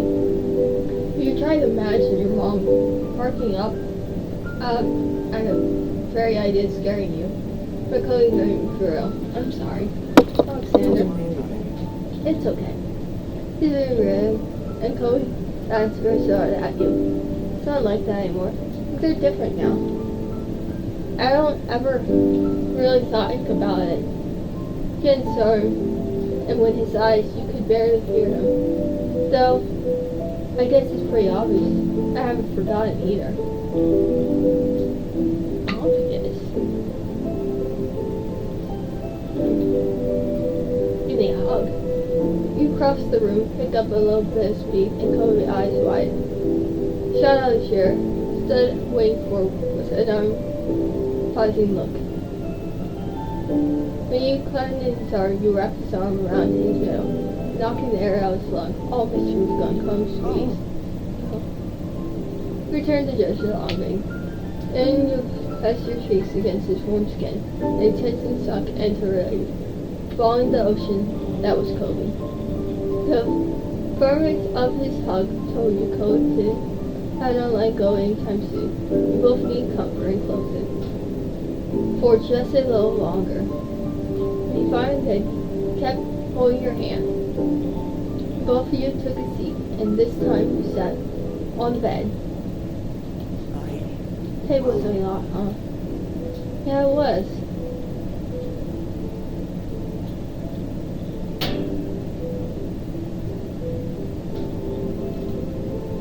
Now you're holding it with both hands of yours. Your thumb lightly brushes his skin as you in the moment, and then lay your fingers against his. You're saying more with what you're doing, but no matter what happens, make it work. His mouth pulled in the diffused smile. 6 to 2. Didn't sit still anymore. But leaned into his lips to your forehead, and he raised one hand, free hand, to let you touch your jaw. The breath got caught in your throat. When you remembered to breathe, the blush rushed to your face, turning your skin deep red. You tried not to think about how you were feeling, because after everything happened today, you were grateful for the moment. And after a while, you stayed like this, comfortable filling between the sunset lips. Warm claim in with public gaps and shivering. You spent half the turn and instead finding him staring straight ahead. What? Oh my god. I think my phone just vibrated. Do you want to check it? Yeah. That is his pocket, very tightly, and yet the phone out, forcing it out. I think but he caught it just in time. Full screen. Sarah, thank God. She said she's sorry. Look at you, eyes running for once more. What should I say?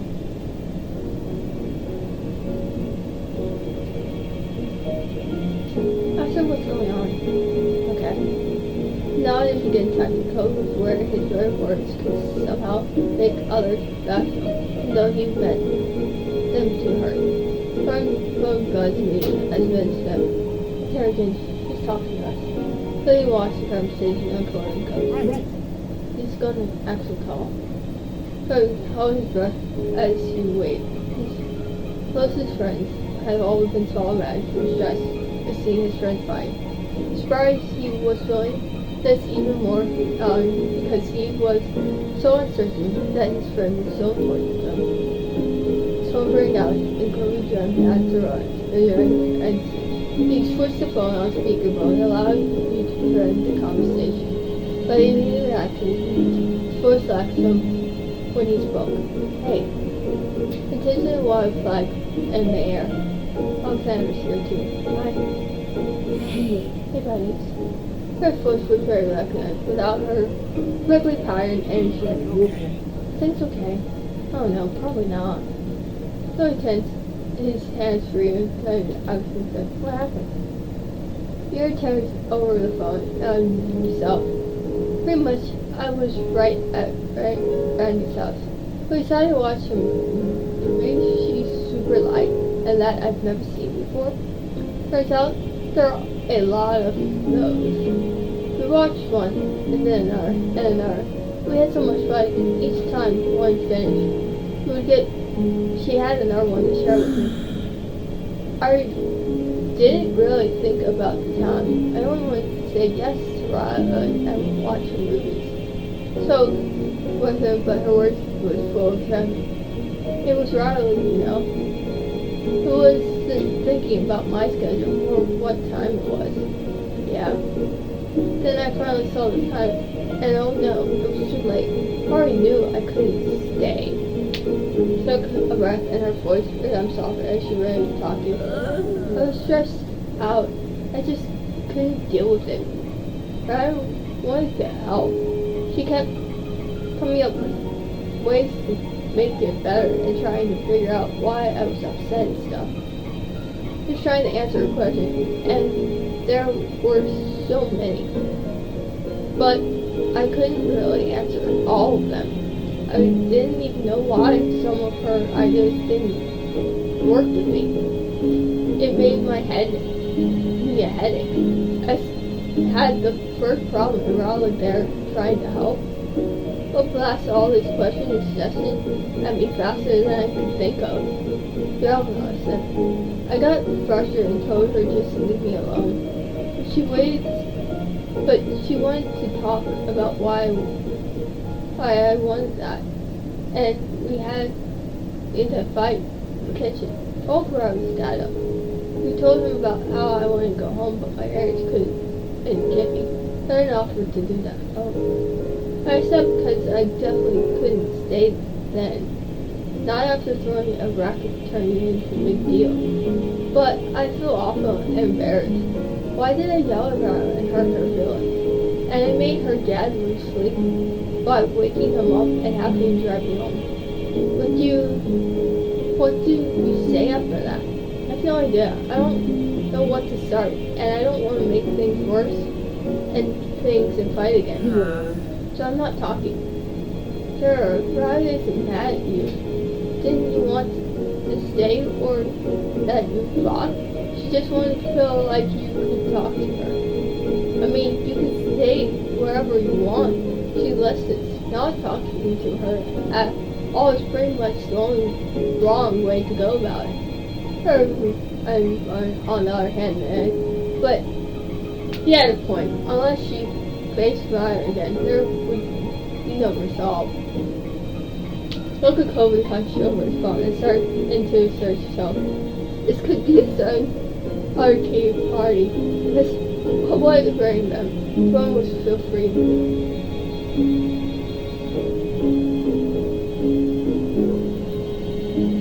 Her might feel free if you call and tell her what you were going to do, which makes certain speak an arm. Slip your phone out in the background. You could hear Kobe and Tara still talking. Then dial it by then and set the speaker and wait for him to join. Hi, Alexander. The voice was still distant as she thought. Or somewhere else, but it was long enough for you to need. What was that? Terry shouted her question coming. She heard arrived too. What happened? What was that? I glanced over your shoulder towards you, spot the phone in your hand. He smiled roughly. He says your game. Riley? Tara? Her legs, they could hear each other. Are drawing out all parodies now. He decided to help along his son. He's on speaker with me. That is speaker with Kobe. Oh. There was a pause, all information, and there you and Kobe exchanged looks, waiting for the wall to break them. And what would they want to do? Or so probably because they're in the You want to play the same question as you. Where the conversation would lead on trying to resolve it yourself. The answer came in friendship, followed by composed phone. Sorry, Riley. I hope you still like me. What? You're the one acting like as if you didn't like me. Her tone was different. I said, no doubt, her result from last night's arena. No way, everyone likes Riley. You're wonderful. Your eyes met Kobe. His phone tilted towards you. How your phone is. Move your phone closer to his, hoping that the sign was strong enough to connect even non-tone. Chloe did likewise, bringing his phone next to yours, even bumping against the soundtrack. I don't know what to say. That's the only reason that I didn't talk to you. If I hadn't known the answer, I told you right away. Among other, you don't have to stay in. Thing I tried to do bother you, and you could have told me you didn't know. Yeah, I think. I was angry at myself. I did a dumb thing and I didn't want to help with it. I wanted to be mad and just still wasn't myself. It made me keep doing dumb things. Spoke against her voice and I'm worried. I'm sorry. Staying up late watching stuff was all my fault. I had to find a way to fix it. That's what I thought anyway. But I should have kept your space. I'm sorry for being so pushy and stuff. Hardly, Mary. half and flaw. I never heard such a cozy thing. Ray lets out a giggle and Chloe clears his throat. Oh, maybe you should call me Sherry now. Sorry. Can do. Thanks for getting me kicked in the butt to do this. Riley, hey, I'm gonna call you right now. Bye, Alexander. Bye, Kobe. She hung up and squeezed another bye thing. It was painful. Then laughed, then with time and breathed. You're really nice. Thanks for listening and helping. Couldn't hang up so I can answer time still. Bye. Bye. Bye. Larry hung up, crackling softly and called in. The room felt empty without their voices. Ocean crashed through the waterfall. I dropped my arm beside, laying, hanging like a puppy in rest. Thank God.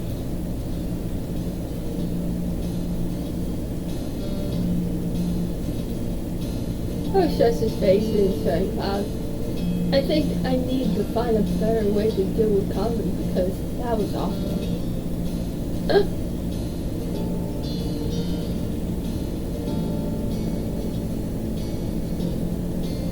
I think he did okay. The man smiled as he rubbed his eyes. Ryan creep over and rubbed the next to his temperature. We can talk about it another day. Are you yourself mad? What? Oh, no. Forget it. Raise it up. Rose. The light bulb went off your head. Before Mary called, didn't you say there was something you wanted to say? Conroy's visit had been thrown off kilter, but was struggling to keep wild and running, back to when he first turned up. Now you did. Thought forever it had picked up when he arrived. What's the good news? Tom brushed his hand and pulled his arms up. Well, yeah, maybe it's not exactly sure if it counts as news or good. It's just, it is unhappy about it, though. You were never going to push someone else talk around you. It's okay, but sounds good. Tom chuckled awkwardly and Kirk groaned through his hair. I said, it's fine. If you want to hear, I can tell you. Shipped his feet as then tossed her, giving him support and his cup. I don't want to make it a big deal, but, well, not that I just know what my sexuality is now. So, it really changed the subject, huh? He chuckled through. It was unexpected, but he guessed that Kobe had come to understand himself more and glad he shared it with you. Clapped her hands softly and her hands stand up. I'm sexual, so you know most of the time I don't really have those kind of feelings, physical ones anymore. Stuff.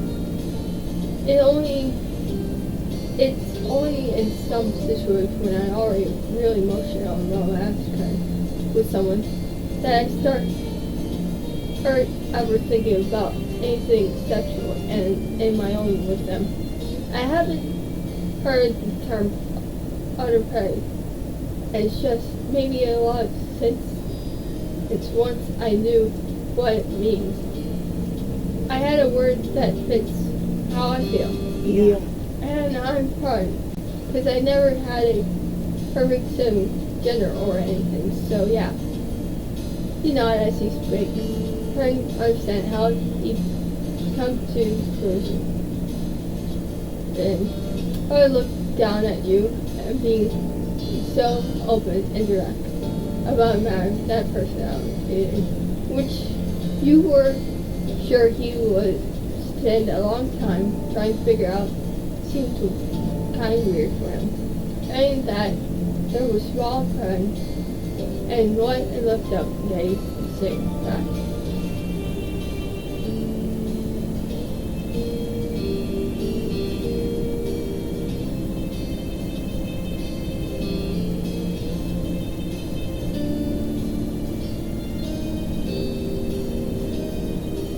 Just me think sexual things about me. Pen flushed and turned around at the statement. He couldn't get out a response. Yeah, kind of thought. Alexander, you don't need to ask that. Aww. You weren't sure that was true, but couldn't help but go at how bashful he was. And no matter what, you wouldn't be getting more friend response right now. And Taco was strong. All that kind of sexuality made you reflect with your own.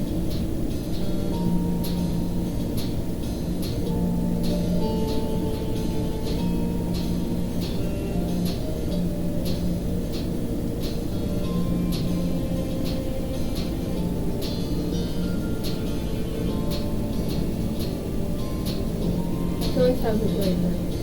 Chloe had known for years now.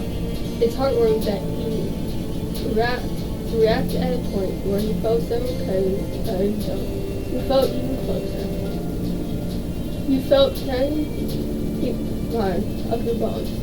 It had been a tiny day, and now everything was getting wrapped up for the day, at least, and you had earned a rest. You soon good talks came out and know each other better, but yourself too. Hey, we should probably head downstairs. Your moms are still waiting everyone to get together. Yeah, that's right. With a radar standing around, you headed down. You got downstairs, find out and waiting. Hi. Hello. Hey. Good to see you both. Hey! Hey. We were trying to connect everyone in a group, but the two of you were already upstairs the whole time. Of course we were together. You paid Alexander to stick with me.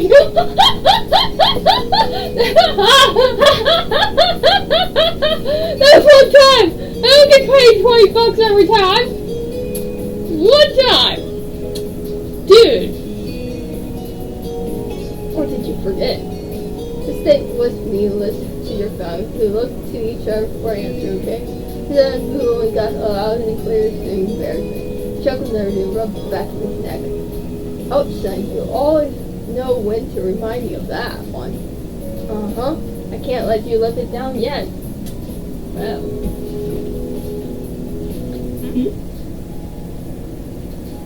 Can we hear James what secret is? James is killing us. Right. I better get everyone up to speed. Bill, common, faith, and or perhaps holiness is showed infant. First hand back. Oh, sorry, I've been worried about Cody being alone for summer. There weren't a lot of kids around, and when he was distressed terms, me at the time, guns around your family, their response. Felt like this was my one shot, so I offered him $20 to be friends with Cody, and added that he couldn't tell him about it. I gasped and Mom was staring troubled at Mr. M, while Mom's eyebrow had returned to her highlight. You and Cody already knew the story, where the ones were unfolded. But after a while, I did honestly forget it happened. He raised his hand together. Now leveling showed not a bad idea, thought. If Mom felt he couldn't throw a couch at him, he probably managed to block it at time. I know that's sad, but I had so many great ideas over the years. It's hard to keep track of them all. Cody smiled, placed his hands on his hip and shook his head at Father's answer. I can't believe you. Though also, I totally can. Your moms were lost in, and they shook hands displeased. Mom's foot was stabbing around and she frowned to the next door neighbor while Mom crossed her arms and he left her. I'm sorry, Alexander. I'm sorry to your parents too. This was way out of bounds. Don't worry about it. Everything worked out. We guess each other word, and they seemed to come to our eyes then. Alright. Well, that then. It won't happen again. Absolutely. Definitely won't. Good. It was surprised, no surprise, that they were letting him off the hook. But on the other hand, it was a long time ago, and you were sure your mom remembered those painful early days of Cody Riley too. Mr. Aaron wasn't a pony that influence anymore, so life wouldn't be too. Instead, your mom gave him and he was fine. Now that's so, why don't we find something to do? Not in agreement, we tied through the group a couple of ways as a suggestion.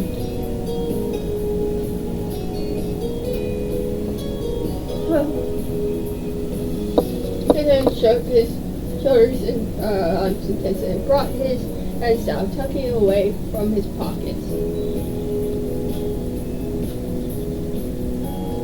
How about cards? There was one and others.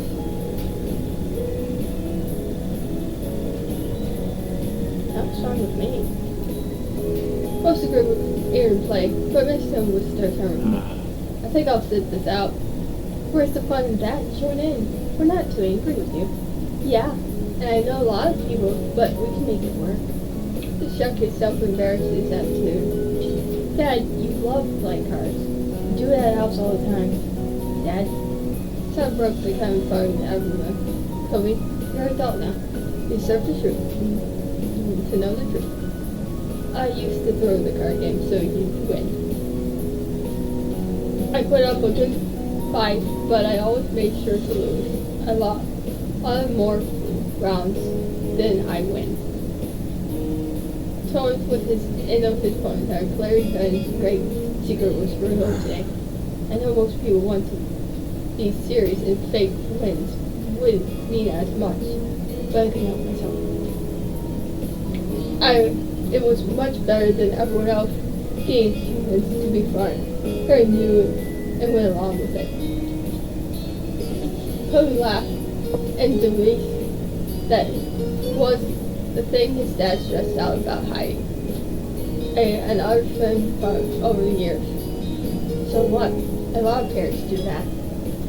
I guess it's sure. I haven't guessed it, sure. No, look, back then it makes sense. That's right. What's with the big deal clip? You take the kid gloves off and give them a run for their money. Maybe even actually money in your case. Mr. Smile coming, here you go. I'm not sure that's a good idea. And why not? He said, anyone's problem. It's just actually, I had something of a card shark. I used to make a lot of fast cash off games. Casual games, so players don't have a shot. Less punk luck. Cover dropped all hugged by taking shock. Really? This was a touch of aging. Those in shock. There are members in the hard time. Things looked around. Then things fog the middle in between. You can't simply make that claim like that. Expect us to go along with it. You back it up, sharp man. Yeah! I'm the best player in the house. You can't take that away from me. Tree? Miss Hun gave her a cocky smile, and his manner quickly replaced with comments that someone's skills was very different. You sure about that? Definitely.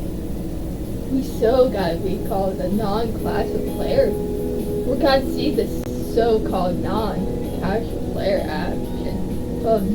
I might be able, though who knows? Maybe I got rusty. Turn down, and the game kicks off now. Please. Come on, please. Alright. Alright, I can dust off some old tricks. Clap your hand. And it couldn't be as far while your mom clapped Mr. I'm back, pulling this off the deck. Why rescue yourself for a game? As for Gil and Mr. wasting no time for his true words, wiping the floor with all of you. Played several words each switching game, but none of them could match him. No, I would win.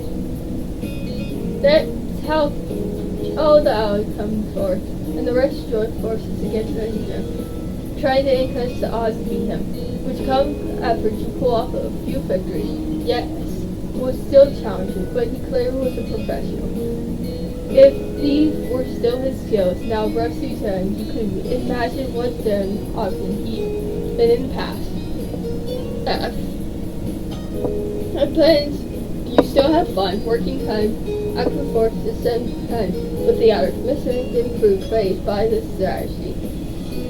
You actually worried whether to increase the challenge made it more interesting for him.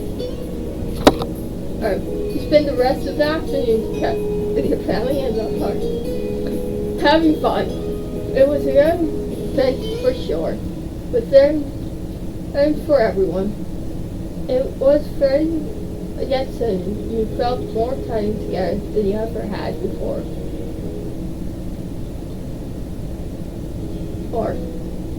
And then summer ended. Yes, we don't have anything else. Months bounced against your window. By light your room, a sun fell in darkness, just as the sun ended one of summer. Lily would move back to her dorm before long. Luckily, Leonard had been able to come for a short trip before our new journey began. She officially began studying her first choice college a few weeks ago. This was her change to see you all in person.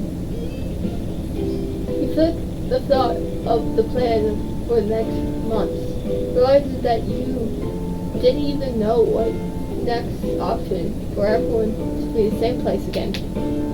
It was hard to think that likely be seeing less of your cousin going forward. You learned that she was praying her on her dreams. While you were still with each other, your family was going better together as ever. His son even tried along too.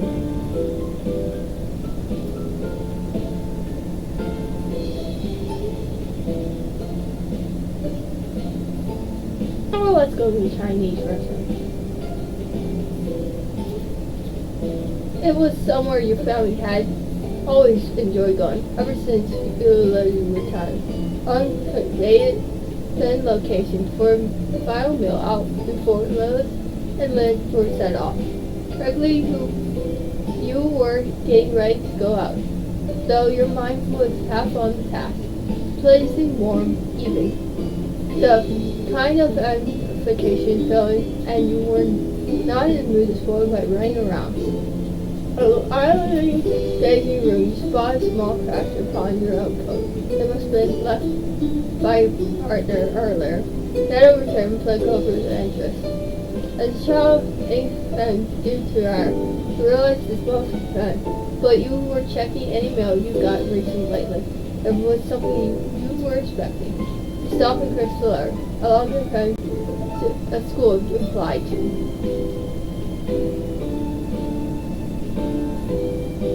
Open it. You had to see what was good, whether it was good or bad, as soon as you could. Pull accept the letter, and a letter. You asked our message, writing please to get the art matter. Blood rushed in your ears, then you whirled outside of the home with the letter. Your sake, as you read, you've been approved. You're ecstatic. You bounce on the ball of your feet. Press the letter to your chest, sun falling over.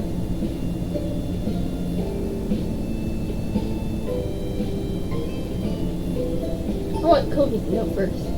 Wasting no time, you pull his number on your phone and ring up your voicemail. You press the phone to your ear and wait for it to dial on Cody's voice. Fury, but we're in luck. Look, Cody picks up the call. Hey, Alexander. He burst the news out with him of greeting. I got in the school. Seriously? What? You heard him gasp before cutting your own future. That's amazing. That's incredible. You did it. Congratulations, Alexander. Was another please as Cody, both you and over the announcement. No, seriously, this is really good news, and you deserve it as much as I know. It'd be good for you. Thanks. I just want to tell you right away, as soon as I knew. You heard Chloe chuckle sign all over the phone. Thanks, I appreciate it. You wanted to gush about the adventure lined up before a dream that you tracked you into a place. Once you soon become reality. But you hope dash as your mom called up from gossip. Almost time to go, Alexander, you ready? Oh.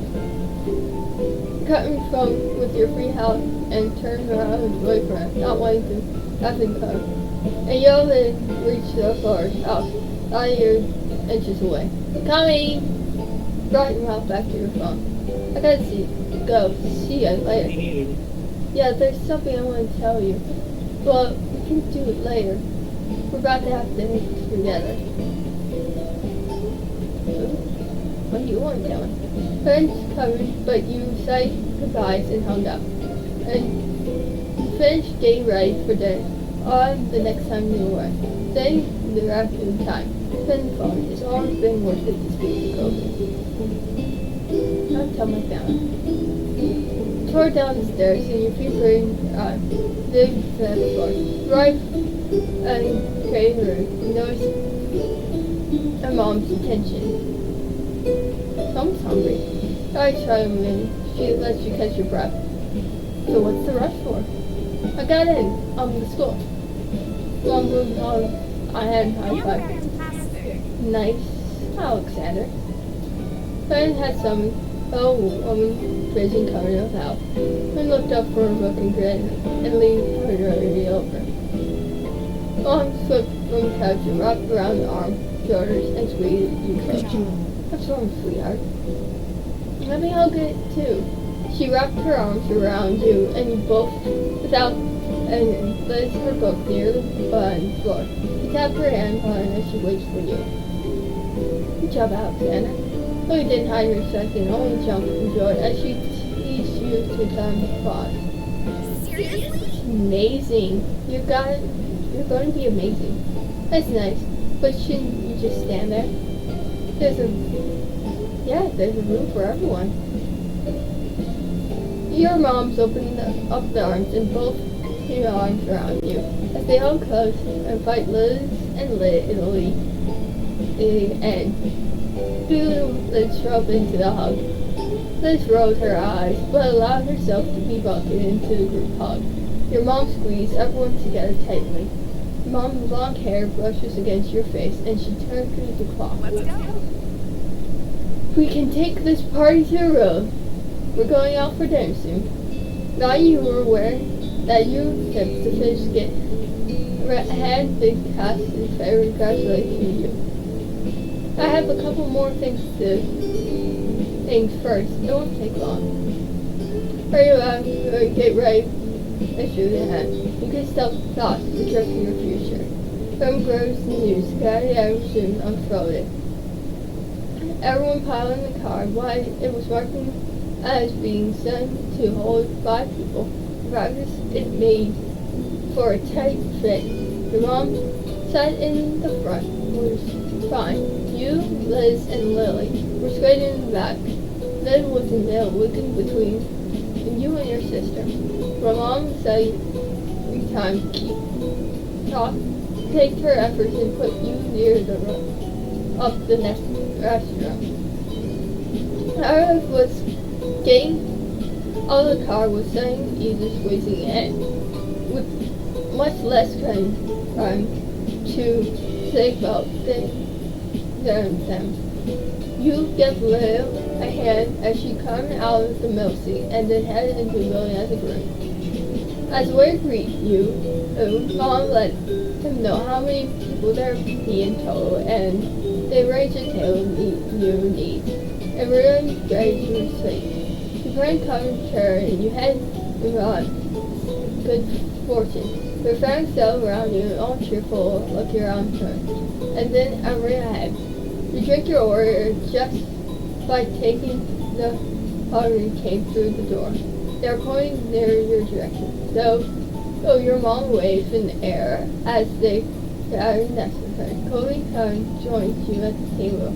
As the green were being on some seat, and it was Wrapped fantasies unspoken. Unknown, you and Chloe were ready to sit together. The sun sat beside him.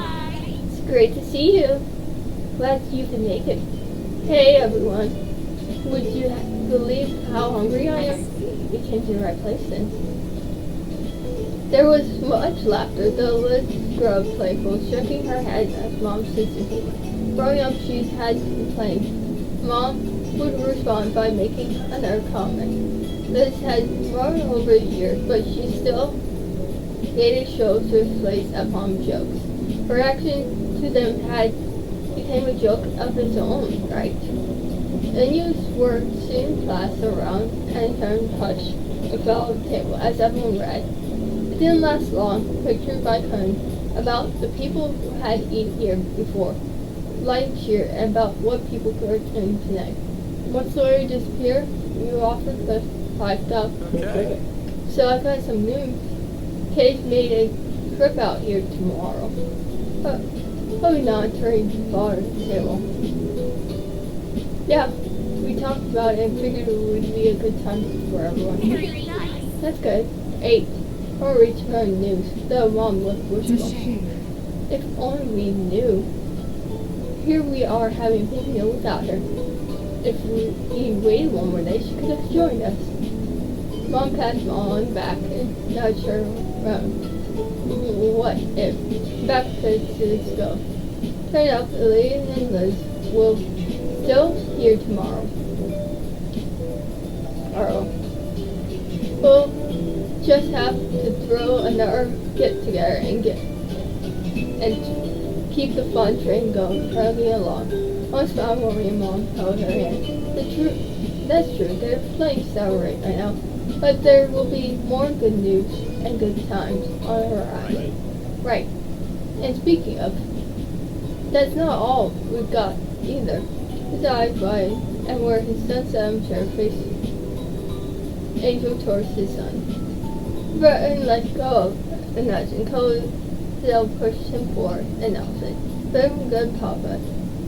Chloe shielded his from Lemon and dug his head in the lap and missed his Well, it's just I switched over to work full-time instead of only part-time. Plus, I've been looking for an apartment. There's a few I can choose from. Glance up from everyone, and a smile took over his face. I'm probably going to be busy for it on. Lawrence, he was moving. Cole was moving out of his dad's house. After 10 years, he wasn't going to be our neighbor anymore. Sam gripped on his shoulders and gave him a long shake as he tried to clean him. Chloe's actually going to be a make adulthood. It's a miracle. Nixon leaned in the chair and sat up wondering. So glad. I wasn't convinced I'd be able to earn kids all the way to this point. But thankfully, I got lucky. Yeah, and got the best boy that Dad could ever ask for. Dad. He stood with his hand side on his side, and on his shoulder, which left him unhappy to meet anyone else. After letting us way, he was happy. Thanks. I was lucky too. You're a good dad. Aw, come on. Mr. Hen threw his arm around Kobe's neck and pulled him in close to the hug's ball.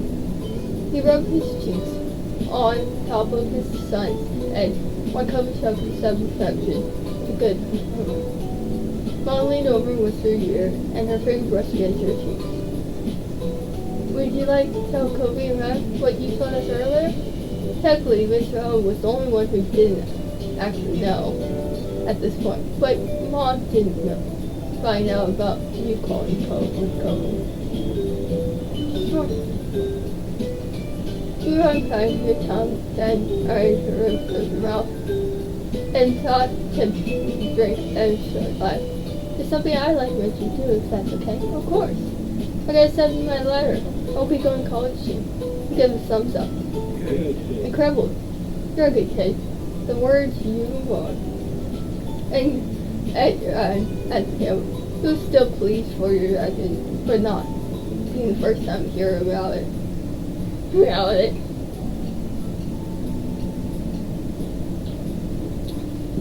Ooh. You look around around the faces company see, and you almost journeyed with everyone here for years. Seeing them proud and tall, they had watched you go through the same. Phil was laying in his family's home, and Leslie was heading back to home, while Lily was staring at hers. You were still close, but it was clear you all heading in different directions. Some near and some far, but it wouldn't be long until you along your own way.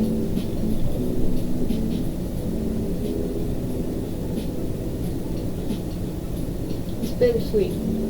Turn your head aside, wishing not one spoiled it with your trouble.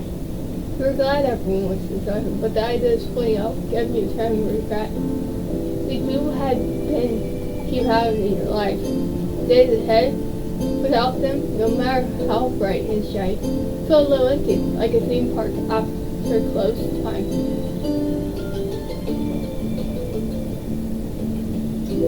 And filled with the bitter.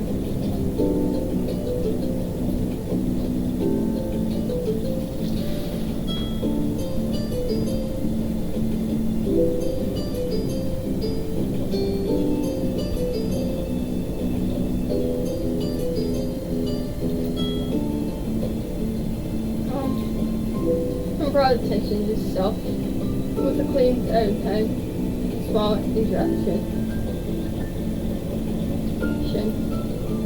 Couldn't stress my legs while waiting for food and everything. Everything, bud. With a small, tiny face, not as sad, but lighting expression, Bud moved to the face with my cup. He didn't brush, but was obvious something on his mind. Something he wanted to talk to you about alone. He looked up as he rose from his seat. You weren't sure if you felt like talking, but his excuse to get his face didn't sound horrible I did, so you nodded. Care. At those parting words, you walked about the place, and he was trying to get as far from everyone as possible, without actually exiting the boat. We were talking. Him to talk. You were sure he would. What's wrong? I was going to say something about all the stuff my dad brought up, but are you okay? He turned up at you. You could tell his concern. You were being distant, and he had noticed.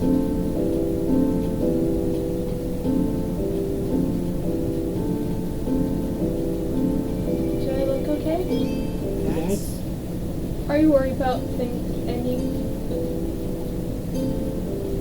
Tending to look deeply in your eyes.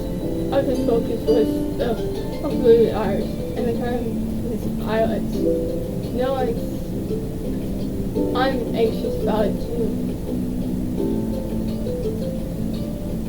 Yeah. Of course. Why wouldn't I worry about it?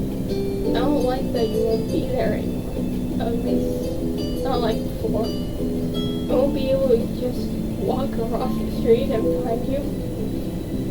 I won't run to the beach with you whenever it's nice out. You won't be sneaking up my room and see me at night. I'm stressed out too. That was something hard and anxiety and falling found.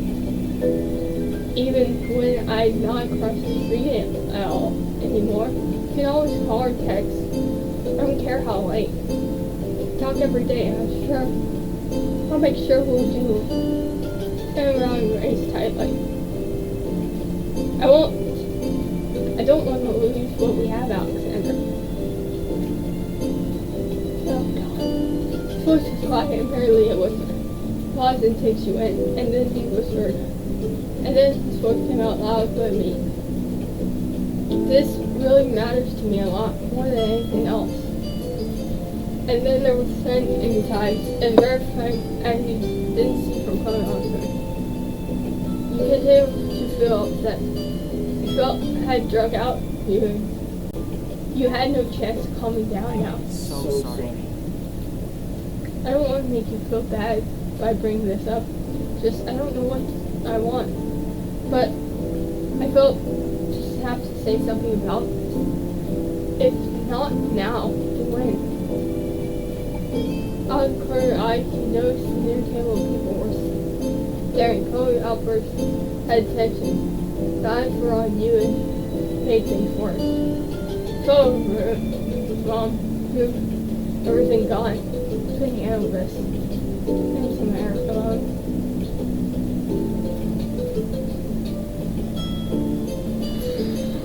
Chloe seemed pale, but he didn't protest. He burst past him and left the restaurant. There was nowhere else to go but out. Step out of the sidewalk, a couple cars going by in vain, and breeze hit your face. Took a few deep breaths now and regretted how long suffering you. You were quite sure what to do next. His face had been on place. You pat your sides on reflex, and you took out the spare key for your mom's key. Walk fast when you down the sidewalk, part of the sidewalk where your parents had parked. You are going past the building on the way into the restaurant, managed to backtrack your car without hesitation. Unlock the car, you shake the headlights back. You open the back door and tuck yourself inside, and you shut the door. And the car beeped, and you locked it again. Whipping the keys away, you switched on your phone where there was a message from your phone. Are you okay? But something happening? Another text came from your sister. You didn't respond to any of the car, but you look back at your phone and there's black screen. You can see part of the face of the time. You drop the phone to your seat. Your eyes blink slowly. Your eyes, tears drip down your cheeks and you breathe and exhale. Saying, or maybe not saying, as it's been building for a while. You start crying. And you try to.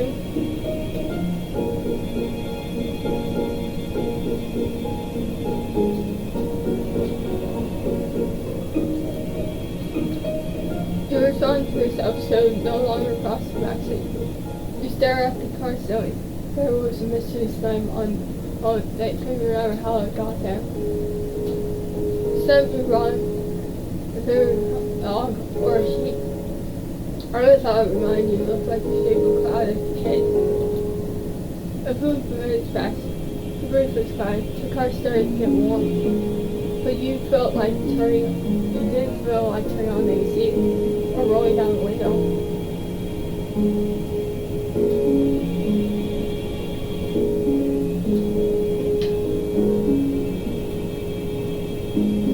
You wanted to task Kobe to come see you. Took his phone because you shot at her and it took him a minute to boot up. I was playing on checking out on your family text you later. Tapping on number, Kobe's number first. Knew you didn't actually want to be away from Kobe. Surely you need some space, but it could only last so long before you wanted with them once more again. Can you come out here? I'm at Mom's car. Her text quickly, almost instant. Okay. It was weak. Another message shortly followed. I'm here. What? When you look up from your phone, nothing stood out off Clint's shape, and he was easily missed. You read the text back when you saw a green trail corner of your eye. Clint stood up. He was sitting on the pavement, leaning against the car door. Aww. Stare out and smile carefully. He pointed towards the car door and raised his shoulders as questioning. He wanted to know if it was okay to hop in. You know, not seeing the point keeping the officers outside. He walked out and around the other side door, opposite you, and put his hand in the door down and pulled. Tried to opened the door. Obviously, it wasn't expected to be locked. You pressed the unlock button and smiled as you heard the click. She sat down and then quickly closed the door behind her. For a moment, faced ahead of you. Sam flashed when he got halfway through putting the seatbelt before he realized he was actually going anywhere. No. He took his arm and the seatbelt side back to the car. Neither of you seemed to know what to say now. The straight clothes turned face seemed more serious. No one cared when you left the rest of us. They all wanted to be here. But I promised that I'd look out for you.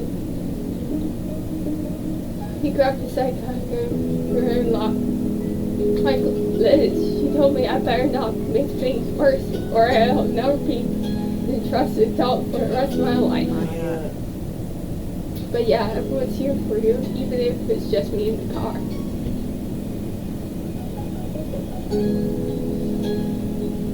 Chloe started steaming in your eyes, and you nod. Redness around his face. You can do it. We can do it. Alexander makes a good life for ourselves, no matter how hard it seems to do it. He gripped your shoulders, and you knew he was doing the best to protect her. He was sure about himself, and he was trying for your sake. Thanks, Kobe. He nodded and seemed almost larger than life. Then there was something about Kobe that brought the best part of you. Kobe then said his shoulder softly scratched. Body twist aside and he held an open arms and you raised your eyebrows. Come on, I'll hug you. You pull yourself towards the middle seat so you could reach him properly. Climbed over to one side and he ran across the seat. You turned the side into the seat and back past the door and could make service for him, you. You settled down against him and leaned against really comfortably. He wrapped both arms around you, Sam's one cheek, on top of his head, with slugs. He kissed your forehead gently and relaxed into him. You breathed him in scent was Kobe ocean-wide purse. He made Phil Proctor. Then the backseat of the car. Kobe was very comfortable and his driving was nice. He was right here and he cared. It was hardly to do with surgery trouble. What he was doing was best to comfort you. Hey, Alexander. His voice calm and his eyes were focused on you. Smile and smile. I have a great plan. We'll just stop thinking about the future and all that. It's the best plan ever. I have no idea what he needs. He didn't acknowledge your comparison to him. I still get an apartment and you can just move in too. I stay as close as possible and get a job on the shopping street and sell pretzels. He liked to shrug your head as he spoke. On the word pretzel, he tried the loop shape. Then you had just described as being impressive. You could probably find a job there too. You could also set up business partners, and then we do that forever. We'll never have to worry about what to do or whether or not let our life choose ever again. What do you think? Aww.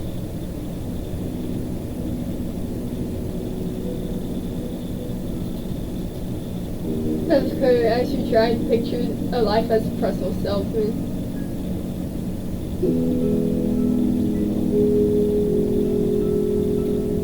Is it bad that I have to like the sound of that plant? Not at all. Like trying computer design and I'm glad you agree. I can't wait. Pretzels and you.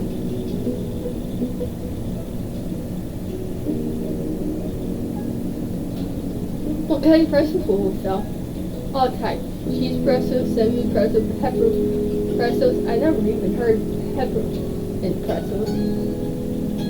You see spiced pretzels before, or German pretzels, but just the filling of pepper pretzels made it weird. Who waved off me?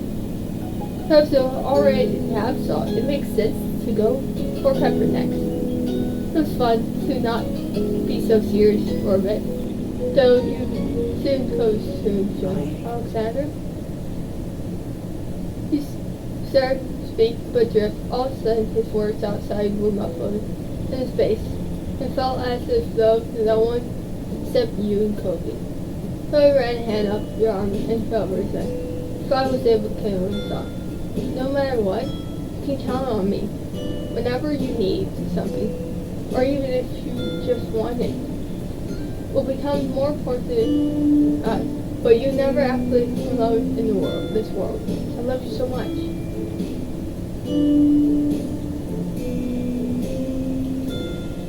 Reach over it and put her hand on his cheek. You stroke his face softly or lean in with your kiss, trying to pass along affection you made him feel.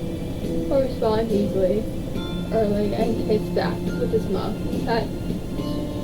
You patted and kissed a few times, staying close. And out of living close is going in time part of pressure zone, or just in general. Still want to live together, even if not some pretzels.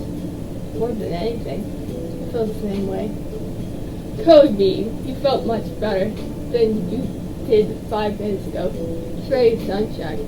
Cody turned red, but met your eyes, and he was happy, even though his blush took over his face. I guess we should head back inside without carrying the weight of this. That's important after all. He paused and sparked, and you stepped and choked, or at least attempted at one. Our hands finally felt free from other things. I see our meal, so that'll be nice. Thanks, Kobe. You appreciate him being there. It means a lot. Cared enough to go after you. Smile pleased at how everything turned out. With that, you happened to step out into the world. You made sure to grab your phone and the keys on the way out. Cody's stomach rumbles after locking the car door up. Looks like we're heading back just in time. Yeah. The short walk back to the restaurant felt like you blinked, and that shortly you were ready to pass the table. Felt nervous. You didn't want to explain what happened. They took in your end with guidance. To your surprise, she seemed right and letting the spirit act go. Thank goodness you're back, Alexander. You had to back me up here. A hair left your haircut. A haircut. It was just coming from the eye. You could tell they were just joking around. Neither Liz or Liv would talk in serious direction.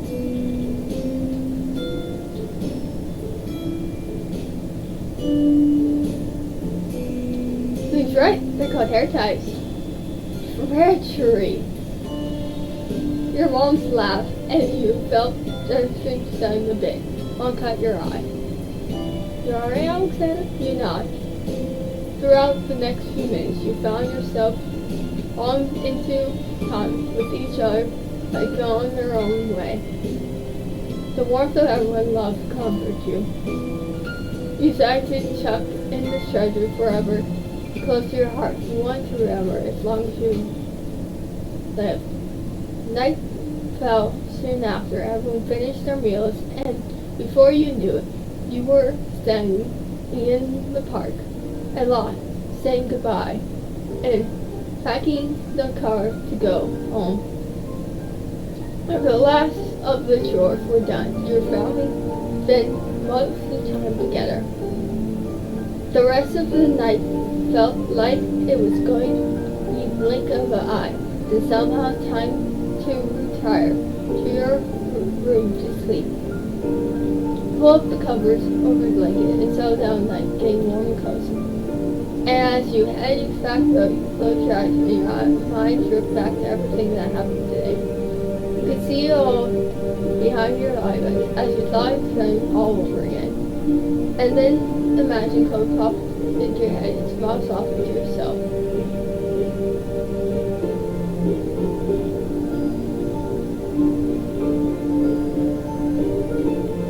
You wanted him to sneak in his room. If Chloe could do it, then you couldn't see why you weren't allowed to make your mind up. As quickly as you imagined, you put on your shoes and slipped out of your room, closing the door behind you softly. Heading slowly downstairs, you took care of her not to make the floor creak, especially the board, like as bathroom. Then sweet. Then night made even so loud like to you. You were aware your moms were sleeping near. Mom reaching of the stairs. Step out the postman, you shut the door and took your in breath. Then you dashed across the street to Kobe's house.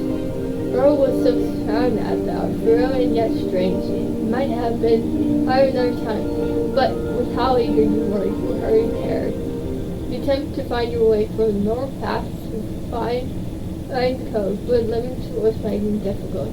You knew sure which code.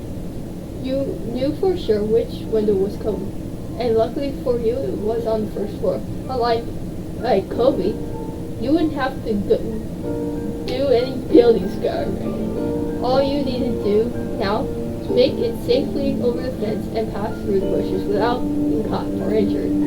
Taking close to this, the hug towards Kobe's bedroom window, finding it creaked open. Perfect. You wouldn't have to knock and worry about him not answering. Balancing yourself at ease, you cleared your face avoided the scrubs and turned the window. Then, with nursing, frozen in the dark and had suddenly estimated the way on her it seemed to see. Moving the window up, it's so full. Push yourself halfway through, your head's edge above the ledge. It was a little awkward as a small shelf was right in the way. You had to take care to not knock it over a couple times, but you made it through with little noise. Once safely inside, you dust yourself off and turn back to close the window. Without one said the moonlight, said there to see the play. You saw a wave the surfacing in gray, and then turned your eyes through the dark. You come towards Chloe's bed, her making out a sleep cover. By the sound of his breath, you could tell that he hadn't heard you come in. A small smile turned at your lips.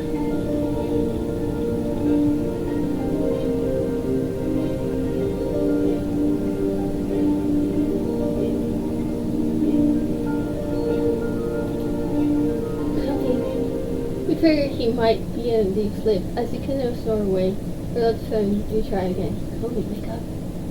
This time, he sleepily blinked his eyes, murmuring something in a tiny breath. Hey, I wanted to come over, is that alright? Hello, yelling roared towards you, waking up just enough to understand the question, but not fully concerned. A fake smile appeared on his face. What? Yeah, I want you to hear. Reached over you, his arms wrapped around your neck as he pulled you towards you. You heard his touch, he started silently. And as totally unaware of what he's done, he started dozing off again. You snickered quietly to yourself as you sat there, figuring it out on his own. After a few seconds, he did. Wait, Alexander? Yes? That's just a dream. He shook under his coat, sat up in alarm. What? Why are you in my room? What happened? You smiled stiff on your face as you finally realized your presence was real.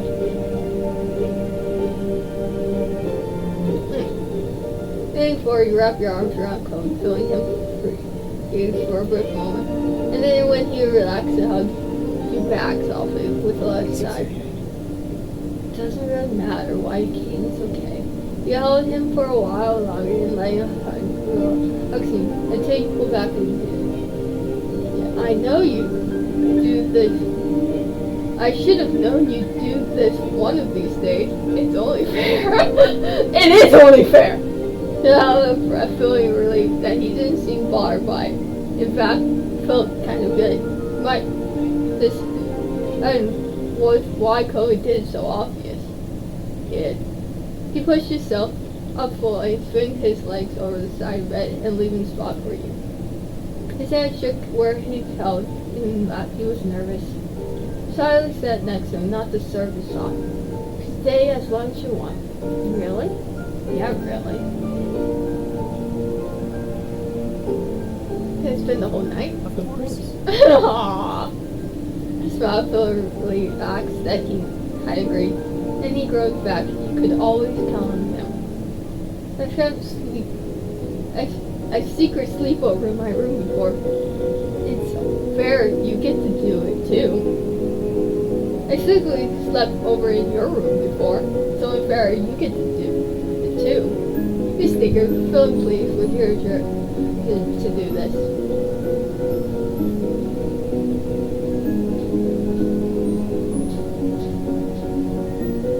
Okay, but there's no way I'll let you take the floor this time.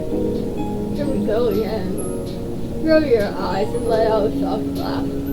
With Chloe returned as he rubbed his back and his neck.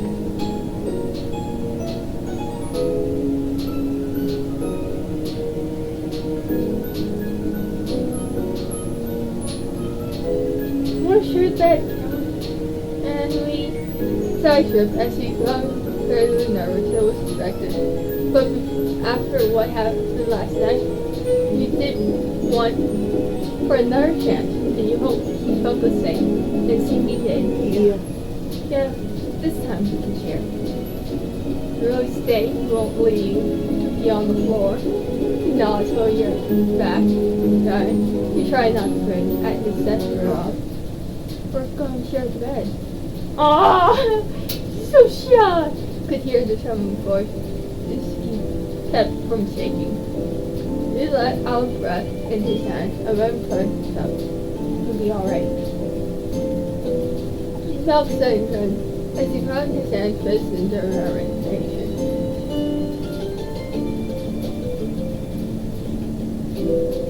He's glad he's making an effort. It was an important step in your relationship, and he seemed to understand that. It was only took a couple months longer before he turned to you with a smile. Ready?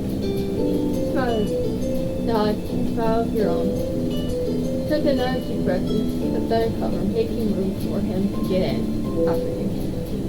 You lay straight after his drive, and Chloe tensed up behind you, so he wasn't barely breathing at all. Rest your side and his face them. Your eyes twitch his fellow as you watch him, as he looked at you deeply. One more time, I can leave until you're more set up here. No, please don't. I'm just, you want to stay with me. Even so slow, he begins to relax. His fingers tend to flush up your arm. His eyes shed like out over the top of his cheek, and still have expecting him to run like last time. But he didn't. He stayed right where he was. Don't have to worry about it. Doing stuff like this isn't progress. No, I didn't understand. Even though he couldn't see, it gave him time to let his nerves settle. Flowing up your pillow and getting yourself comfortable. Stay quiet. Leslie sure become less red, and when his eyes opened, he smiled and turned his head towards you. Thank you for waiting again, as always.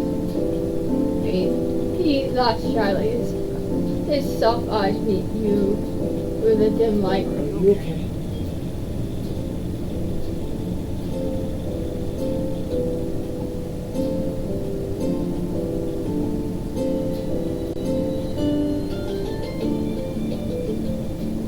I am now that you are. So deeper, relief right on his face. Yeah, I am. He up close and anxious at the time, now with his chin against the top of your head, rocking his arms around your side.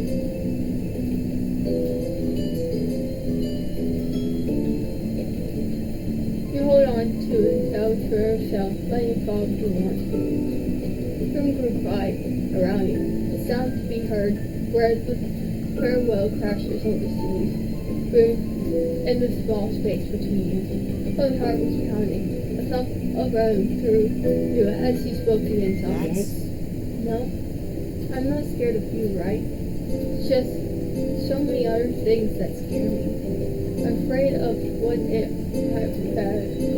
that ain't actually real, but I think about anyway.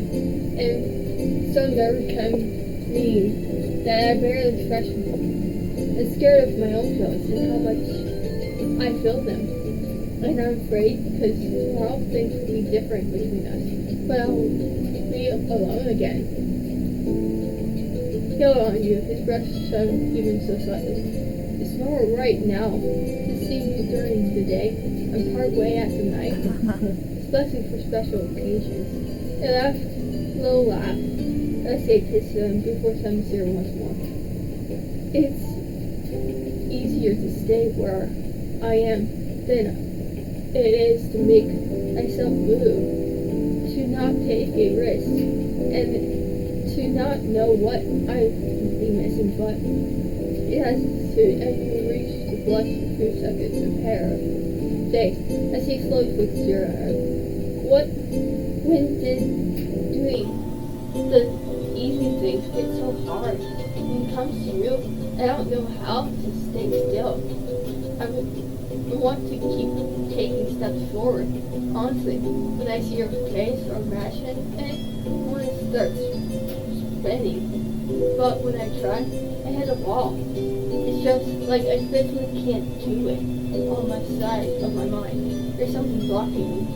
And then on the other side, I absolutely can't stop myself from doing it. It's never ending I'm wall. always like this. I hate it. It's got its most inferior thing. Why does it every time? I know it with the way I am, so I have no idea how to stand it. I'm sorry, I act but when it comes up. Romance things, I do not want you to think you're rushing me when I'm giving mixed signals, and I don't want to miss out on being happy, being like this, but sometimes I still can't help it.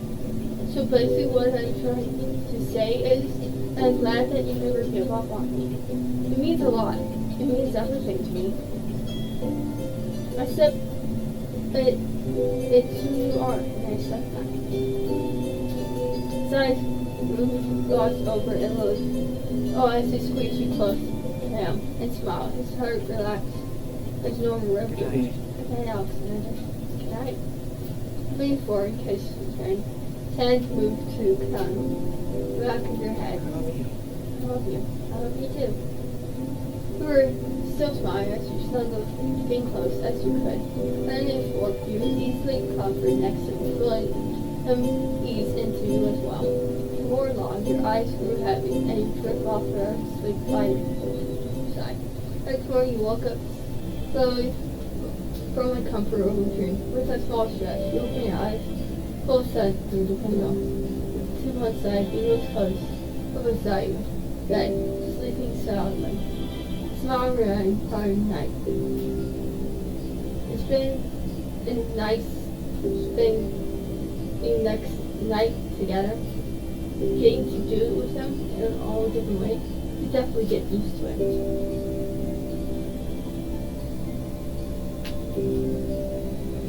Being careful not to wake him, bend over and press your lips against his skin. Not a reaction, a small, sleepy, refreshing smile. Then a small noise, sudden breath, with a few sound.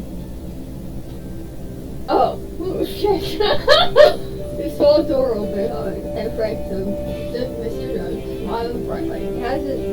He hasn't seemed to have noticed you straight away. Get out of bed, sport mom's zero.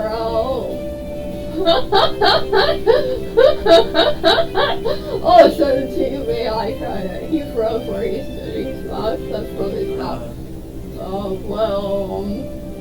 well, that's not what I usually walk into. I clearly should have knocked before. Oops. Right. Mr. Holden,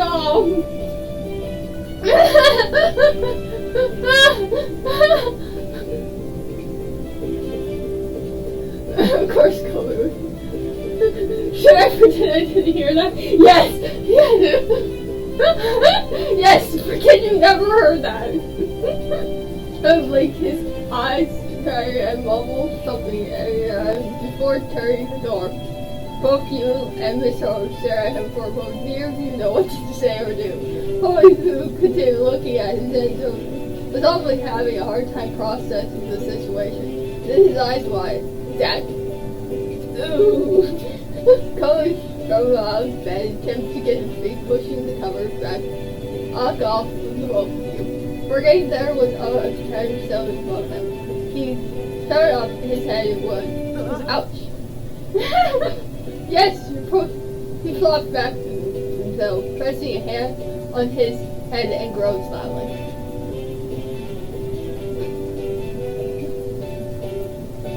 You couldn't help the sound of breaking off. The coach shot you on by the look and you clapped your mouth shut. Oh, buddy, are you alright over there? Just let him step further into the room. His eyes turned a card, and he bent towards you. Yes, please just go. Okay, I'm leaving. But lift on his hand in front of him and back again, even though Kobe couldn't see it. And then he turned to make after, but he saw the opening door opposite, and he had something more to say. I know we talked about this before, but I feel like now it's only those times to mention. I was barely older than you when I found out I was going to be that, so just if there's anything you need to say, or we're not getting kids yet.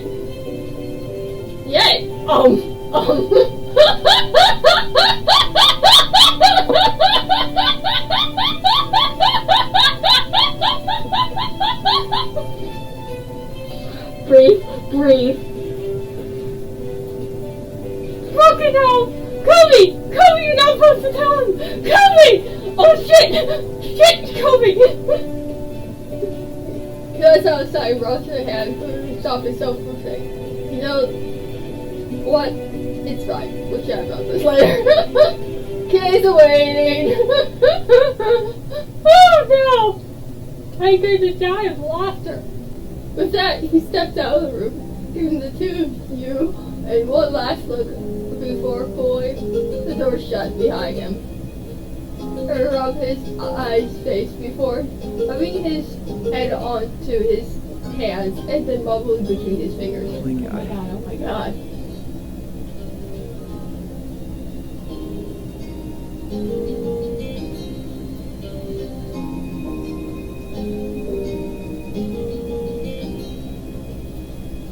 That embarrassment.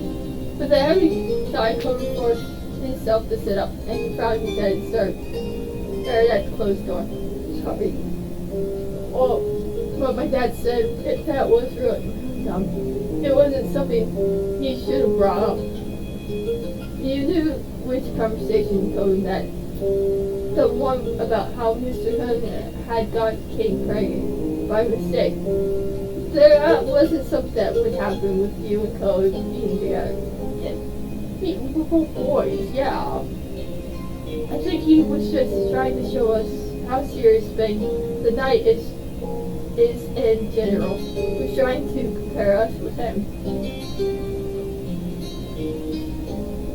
Or maybe he was so afraid that we were playing the time if we were alone for too long. You mean kidnapped? That sounds harsh, sure. It is harsh.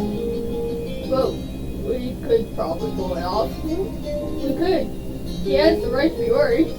Guess so. Shit, we're jokers. You both said we were acting deep right. I guess we can just hide in here now. He gave you a sudden glance and then at the situation fell quickly. It's nice. It's too bad. It had been really nice. It was nice. Found yourself smile along with him.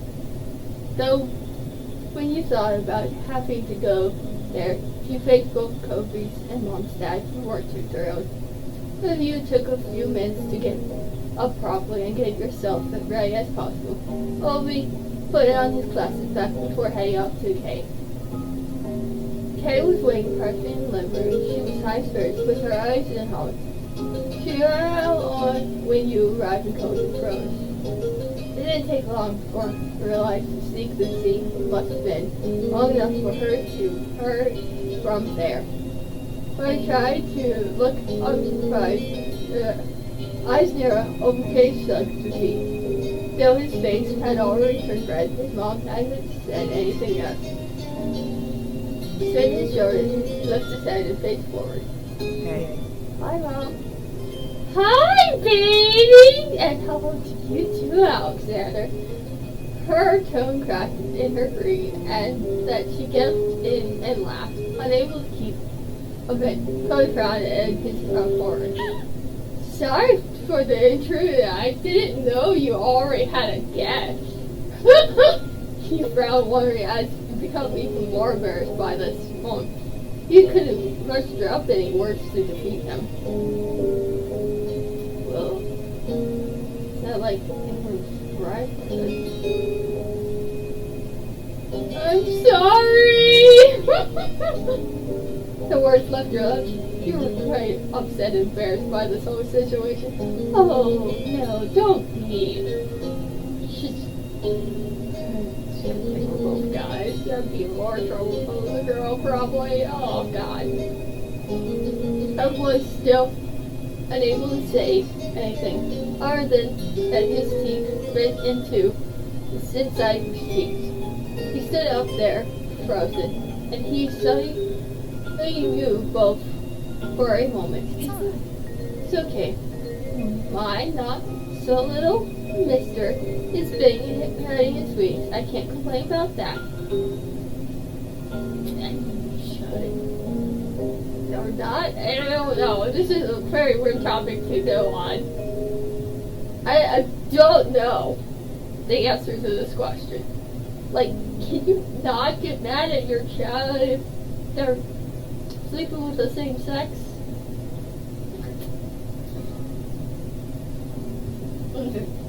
I don't know. This is very weird. She lightly taps the nose of his nose, and then got smiling out of Kobe, and then being how much taller than Kay at this point. He still seemed like a little kid in front of her. Remind the air you were pulling in your lungs, and Kay just locked onto you. No. We were just about to go see Pam and now. Are you two coming? She smiled cunningly on the roof. Oh, and both shook at your own to respond. What? No! Can I sneak back through my room window? He stretched his arms for a moment and nodded and tried to shake up while sounds good. Yeah, that sounds good. Great. Let's go. It was then that you noticed him staying on the other side of the room. You figured he must have tried to create some space for everyone during the last conversation. You could tell he felt a bit awkward, but he tried to smirk reason as he stretched back his neck. His attention went to Kobe. Bud, do you want to get changed first? I looked down at his pajamas at for a moment and shook his head. No, you don't have to wait for that. Are you sure? It's only a trip across the street. Don't worry about it. It's alright, besides, Alexander's going in his pajamas too. Fair point. Kobe, he then leaned close to you and got quietly. And your moms are going to figure out what happened anyway, so, yeah. Anyway, here we go! And I'm in trouble. Can we not? Then you decide the direction the four of you were heading, out across the street of your house. It felt strange waiting for Mr. Hunt to knock at the door. Hi there! Mom answered the door, her expression brightened even more seeing Kay. She pulled Kay up, and when she glanced, falls onto you. Alexander?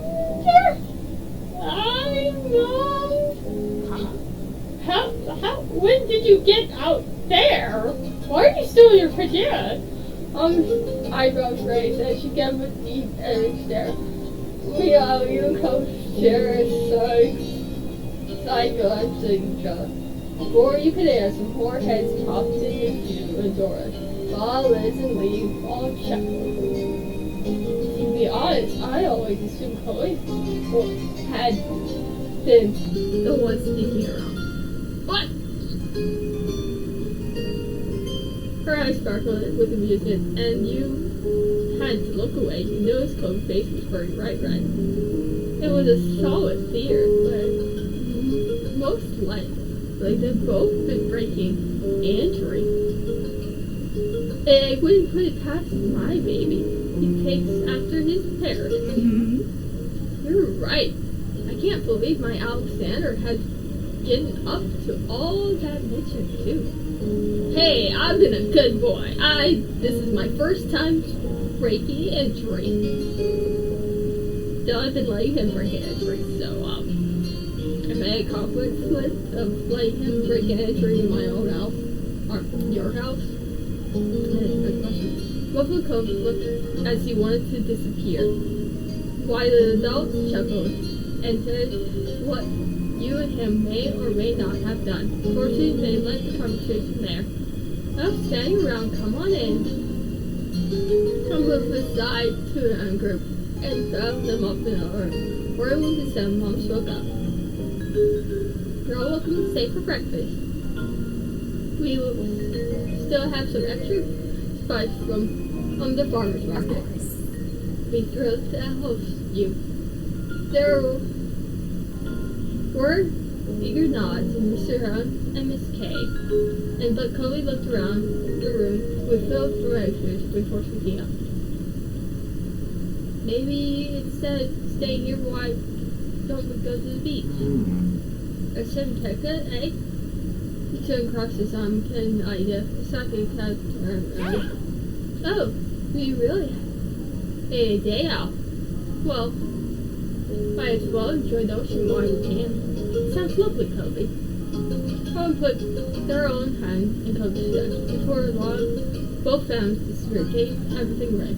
Sandwich had been made, water, sunscreen, towels, and more meat to be gathered and packed. Plus, you and Kobe both had some time to get dressed as for the day. An hour later, both your families, Elise and Kobe, were walking down the path to the beach.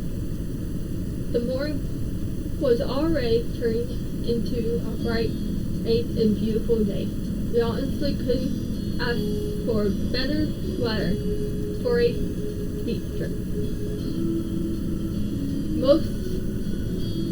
The moment you lay your eyes on the full field of the ocean, you stopped and stood there and amazed. It didn't matter what and you grew up there. The sight always filled you with wonder. Hey, Alexander. So? I was thinking about calling Terry and Ryan. See if they can come too. Everyone else is pretty much already here. Would your family mind? I could ask them. Already you could imagine any problems that your moms could have with that. My best garden fun things. You were eager to see your friends join the fun, and you made your over to your mom's. Ample question. Would it be alright if Terry and Ryan came by? I don't see why not. I looked at Mom and she thought, and she nodded agreement. Mom then shot a glance at Miss Hart and Miss Kate, so they likely hearing everything. with that? Cliff and Kate, what do you think of do? More the merrier. Okay. Of course they're welcome. It's me. Thanks. And you sighed. turned their heels. Kobe was still staring away. Julian rose, like my son. With a beam smile, you give him the thumbs up of approval. And Kobe get out his phone and start making the calls.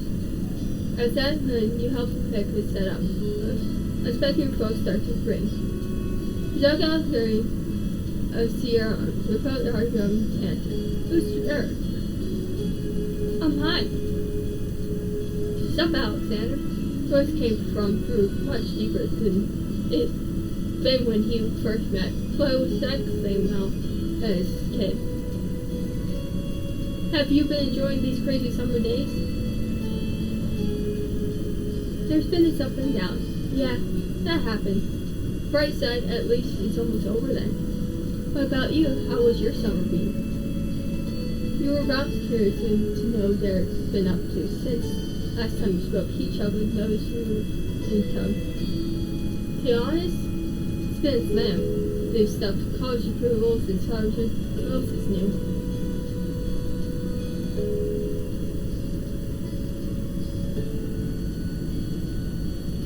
I bet you're even more tan than the last time I saw you. You laughed, and you knew that you didn't need to see him to know the answer. That Derek wouldn't be Derek if free time revolved around sport. Totally. I'm gonna be buff. You won't even recognize me. What about your family? Well, your brothers being good? My little brothers are little punks, but I guess they're doing alright. You both laughed at that. He magically grinned to his face. My dad and mom's fine. That's great, my mom's are too. Turning his attention back towards Sean, the fine form as round. House laid out in chairs on rows were set up. Tactfully, And out with my mom's right now. Listen, our Linda here too. Oh, that's fun. But if that's the deal, I'll let you get back to it. Are you sure? I don't mind. I'm sure I'm not about to lose your number. Okay, bye. Bye, Alexander. Have a heck of a day. Hang up and left in a good sport, Eric. It was actually what you need from the day, but even better. Hurry up over your mom and help with the rest of the food. In the moments you know to come at your side, you turn to him in your mouth and pulling into his mouth.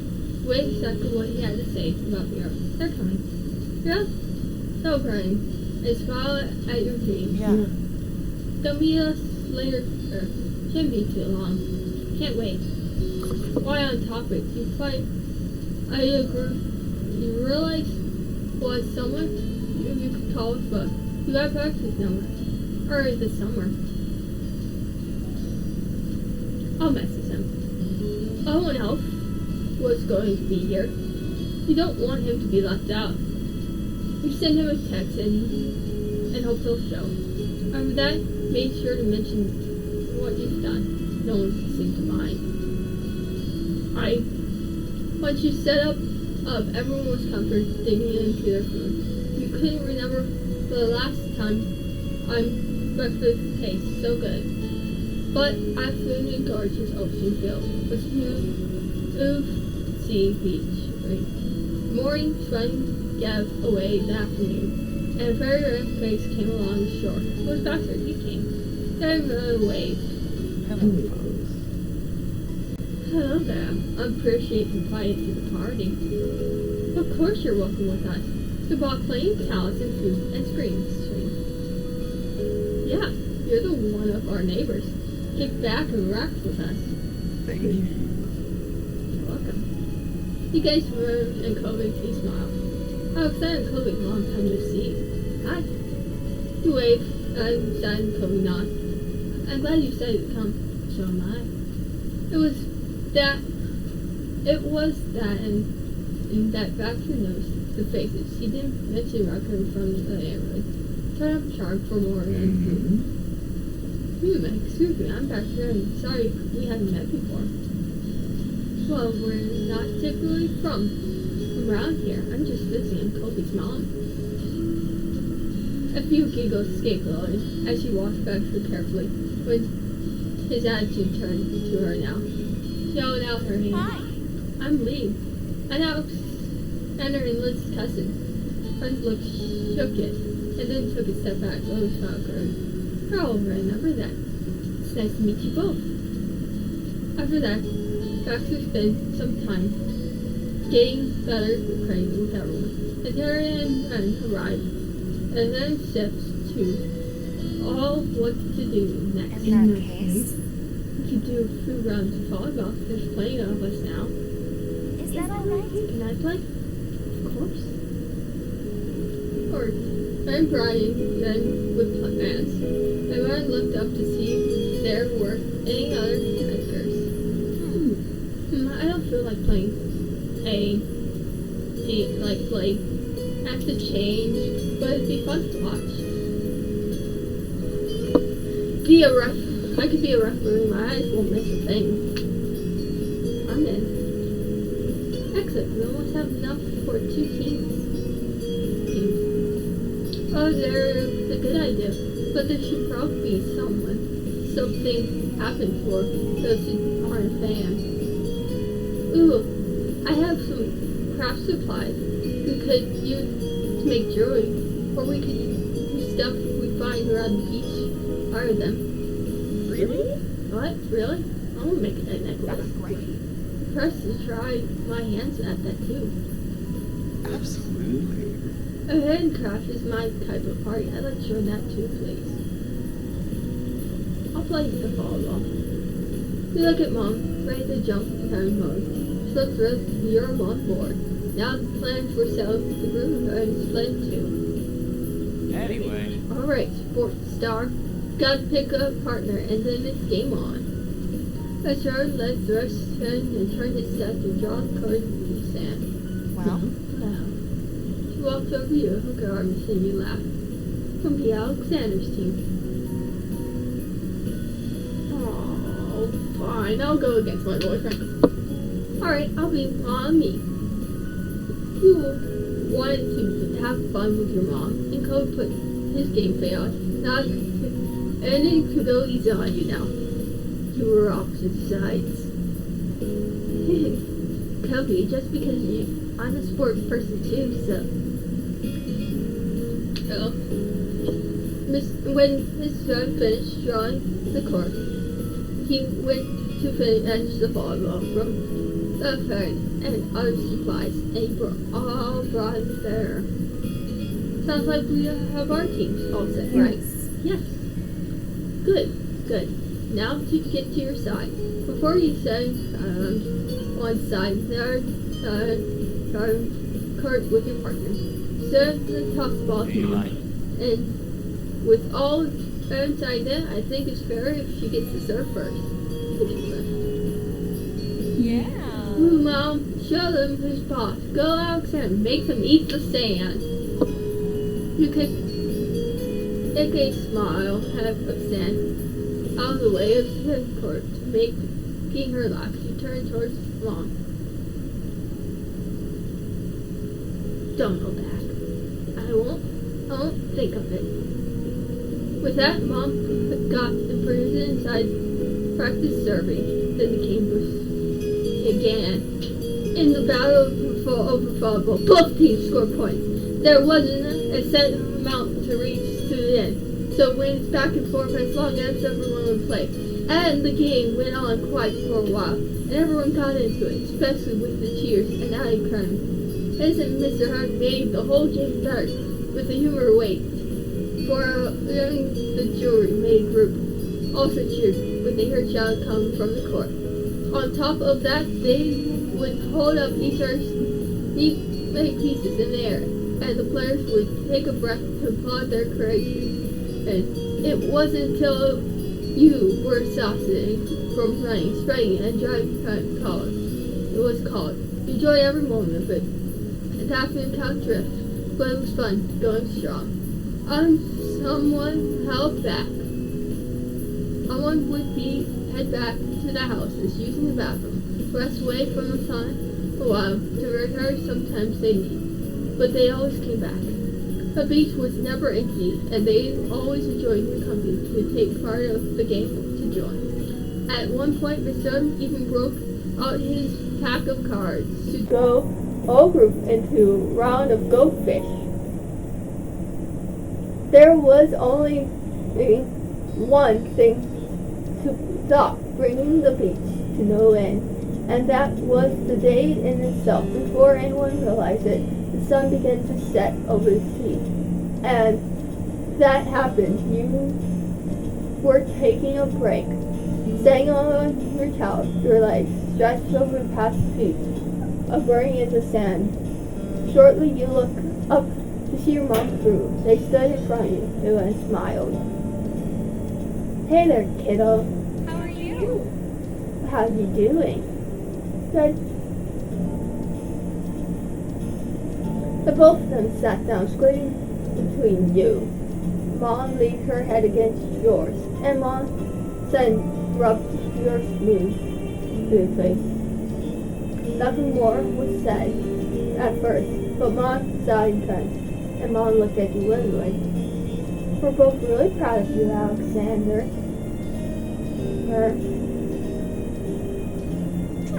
You grew up to be more than we could ever hope for.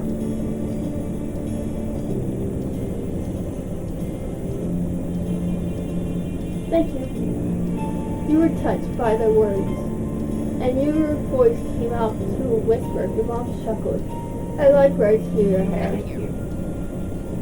That's not something you need to thank us for, but still, I wouldn't be here without either of you. Mom wrapped her arms around you and your middle and squeezed you tight, a side hug. Passing Mom saw tearful, she sniffed. You stayed there quiet and watched as the sun set with your parents for a while. Until Mr. called out. He was still watching in your direction. We were talking about thinking going for taking a walk down there. Anyone want to come with? After you look at your mom, what were they thinking? Mom, that's up from on stuff. That sounds good to me. That's fantastic. Yes, that sounds nice. My legs need some stressing. Then you knew back to Mr. Jeffrey's mom. Drove Mr. threw out a thumbs up and began heading the way he jogged lightly. They don't lift us in the dust.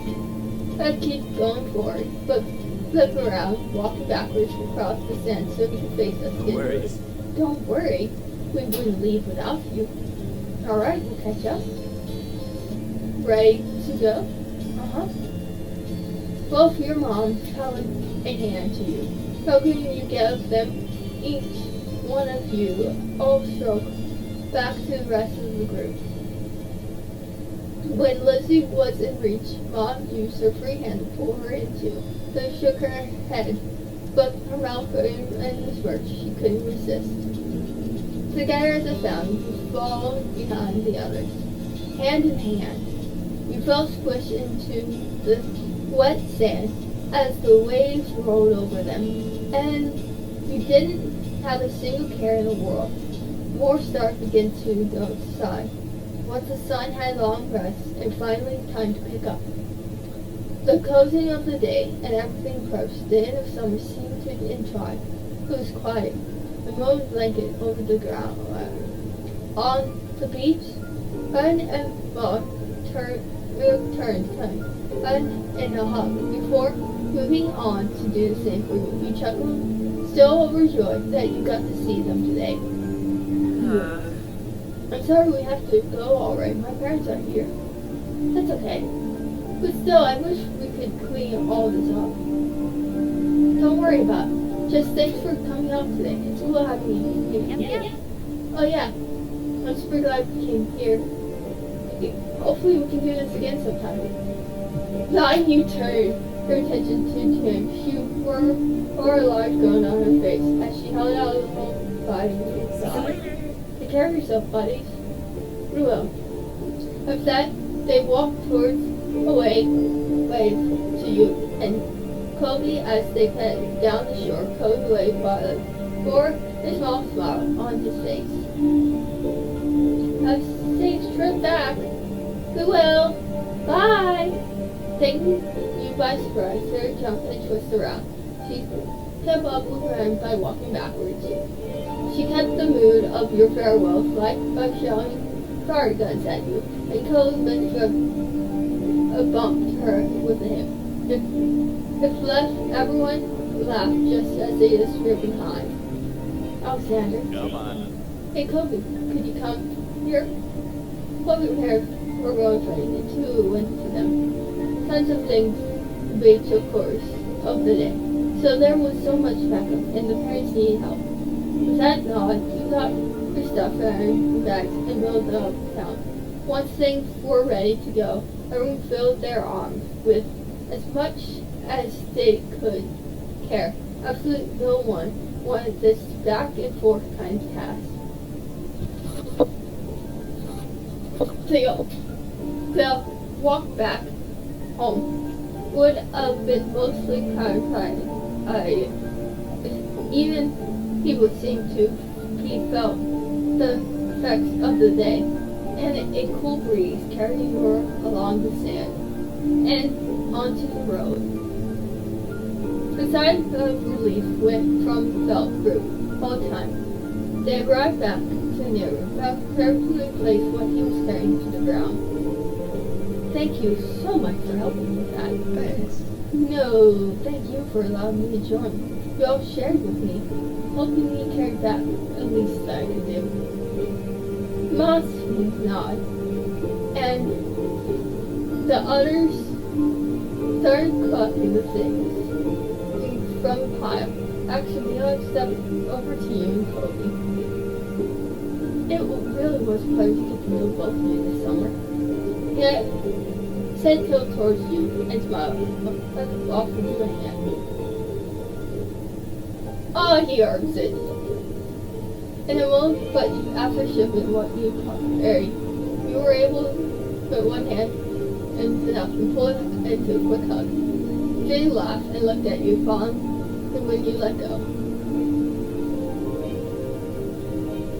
I think we ended up as good friends. Glad to hear it. I know we hardly agree, Alexander. I hope this vacation wing thanks to you. I turned to shake Kobe's hand, and this time, with a little increase for a moment, but Kobe eventually shifted and what he was carrying took out again. So it was long, but all shook that I was clearly pleased. I wish we had more time together. But it was a nice ride. Why laugh? Would happen to do it all over again. Bye, Baxter. Yeah, bye. Baxter nodded and walked a few steps towards the cone, and he softly waved. I sounded away cone and disappeared inside the cone. Who returned to his own place. His time with you and your family and friends ended. He paused for a moment and stared at where he went. But afterwards you looked back across the group. Liz and Liz were just going to inside your house, and you could spot Kara or her husband anywhere. But the door to our houses were wide open. Mom approached you, and amused looked on her face. Seems like you're holding up some honest things. Prices glanced down quickly and read what you were holding. Mom was right. Something belonged to the neighbor. Do you mind dropping it off now? Something was starting to sink in, and you looked at everyone. Okay, but you nod. I can do it. Thank you. So took a few steps towards his house and stopped waiting for you. Good night, Kobe. I'll see you inside out, Sandra. Good night. You caught up to Kobe together, and we went over to his house. Walking in the front door, you saw I'm busy unpacking already. Things were set on the counter, and they were moving around each other, putting items away. Both of them lifted their heads when Kobe closed the front door. Hey, it's nice seeing you again already, Alexander. Her teasing tone brought a light smile to your face. You hug and shove your arms a little closer. I end up with things of yours on the beach. Oh, thanks for getting that to us. Can you put it here on the coffee table? Mr. pointed at the surface when he was returned to you. You immediately left what didn't belong to your friend there. Lloyd put his own things on the floor, just a feet, where everything sitting about to reach his parents. Putting your family stuff on the ground for a moment, you hands off the thing. You need a second rest. You need to recover at all. You went over with others and turned open your arms and waved to hug you. Oh, I'll hug you. You shyly approached her eyes for a moment and carried a smile, understanding, then took a step, let her pull you into a hug. She hugged you tight so you could feel embraced and how much she was happy to know you. You felt cared about. Thank you for having out with me today. Hey, it was a blast. I thought so too. Her friendly looked past the top of your shoulders as you finally thanked you. Every time I got to come by, it's absolute joy. Things really could have worked out better. Israel took a step closer to okay, moving aside, letting himself say goodbye to the grin. Thanks for always being just a friendly neighbor. And not just right now, but for as long as I know. I don't always make it easy, but you and your family are good people.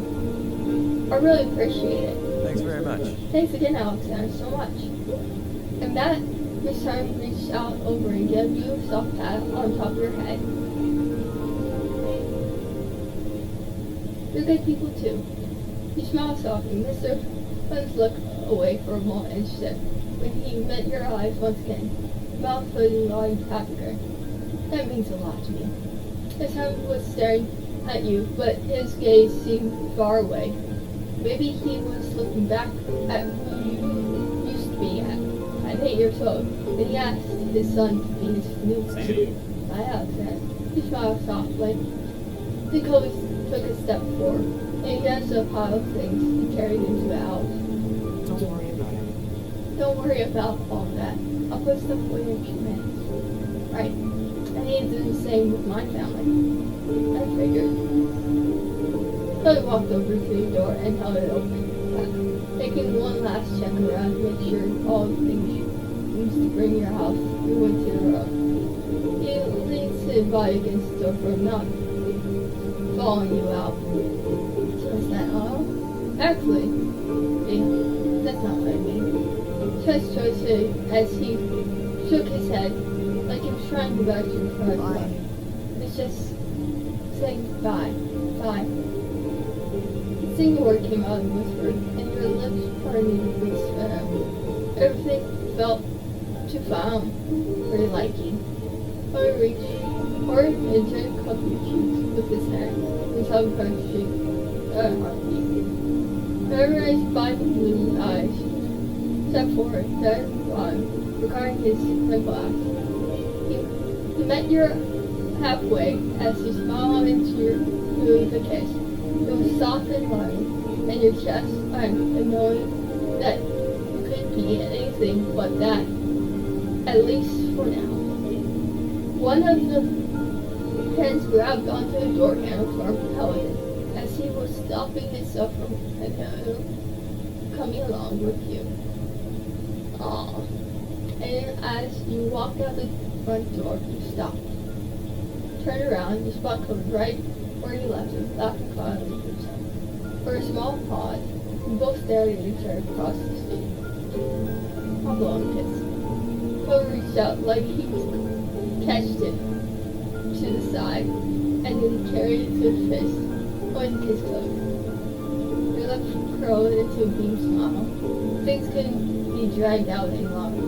After one more smile, shared smile, you opened your door and went inside, shutting behind you. After steps, and you saw your family gathering in the living room. They were still busy unpacking and clear. You add the things you brought to a pile onto the kitchen. Mom stood up rubbing her eyes a bit, and she smiled, yawned loudly. I'm rushing. How about we finish the rest of tomorrow? Yeah, honestly, it's too late for this. Please and thank you. Mom put her hands on her hips and turned into this room. Mom's not the only one who liked about living with, but she said, Alright. I suppose we can as usual. It's been a really long day. The green cut thing was for no time skipping over to and up over outside. Night. I hope have lovely dreams of who you know who. Chloe ended up nexting a week with Hans and let her go.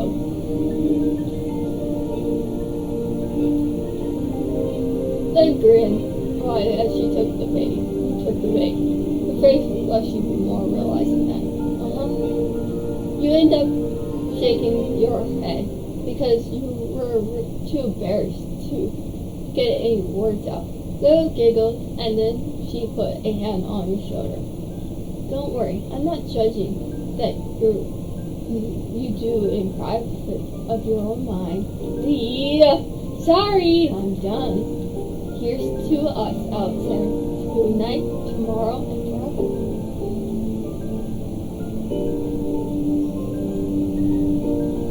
Yeah, family forever. Babe leans close and whispers here. You didn't quite catch the teasing look on her face. Exactly, there's no escape.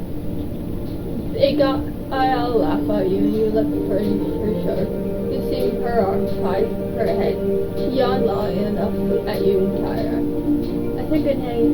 That's my cue to bed. Bye. I think so too. Have fun sharing the room with Liz. She laughed and then shoved Liz towards the guest room. Before you had a chance to do anything else, you could feel the top of your head being cracked. Spin around to see Liz smirking. Night, night. I'm heading to bed too. It's been a long day, and I have a lot to prepare for tomorrow. It's all in your star-filled mix of back of your hair. With Liz continuing to walk around way, you smiled softly at her. Everything okay? Her glance moved away, and you knew she had more to say. One part of her thoughts. Just, it'd be a good summer.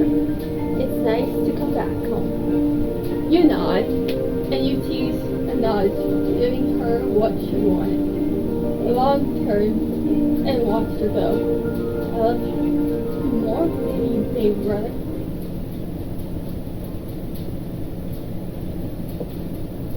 I hope you do. Helen stopped walking and stared at you a moment. He sighed at you. Get some sleep soon. Barney will be here faster than you know. They will. When Leslie was out of sight, Mom started up a new conversation over her shoulder. Haven't you head up to bed too? Come on, finish cleaning. What? Are you sure? It can wait. As you around the room for a moment, the statue made fell a bit twisted. You felt bad that you flew around if you took your time cleaning before bed. Yeah. Mom came out over to you and smiled and said she pulled you in a big hug. Alright. You do what you need to. I love you.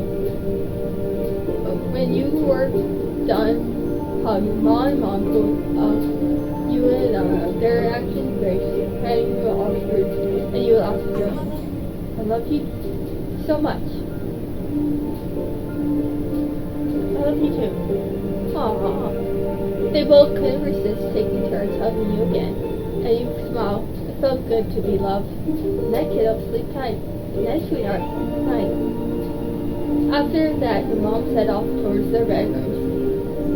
Down the hall, you were about to turn in one other direction when your mom heard Mom's voice. Don't let the dog bite. You heard Mom chuckle as you watched them go to Mom. It was a while later when you finished putting everything away. You didn't rush the process at all. Your sleep hours may be cut in two. too, but you felt much better getting in the sun. Decided to nook at the living room kitchen before you could take a well-earned break on the couch. Something on the wind catch your eyes. Felt your feet bounced to a large bend and let him back off. You stared at hill behind hill. As your phone calmed on, letting you know if anything was scoping. Want to hang out on the hill tonight? Something inside told you that was a kind of the night trip out there. Send message quickly. Yeah. Heart. When you went over to the front door and stepped over the threshold, you gave the living room one last glance over your shoulder. Then you shut the door behind you, so you made your way to Pop Hill. The lights were dark, and you walked across behind your house. Up ahead, the very top, was a frail figure, already waiting there. Smile, you wondered just how he got there first. You even had the arms of living closer. Then again, and maybe it was only in your mind, but somehow Cody was linked with the space. After all these years, it would be weird to scan the horizon and not find him there. The sun reeled at the shore without seeing. The distance between you was growing short, and by second, hearing the grass and her crush under your feet, Cooper turned and a grin spread over his face as he saw you. You took your place standing next beside him, and his chesty tall face looked over the ocean, same as you did countless times. And since he was first arrived, when you found him in this very same spot, Alexander. He had often broke the silence, the spell that had held you both in place. You look at him especially. It's something I always kind of wondered about. So he then gets you saying that. What did you think about me when we met? I was just a kid you'd never seen before, blowing his eyes out on the hill next to your house. He jumped in and telegraphed towards the sea and said to you. Then away the gust pulled you into clear, just an inviting topic.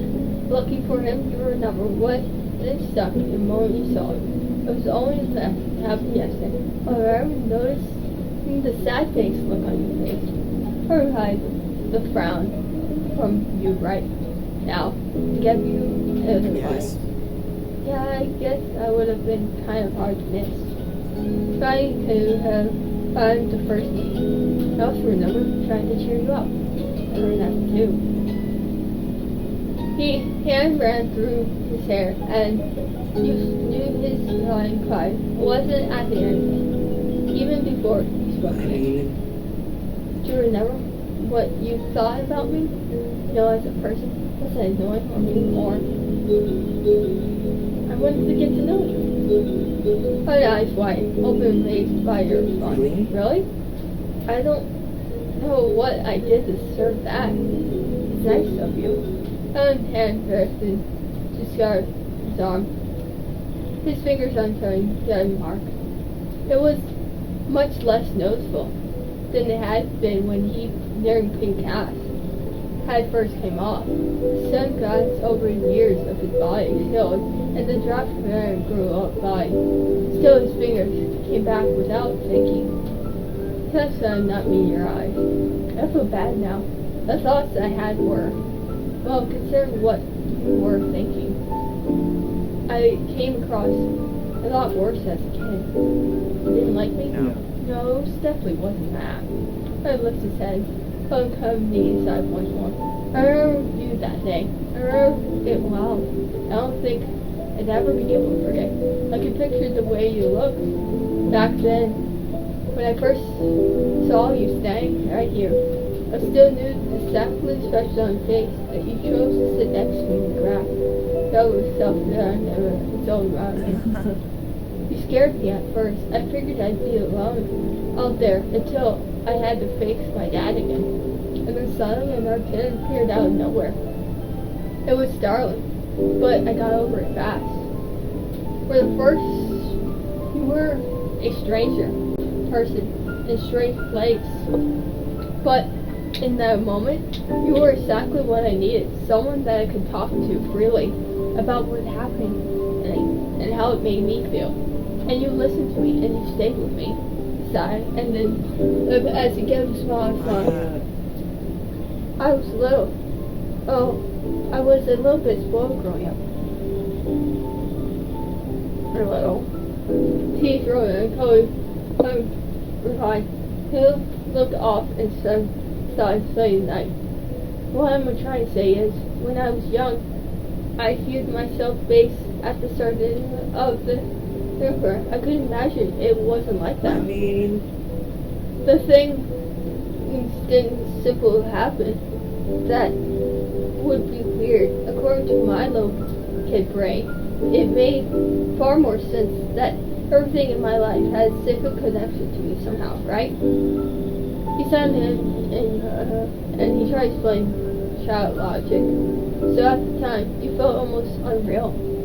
Like you weren't really just anyone, some other kid who happened to live in that neighborhood with your whole life and connected to COVID hug.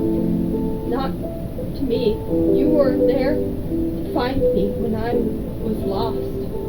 Though I thought it turned out you were there for that. That you were trying to find me because something had sent you specifically to do that. I didn't expect to be my dad. I guess he knew more about what I needed than I thought. He chuckled, shaking his head, and then his head off, and he thought, I kind of expect all of vanish like a dream. When that night was over, I would just wake up and everything would be the same again. I'd be back in bed at my house, my real house with both of my parents. The future was something I couldn't picture anymore. I didn't want school would be like when I was back, or the table would eat breakfast the next morning or anything. And if I could imagine, how could I think something actually happened?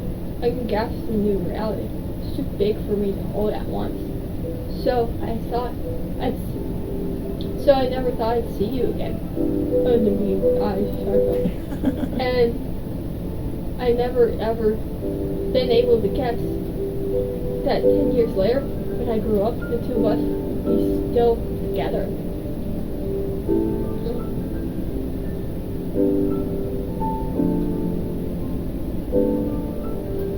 I gotta admit you, I feel the same about you. But the smile faded, and I that was the worst day of my life at the time. The day my family broke apart was too heavy for me to even think. I felt that way. I didn't know how long. He held a hand to his heart, and then with a shout, I looked in your eyes. But that was never really true. Though things have only gotten better with me and with my dad and mom.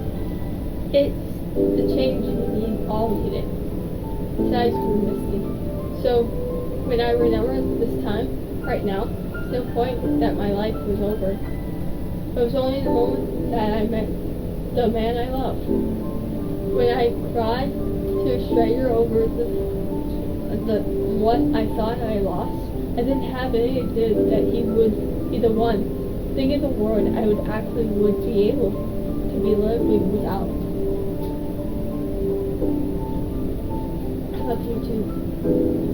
It took a read forever about when he spoke those words. I love you, Alexander.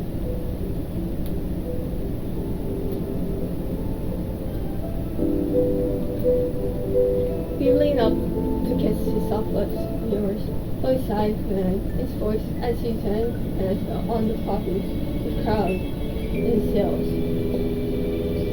Oh, hey Alexander. I'm so grateful you all stuck up with me. You didn't even know how to say back. Herb turned speechless. He held his head and tossed the arm up. I wonder how late this is. I guess it doesn't matter. My dad is fine with you being out whenever. Use your phone to check the time. Still text your dad. You should text your dad about what you're doing. I'm gonna message my mom. Mom might care, but I don't feel like telling him. You want to make sure you message your mom. Check the time on film. Sure I could, but I'm probably not going. You're gonna laying grass now? Wow, how did you know? I thought you might want to. With a chuckle, a code popped in the ground, laying next to his back, the usual way, spending time there.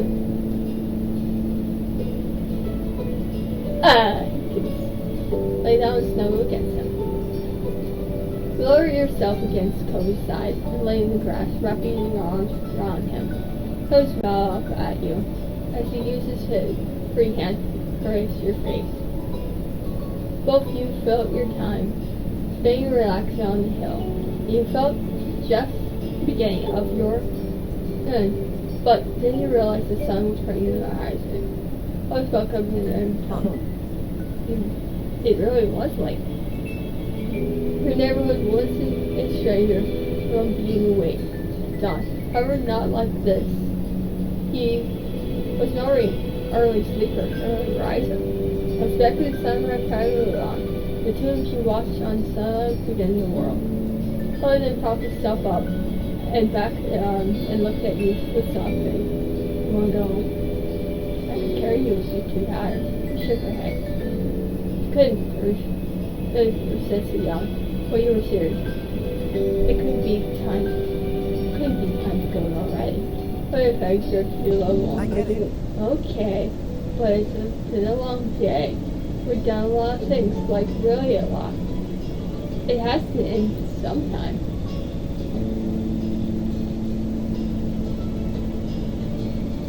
When are you okay with things? That made him laugh again. It was quite a fair question. Since you made me feel better about it. And we can stay if you want to. I smiled as you do. As warm your brain and tingle your skin. At the moment, couldn't be warm.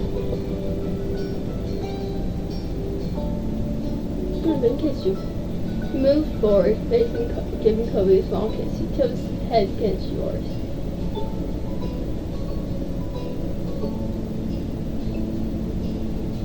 Good morning, Kobe. You give your best smile when the officer is waiting. Night, Alexander. The two remained together on the old property hill for the first night until get fixed and you were falling asleep. Pursue gentle roadship in your cruising. See you tomorrow. Good mom. Your eyes stripped, but you felt good. You were safe and relaxed. Everything had come before that. Recover with open arms again would be okay. Open your eyes, instead of walls of the rooms, you were surrounded by open sky. It was not a soft pillow and street under you, but the bed of the earth and grass that you took in last night. They welcome you with a sun ray, a rave, and chilling bird song. Cover your face with your hands and sat up, feeling the friend blaze of grass filling your cheek. Alexander. Hearing your name, you lower your hands and look, and there he was, both him and Kobe Hill.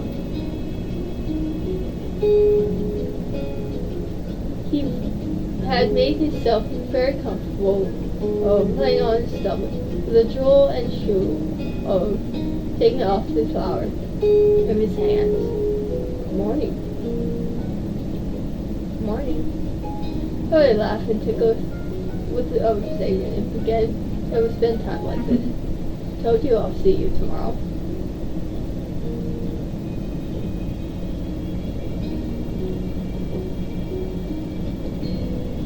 Exactly the same day, Kobe. We were up until dawn. It doesn't make it a new day just because we went to sleep later than normal. then we disagree because it's not normal. Not really the next day until I've been into bed and woken up. But fine. I have to make sure I see you tomorrow again. Probably the day after that too. That way, there's no arguments. I like Joe said in the sky expression too.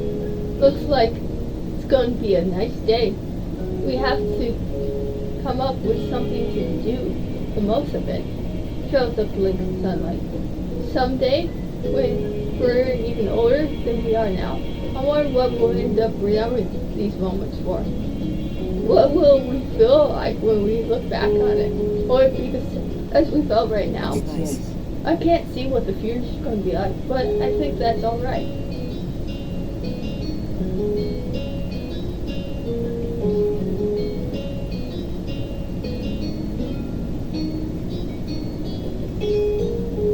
I think it'll mark another new start for me. My eyes lit as he turned to look at me. That's a good one. I want to think about it like that too. Besides, I used the hillside out before, and you flew down below, where the wind hill and then through the way to stay. You and Kobe lay down at the bottom, near going along to our houses in the neighborhood. Chloe said nothing, but he fixed your direction and you will look. As much as I like it here, is it okay if we leave now? We can always come back to see the poppies and fireworks again, right? Let me Jack wait for an answer and response.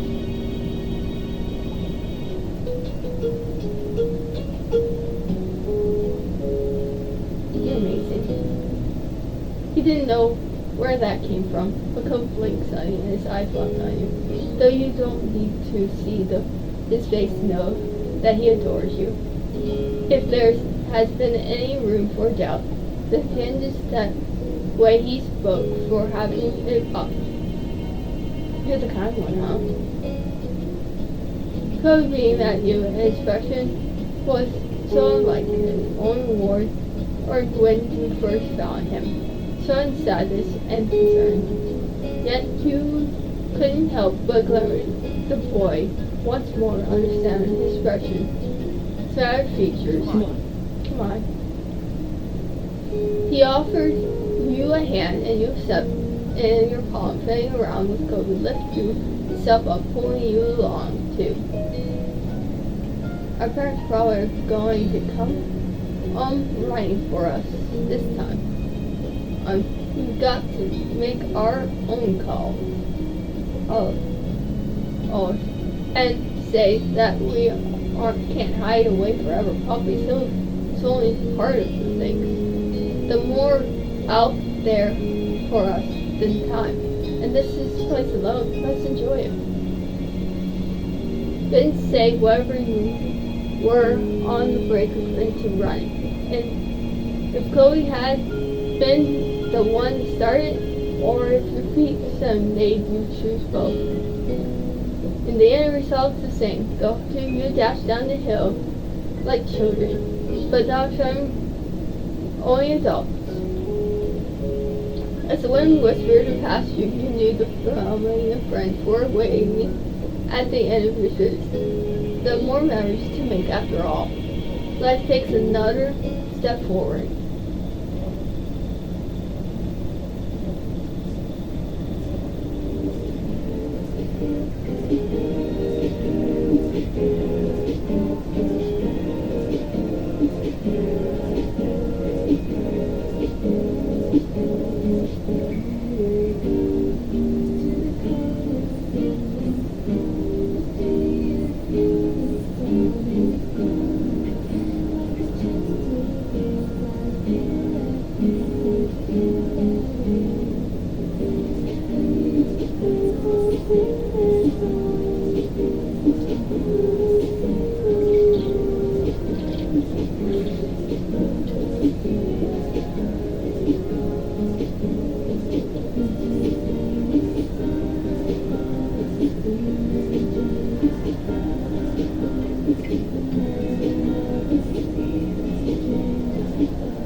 Oh,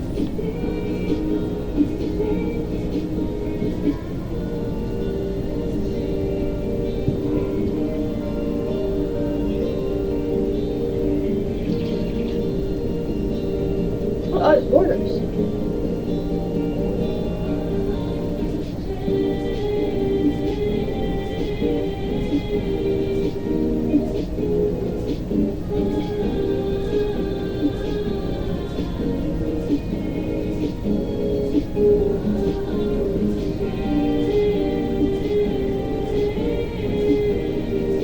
I wonder if they made any art yet.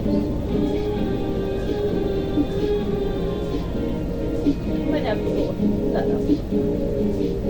You're welcome. See you again, September 4th. Out and news.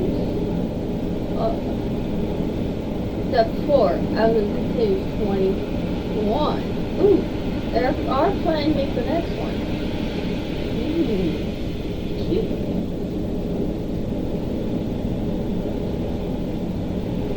Looking forward to that.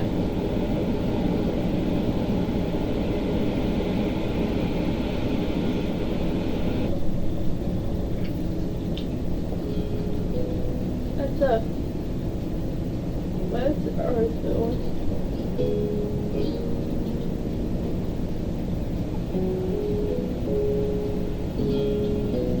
Looks like a real pictures there. Step 2, we're only missing 1. And step 1, we're only missing 1. And then the rest are DLCs. What? Is interesting. And then, if I'm right, no. Yeah. And, thanks for watching, everyone. I hope that you enjoyed. We'll play another time and see what other things we can do. And other motion sequence and stuff.